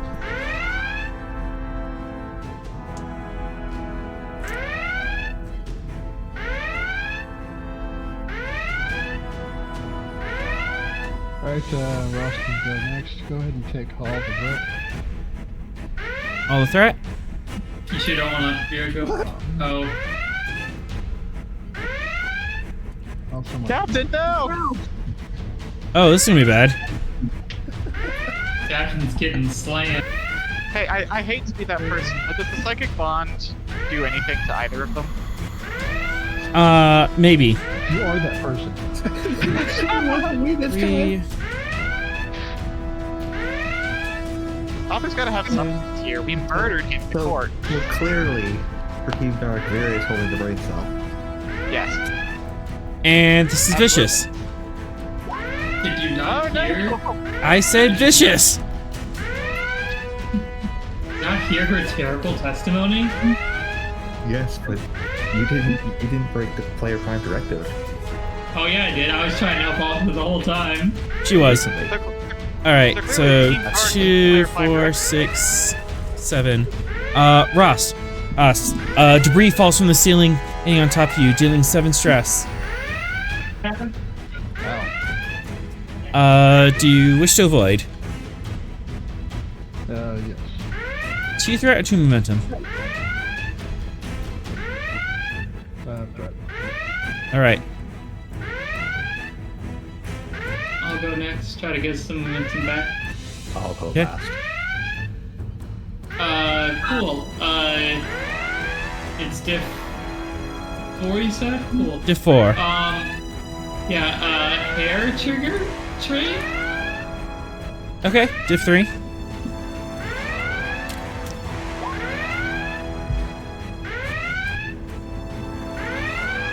Precision maneuvering because there's a collision race? Gosh darn it, yes. Div 2. Cool. Guess what else I have? What? A focused innovation. Let's start rolling some dice here. Hey. Cool. You can have. We'll go with 2 and 4, and I'm gonna try and take the.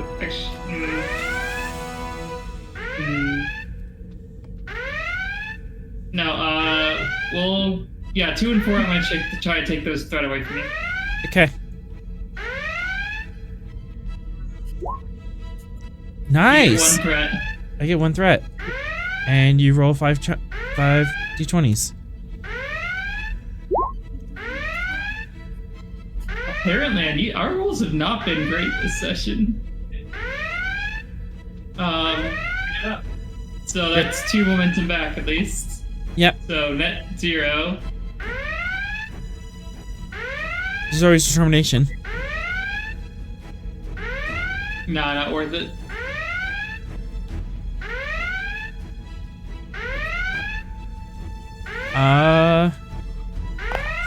Sinclair, I believe you're going next.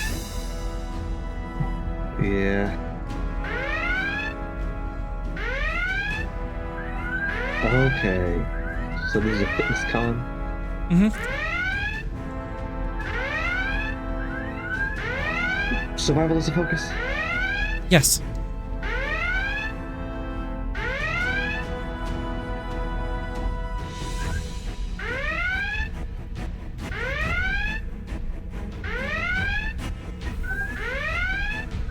Okay.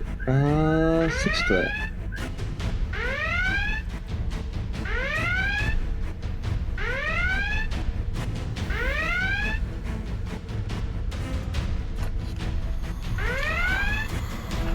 That's a no. Does that stand? Yes, it will. All right. 3, 4, 5, 6. Wait, it's 2. I keep forgetting.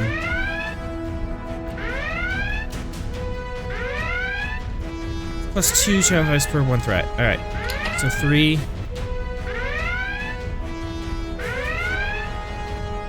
6. Alright. And then vicious.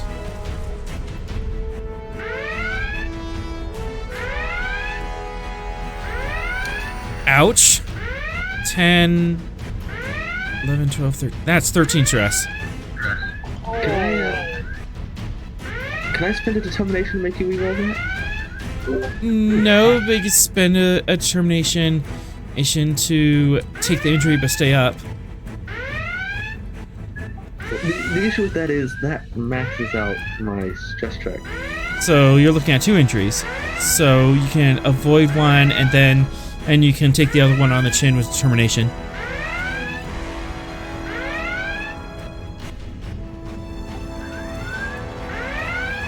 Yeah, I'll do that. Okay. 2 threat, 2 momentum to avoid. 2 threat. Alright, and spend your point of determination. You are still up, you're at 0 stress. And you have a complication as rocks fall from the ceiling. Oh, where is it? RNG. There it is.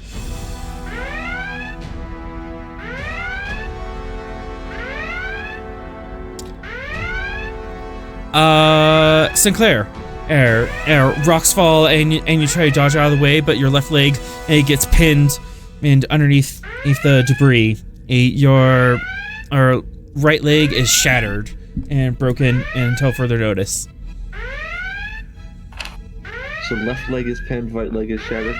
Yeah, right leg. Yeah, both legs are... Actually, I'll spend for pinning.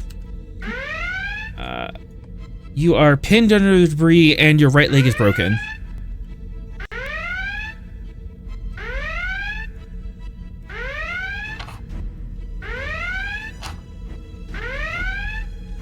And Fox. Okay. What do I still have to spend? Still have the momentum? 2 momentum. Okay. Let's see. Do stubborn and expert combatant fire? Expert combatant in the fact that in dangerous situations he has to remain on his feet and be able to get out of the way of otherwise dangerous objects. Expert combat implies that you're fighting sapiens, not the environment. What was the other one? Stubborn. I'll take stubborn.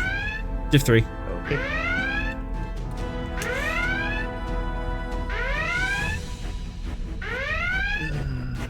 I don't have a focus that helps with this.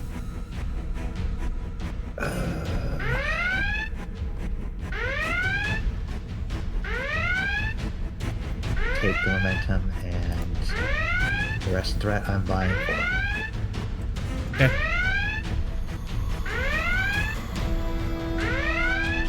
Gain a momentum back.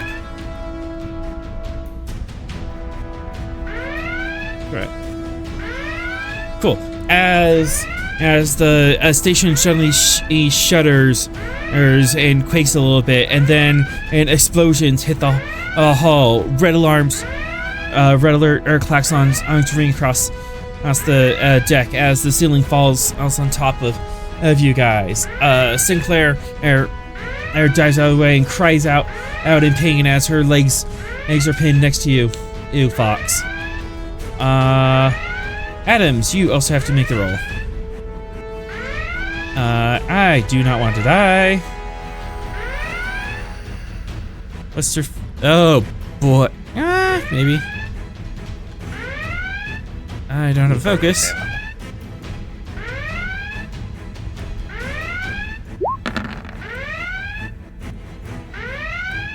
He does not make it. I do not feel that bad. Nobody does. No one feels that You bad. feel bad for him, you're lying. He takes 3... You know what? I'm gonna make this dramatic. 3... He takes 3 E stress, however, he is pinned in the debris against something. He cannot get out without help. He is trapped underneath there. And finally, the Admiral. Oh no! Admiral would like to be on your side. Can he use that momentum? Yes.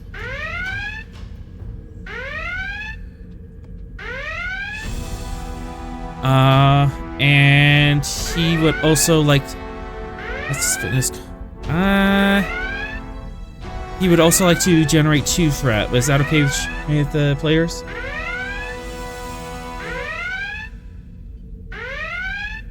Yes. We want the Admiral to not get hurt. I'm okay with it. Yes. Admiral can survive.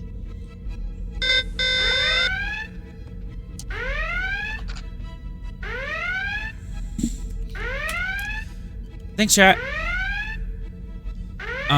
Okay, so I'm rolling 4 dice. Do I have... I do not have a focus in this. Good luck, Admiral.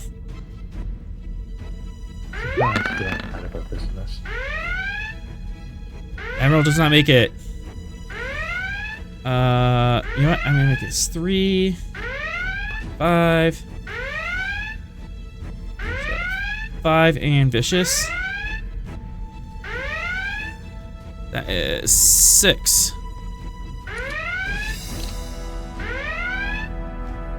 As debris falls from the ceiling, and the Admiral and the entire bench is actually just covered in debris, and you look up and the support or stretcher showing through it, kind of bending down. He might not have a lot of time before the rest of the deck falls on top of him.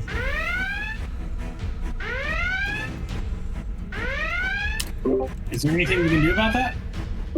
As soon as I'm done, I'm resolving everything. Yeah. Because Marcus still has to make a roll. He is considered an ally. He has a fitness of... Feral, not Adams. Yeah, Feral.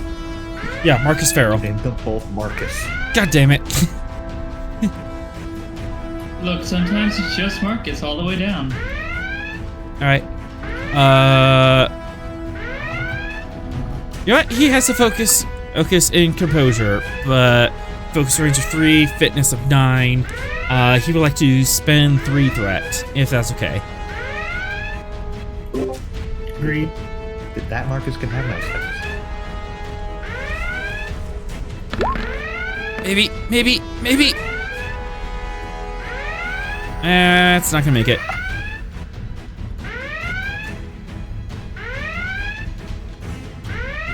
Oh no!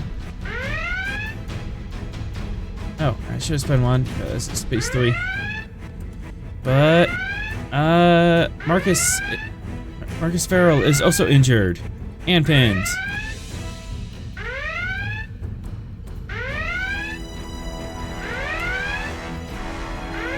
As explosions and wreck the station.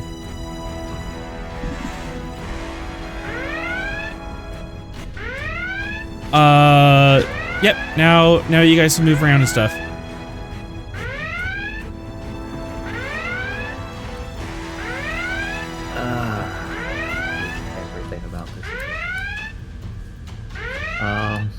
Oh, where'd Sorel go? Up here. Oh. I'm going to get the debris off of Sinclair. I was running to the exits. Isn't that what we're doing? Veera's jumping up to help the Admiral. Good thing, because the Admiral is kind of in dire straits. Oh, snap. Ross to Narendra Station Ops. What's going on? Alright, give me one moment on that.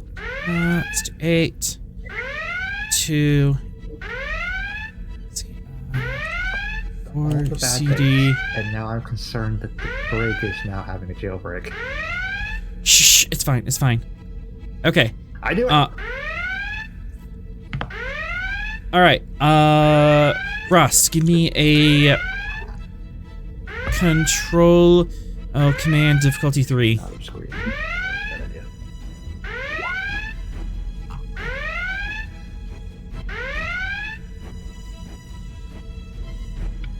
Okay, go ahead and take a threat. Okay.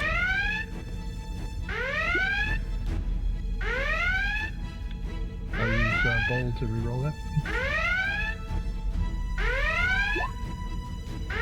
Excellent. Station ops here. Yeah, what's going on? Station's under attack. A fleet of ships it's dropped out of warp or been started firing on us. As we didn't have our shields up, they caught us by surprise. More thunder, rumbling, rabble, rabble, rabble, all things shaken apart. Or as the station's just being bombarded by shots from the outside. Who did we leave in charge of the ship? I'd like to get this debris off of Sinclair quicker so I can have the break. Station commander is in charge. Gungnir.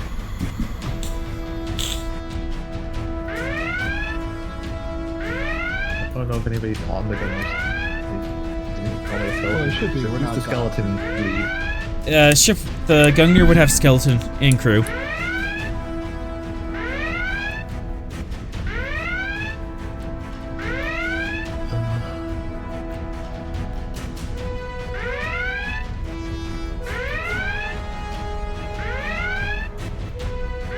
Alright, so who's injured? Sinclair appears to be injured. Adams is pinned. Marcus and Gaius is also pinned at the bench. Since Veera is helping the Admiral, I'm going to go help Marcus. And I would very much like to get Sinclair up so that she can actually go do the doctor thing. Okay. We'll start with Fox. Yes.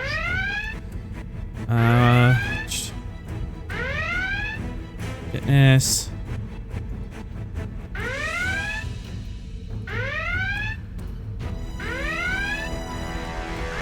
Engineering.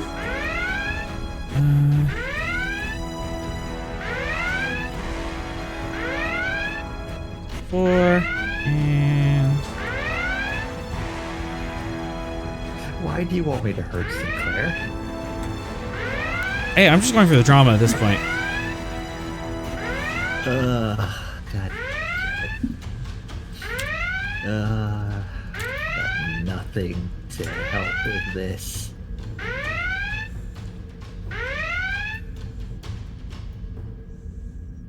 It's gonna hurt honor, but I'm giving you threat for 4. Yeah, 3. Okay. Threat for 4.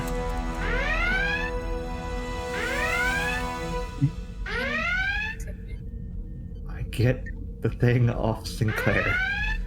As you reach down, you just lift this heavy piece of structure off Sinclair, and just putting all your weight into it. You're able to push it aside and pull Sinclair free. Her leg is bent in a very weird direction. There's blood flowing out of it. She's not in a good state, but she's conscious. Yeah. I would like to remind people that I am a standard human and I can do this.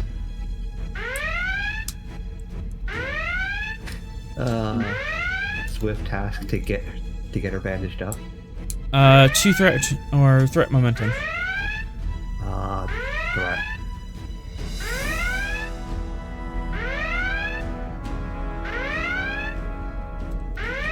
I don't know, man.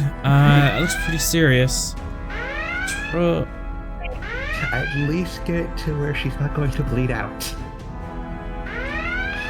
Daring medicine.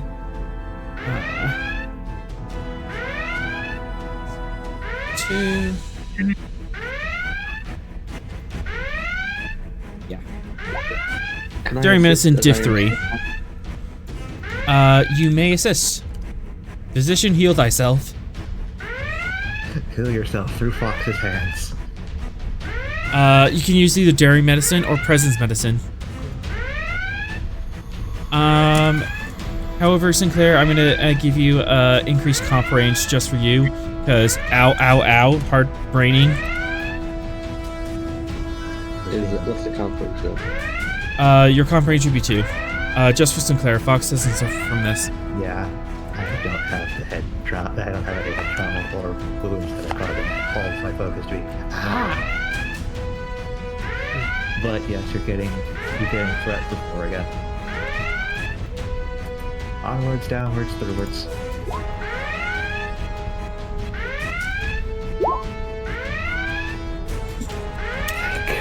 God.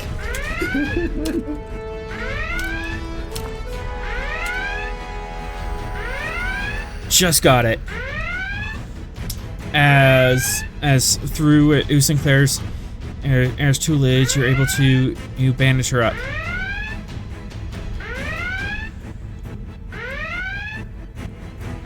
Alright. Do we want to swift? Do we want to keep the initiative?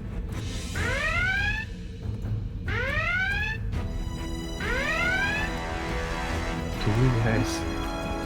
We can do so for free, so yes. Excellent. Who's going next? Veera will try to save the admiral. Okay. Let's see. This is going to be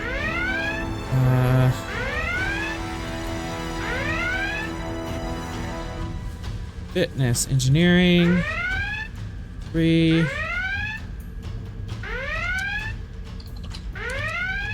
4.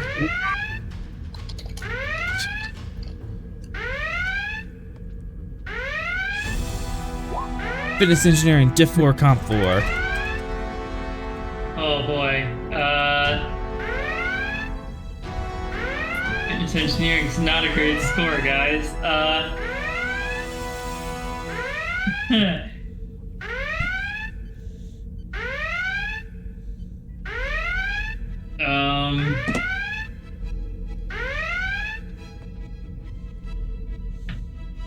Determination, the best flourish when the stakes are high. Stakes appear here to be high, yes. Cool. You can have 2 threat. And we'll see how this goes. I don't have a focus for this.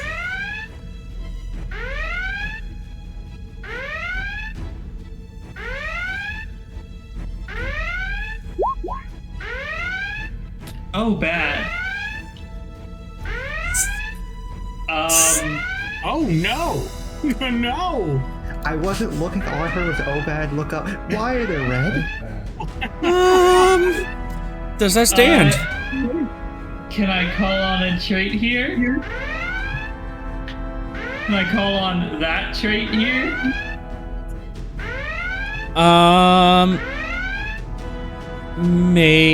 Maybe, but if you can get a point of determination, you can reroll and then apply a trait to it. Has Ross used his determination yet? I don't think so. I don't think Frost has, if Frost wants to throw it over. Oh, okay, go ahead. You're a veteran, Ross. Alright, You might need that again. the challenge, that's right. Yeah. One challenge dice for you.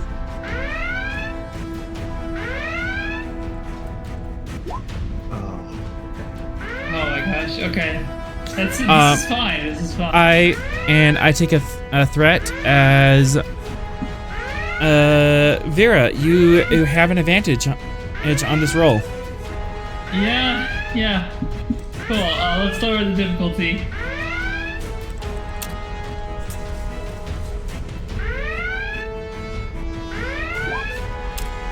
Oh, of course, that's the reroll. That's 5 hits. Or 5, 5 hits. total.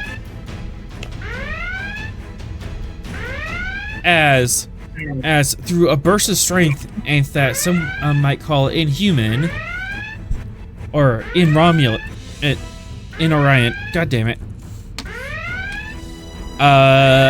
You lift at the support beam off the desk, and you're able to drag the admiral out of the debris.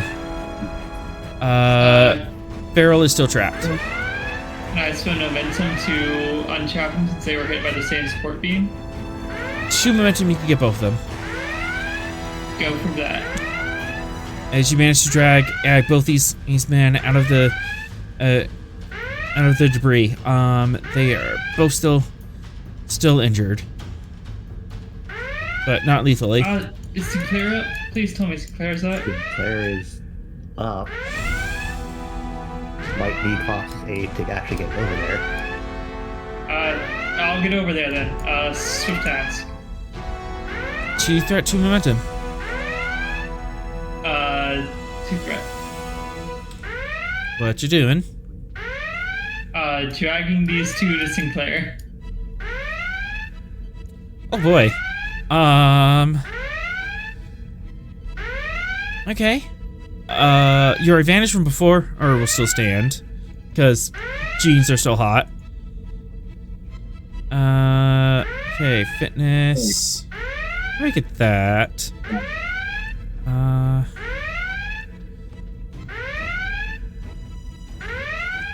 Fitness medicine, diff 2, comp 3. Alright. That's a bit better. Let's go with 1 momentum. Yeah, we'll go with 1 momentum. Should I go with 1? No, 1 momentum, 2 threat. Okay. And focus and empathy. Talk me into it. Literally carrying 2 people to get saved from their fatal injuries. Possibly fatal injuries.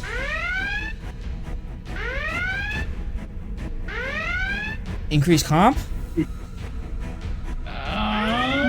Take it. Okay. I kind of see you going with being empathetic and making sure you're not exasperating their injuries, but yeah.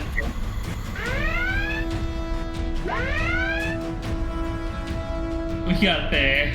nailed it.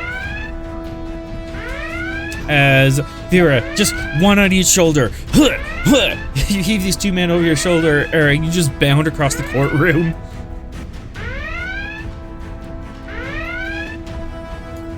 Okay, there you go. Sorel. Is it enemy turn first? There is no enemy turn because you took him out of the dangerous situation.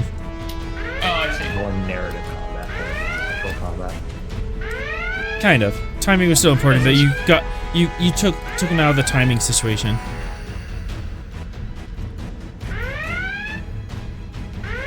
Sorel, you wanted to lift this man and out of his doom?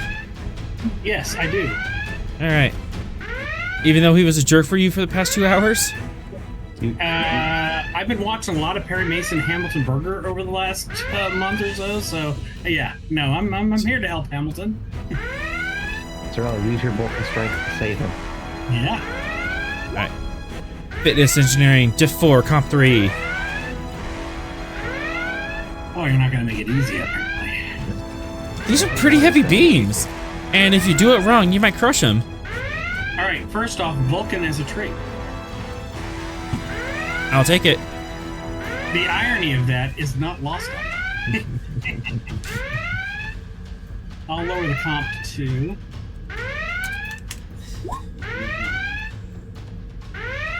We're doing fitness and engineering. You know, I think composure would also help you. I did the reading on, structural load, and I think I just want to have science for this one. Does that require momentum? Oh, shoot, we're out of momentum. Have momentum, Yeah, it does require momentum. At least one, so no, Yep. never mind on that. Okay, still up to 4. Fitness engineering. It's a very stressful situation. You got to keep your composure. I would also take physics.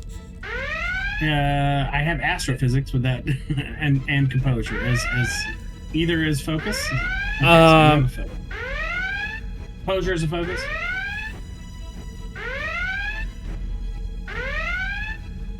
I thought someone else used it, so yeah, you can use it. Okay. Okay. Engineering. I'm gonna give you just all of the threat to get to 5.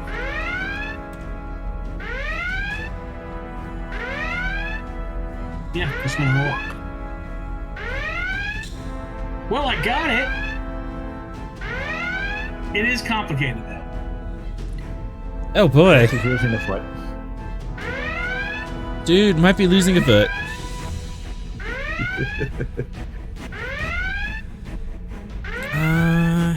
Yeah.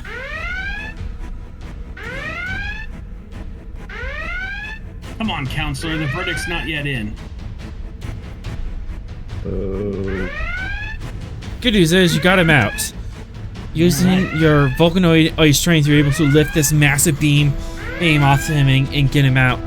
But as he's crawling through, your fingers slip, and it crushes his left leg, breaking it.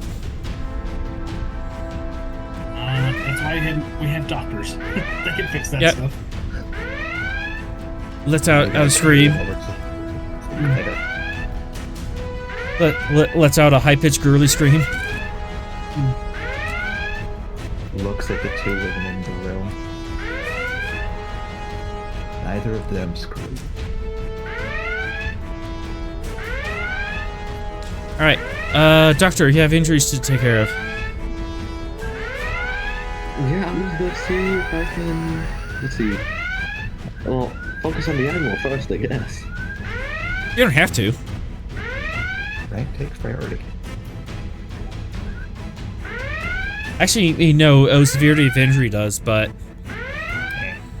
There are admirals that will argue. Well, as far as I'm aware, they're all injured equally. Unless that is not true. You can and take a second and do a triage.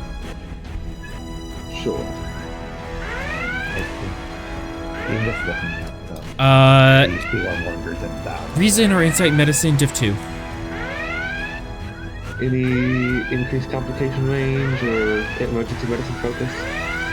Emergency medicine focus, complication range is fine. Your leg is like stinted up. You're in a brace, but you can walk in. The pain subsided a little.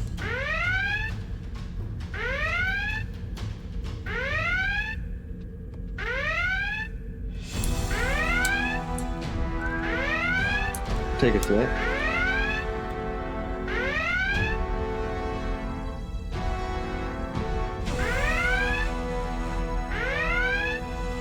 Fun, solitary area momentum. Let's see.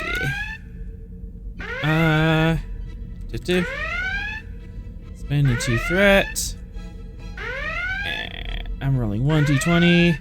Admiral's an oddball.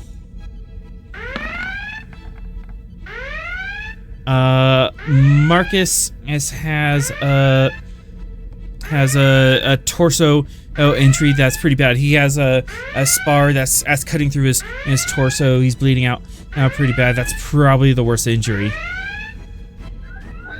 Good thing you checked, because if you didn't catch that right now, he might have perished. The Admiral, he has some bruising, oozing a concussion, and a dislocated shoulder.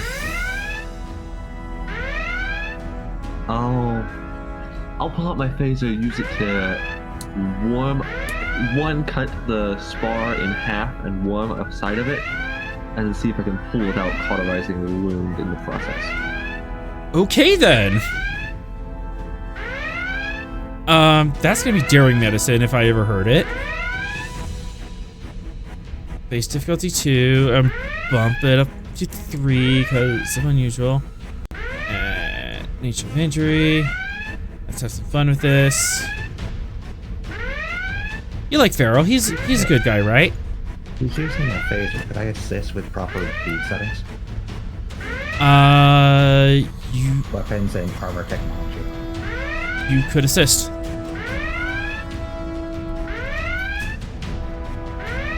So, emergency medicine? Yes. Daring medicine, diff 5, comp 3 to save this man's life. What would that be for me? Would that be reason engineering or reason security? Reason security. Okay. Fox Tech Super Medkit as an advantage. I'll take it.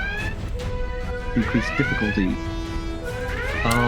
Starfleet Surgeon's Decoration to decrease difficulty. Heck yeah. And then, you know what? I'm gonna use my Starcross medal to increase focus range to 10. And, take a threat. You will live, damn it!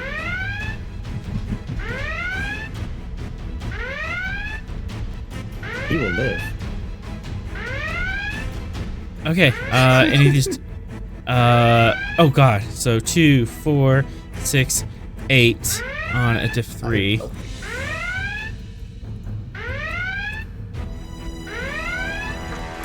Five momentum generated as you use your phaser, cut the spar in half, and then you heat the end of it, and you very slowly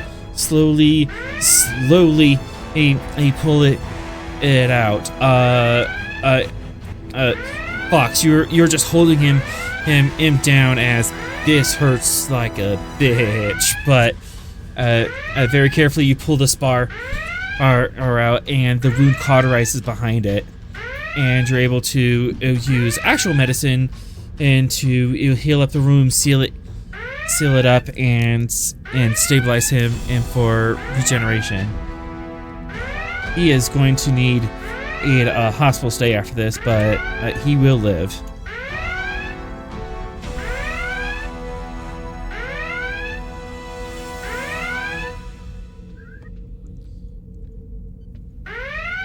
Now onto the Admiral.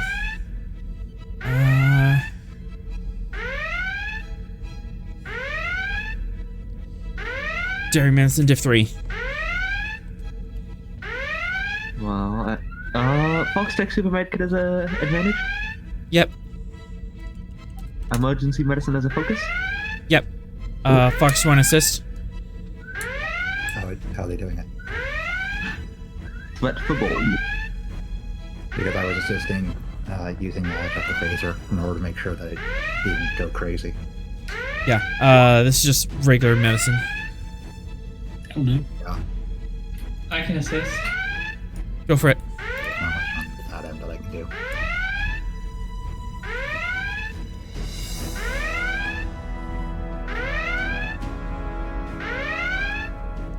Two momentum generated. You have 2 float. As you're able to heal up the... I'm gonna say Farrell is down. Admiral is up. You have 2 floats. How do you want to use it?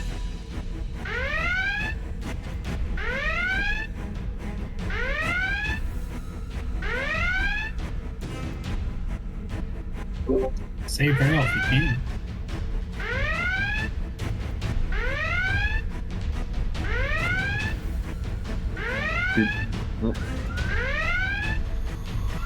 What happened to Pharaoh?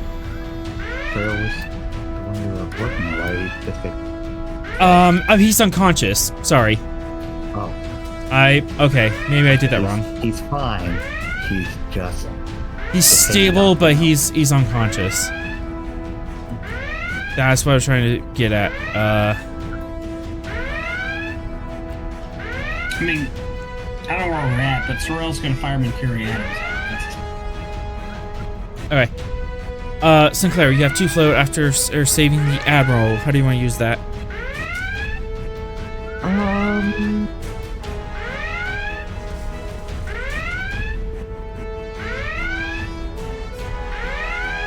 Just get everything in order. Mainly prepare for the arrival of, Commander Adams.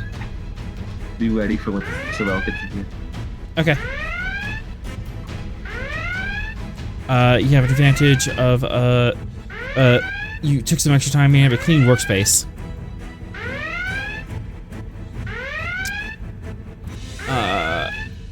Sorel, now you have to lead Adams back over to Sinclair. Okay. Or one or the other. I'm gonna, again, fireman carry. Fireman carry, fitness medicine. Div 2.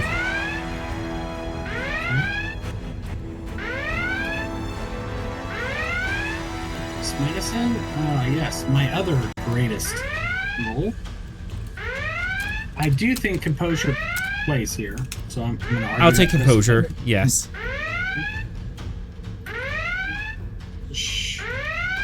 I will spend 3 momentum, 2 threat. Get to 5. That's what I needed. Yeah, it'd be 3 momentum, 3 threat? Yeah, whatever I needed to get to 5. Alright. You got it. This isn't your strong suit, but you managed to you carry the man with you. At first he was a little indignant about being carried, but oh wait, never mind. I hurt. Go for it. Your objections are noted, counselor, and overruled. Very funny.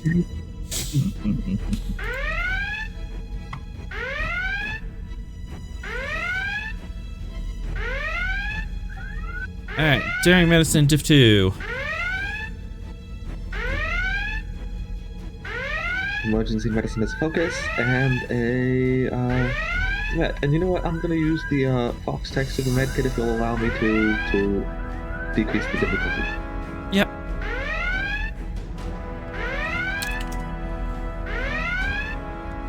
Easy. You should have increased the complication range. Those are 2 19s. Yeah. You're able to get a splint on Marcus's leg. Marcus Adams' leg.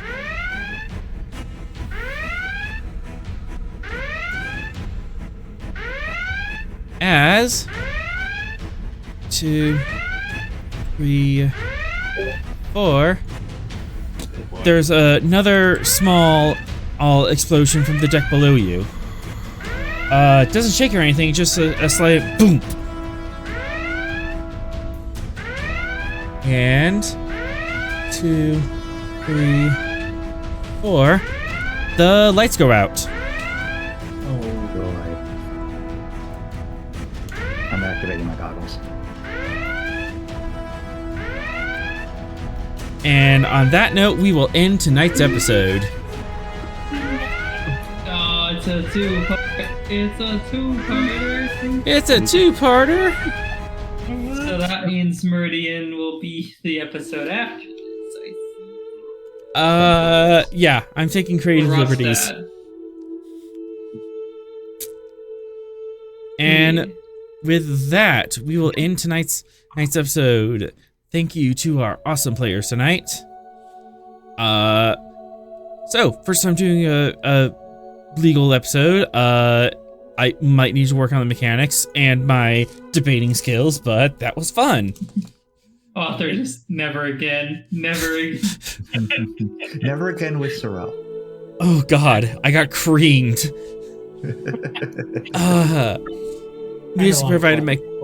Music provided by Kevin Macload. You can check out his royalty-free music at acomtech.com. As always, we are forever grateful to Modifius for giving us the tall ship, and to Gene Roddenberry for giving the stars to guide us. Until we meet again, go out and find your adventure.